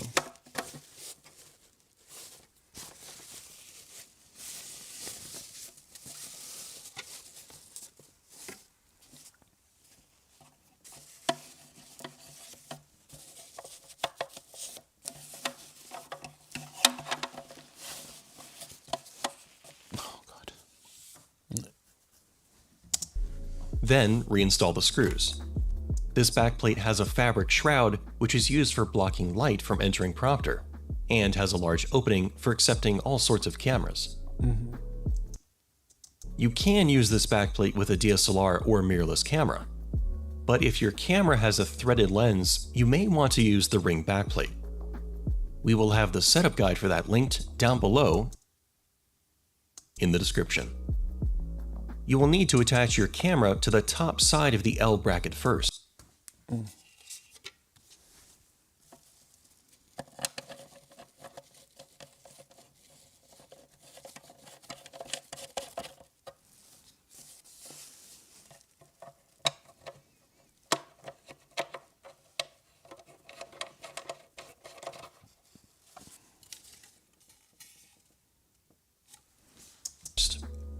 The top side has these side sections. To demonstrate, we'll be using Elgato Facecam. First, make sure you have Facecam's monitor mount removed to reveal its quarter 20 thread. Next, screw Facecam onto the top side of the L bracket, but you don't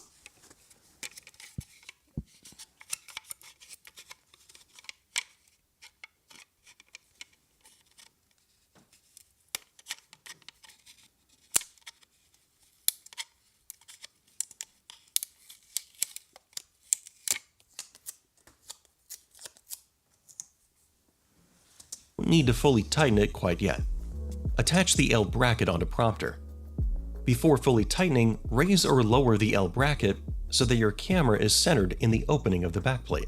Once it is centered, tighten down the thumb screw on the L bracket.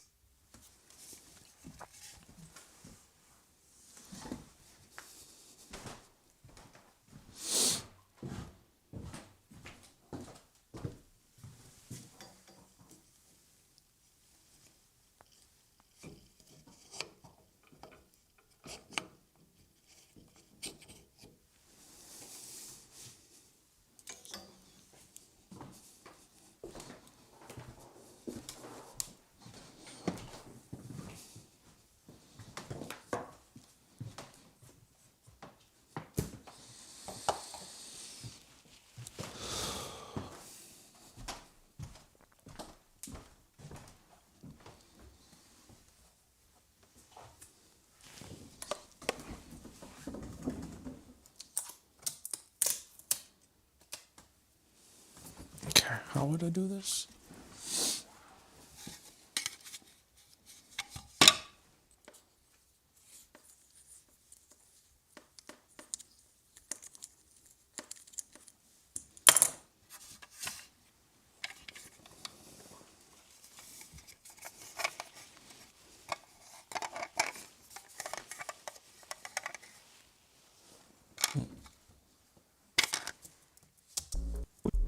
Next, screw Cam's monitor mount removed to reveal its quarter 20 thread.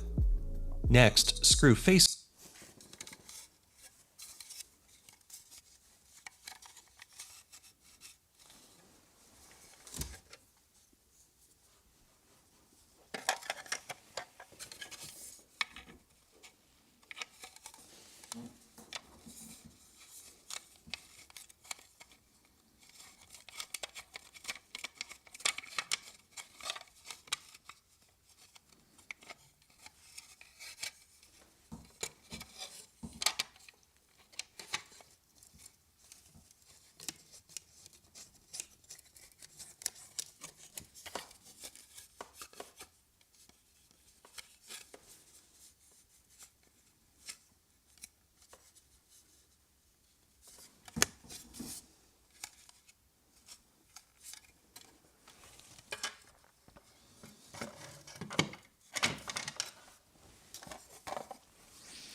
cam onto the top side of the L bracket, but you don't need to fully tighten it quite yet. Attach the L bracket onto prompter. Before fully tightening, raise or lower the L bracket.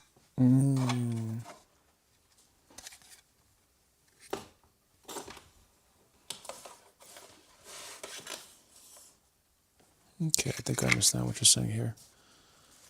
Take this here now. Oh, shit. May not work.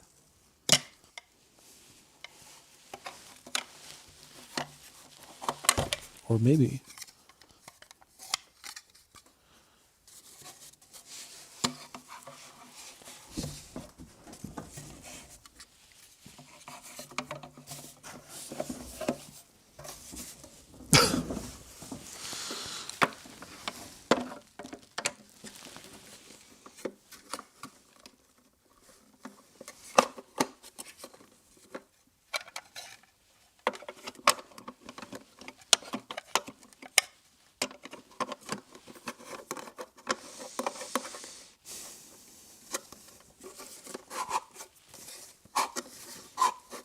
Okay.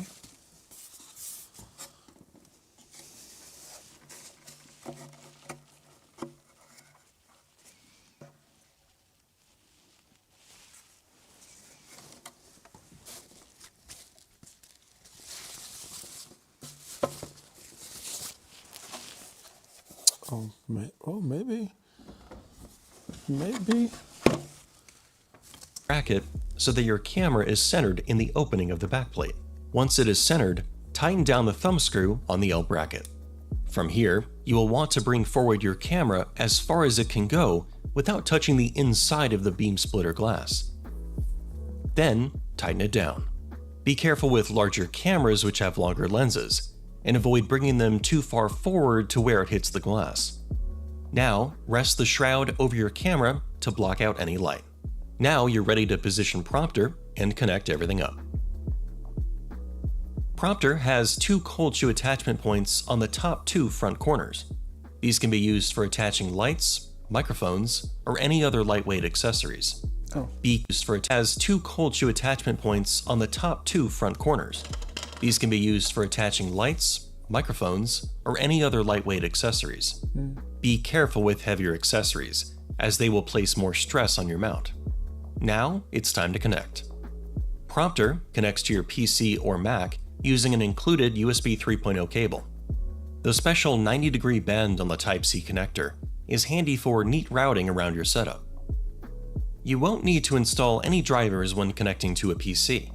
However, for macOS, you will need to have Camera Hub 1.8 or later installed for Prompter to function.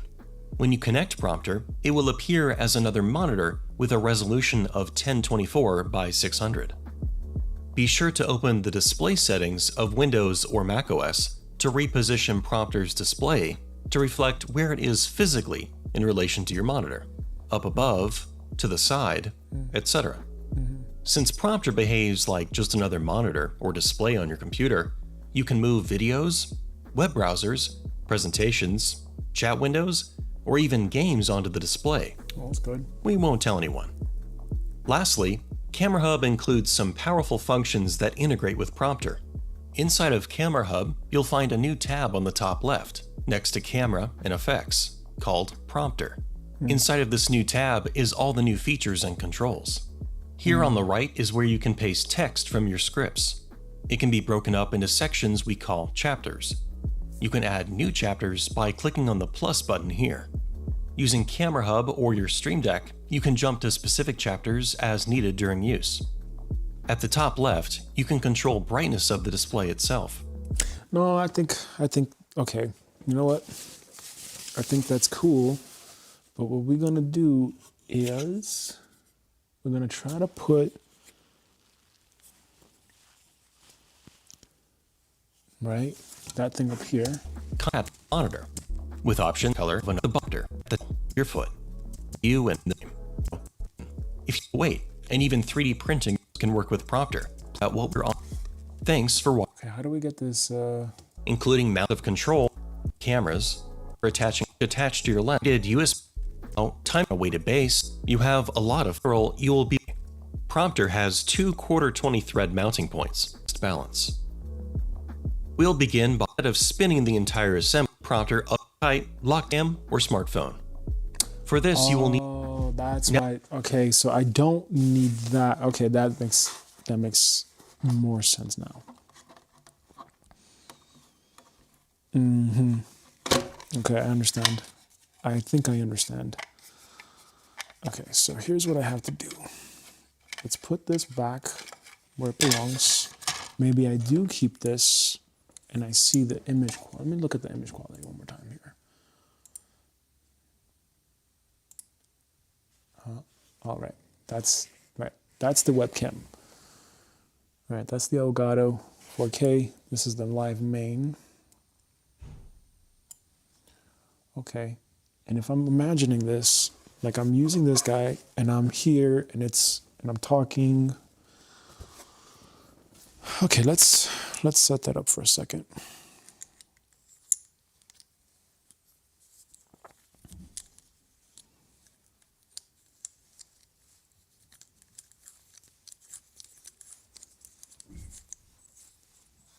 Let's set that up first, so that way we can actually, gauge it basically. Let's put this over here or something for now. Or not. Or yes. Okay. this guy here for now.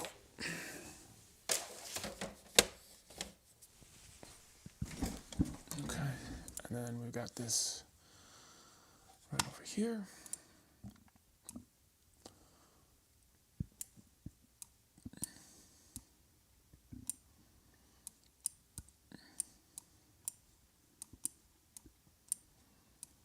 Okay. So the idea is we're going to take this off because I have this face plate for this back plate for the 4K cam. I think the purpose is to, right, let's put this over here. Let's take this guy out.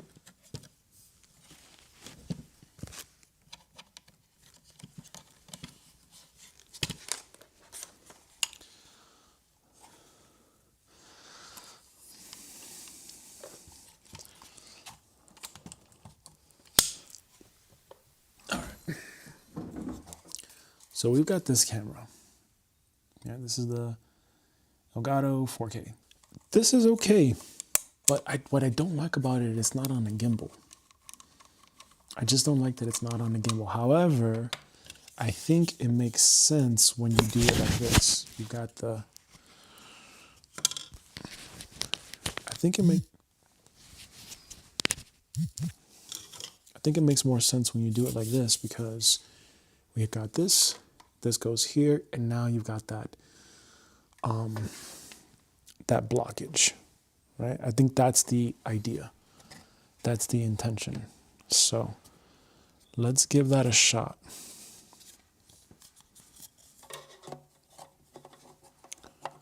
Let's give that a shot here.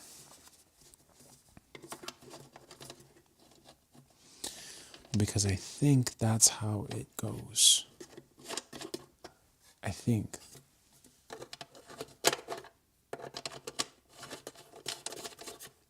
And also I can mount this on a tripod. So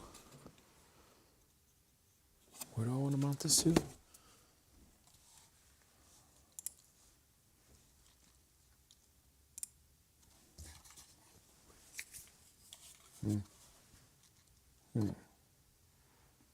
That's very different image quality. I think it's because of that ring. I think that camera ring is supposed to do like the anti-glare thing.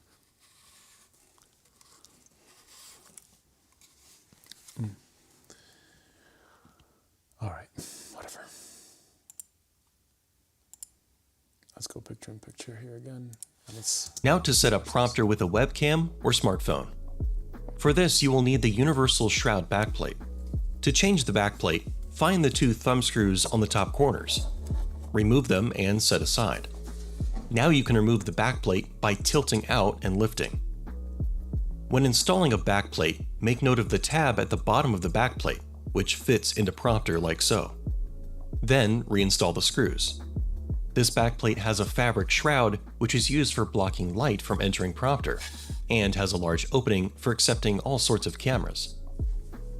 You can use this backplate with a DSLR or mirrorless camera, but if your camera has a threaded lens, you may want to use the ring backplate. We will have the setup guide for that linked down below in the description. You will need to attach your camera to the top side of the L bracket first. The top side has these side sections. To demonstrate, we'll be using Elgato Facecam.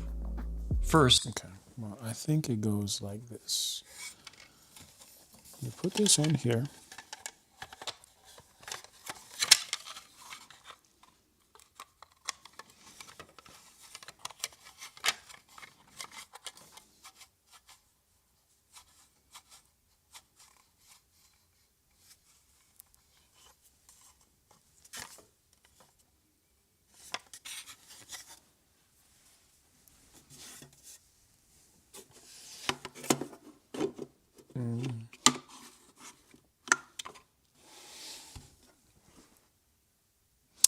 Oh,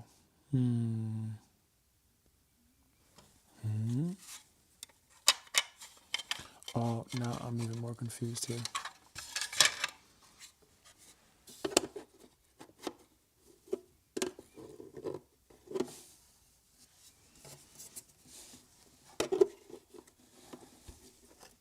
How is that supposed to fit?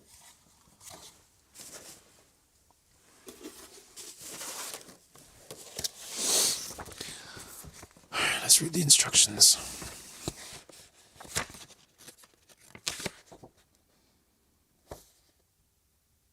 Mm-hmm.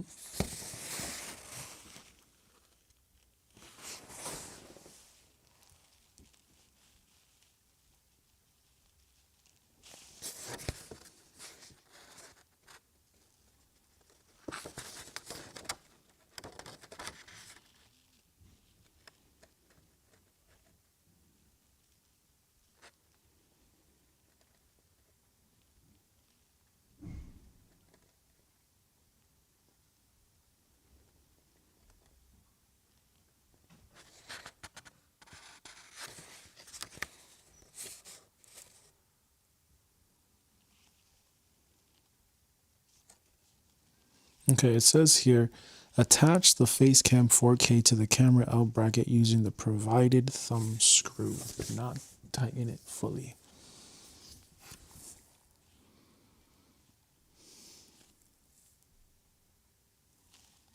Attach the camera L bracket.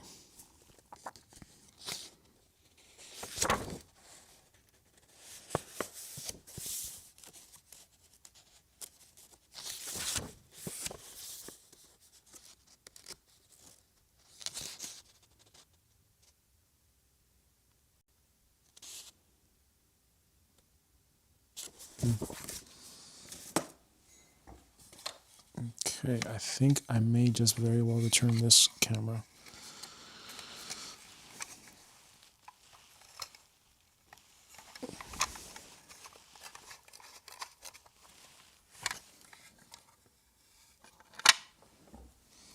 Unless I'm looking at this wrong and it just slides in this way. Oh, probably. Oh, yes, I think so.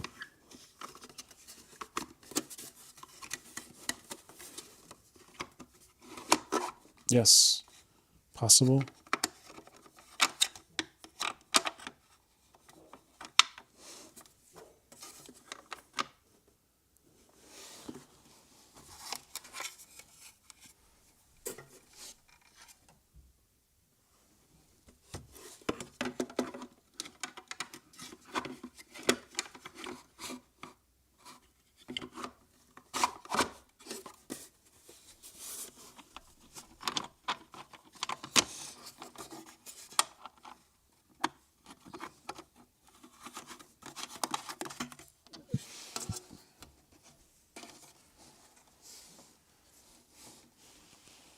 That is not how that goes.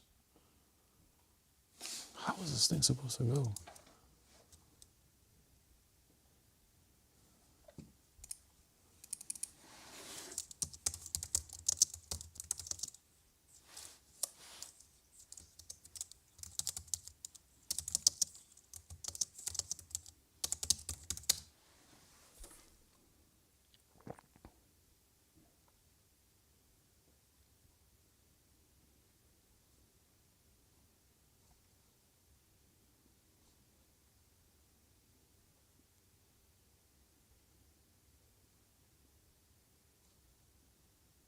So one of these cameras is a $2,000 mirrorless camera setup, and the second one is the brand new Elgato Facecam 4K webcam. Let me know if you can tell the difference, and if you can, is there a $1,500 $2,000 difference between these two cameras? So one of these cameras is a $2,000 mirrorless camera setup, and the second one is the brand new Elgato Facecam. That's why I got this, because of the image quality.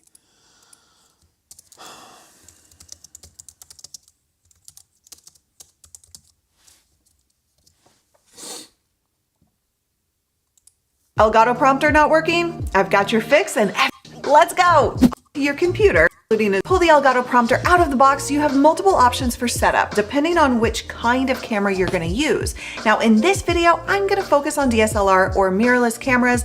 If you wanna use a face cam, a webcam, or something else that doesn't fit with the ring backplate, those instructions are in the box, but if you'd like to see a video on it, comment below and tell me. Step 1. For a DSLR or mirrorless camera, remove the Facecam Pro backplate that comes pre-ring back into the screw. You're gonna find 9 diameter lists. It also has actually chose the step-up prompter attach. Slide the prompter onto. Once your camera is mounted where you want it to go, then slide the prompter onto the step-up ring. Let's connect it.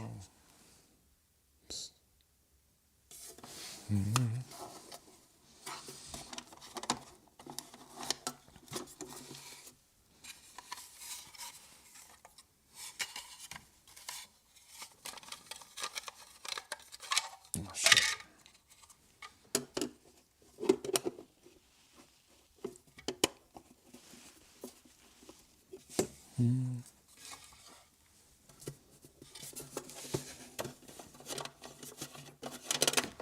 Oh.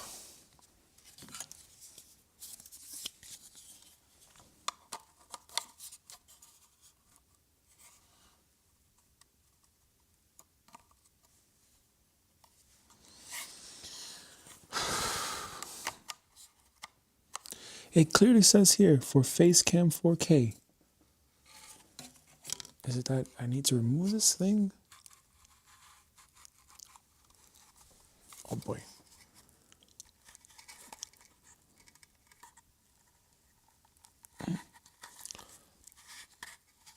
Oh boy.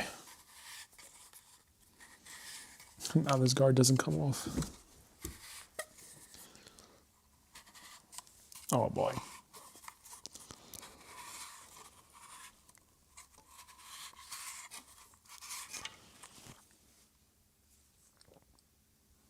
Is there something else? So hold on a second. Let's see, maybe this will work.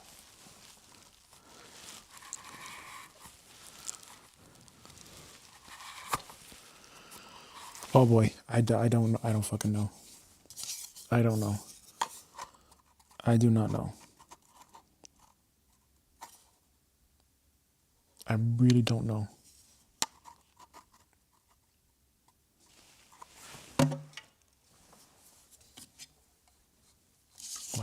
Why would I use this face cam backplate? Do I need to use the face cam backplate or? Now, the display link download, like on a the of the Camera Hub software. If the prompter tab is grayed out and unclickable, restart. And really, the trick to getting it to work, if it's not, is restarting the computer or restarting the app itself.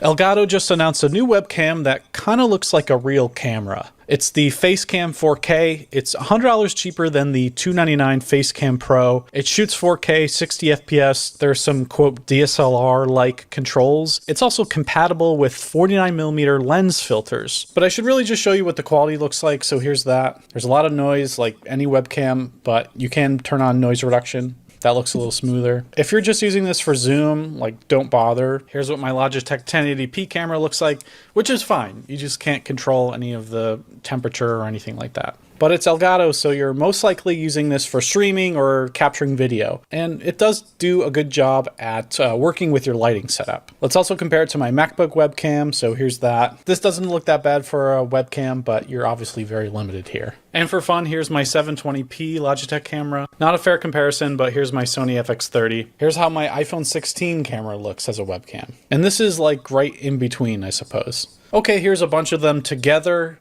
Is there a big difference?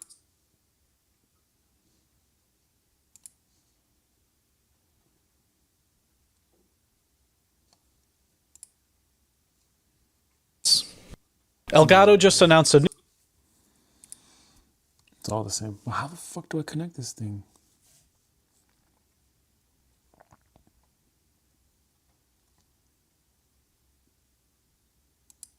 Facecam Pro onto the L bracket using the included screw. Pay attention to leaf it onto the back of promptly loose for adjustment later. Next, attach the L bracket onto the back of prompter loose for adjustment later. Next, attach the L bracket onto the back of slightly loose for adjustment later. Next, attach the L bracket.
Okay.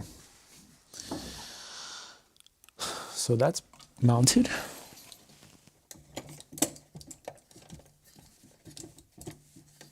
Okay.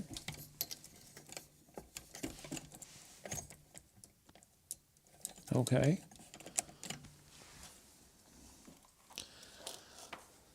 But is this really?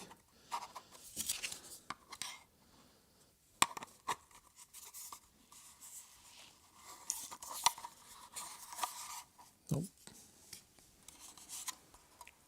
And this doesn't do anything, right?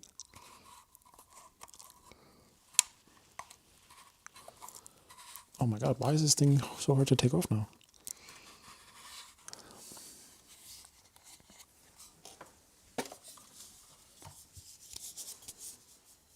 Oh shit. All right, well, that's gonna be it for this live stream. That's gonna be it for today.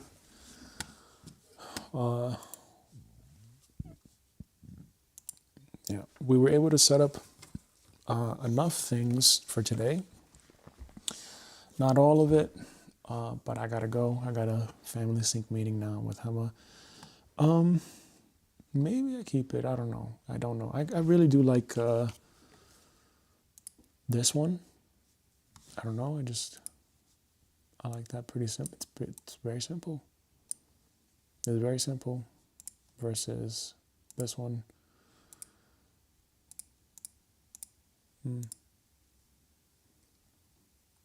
Well, a camera is a camera, right?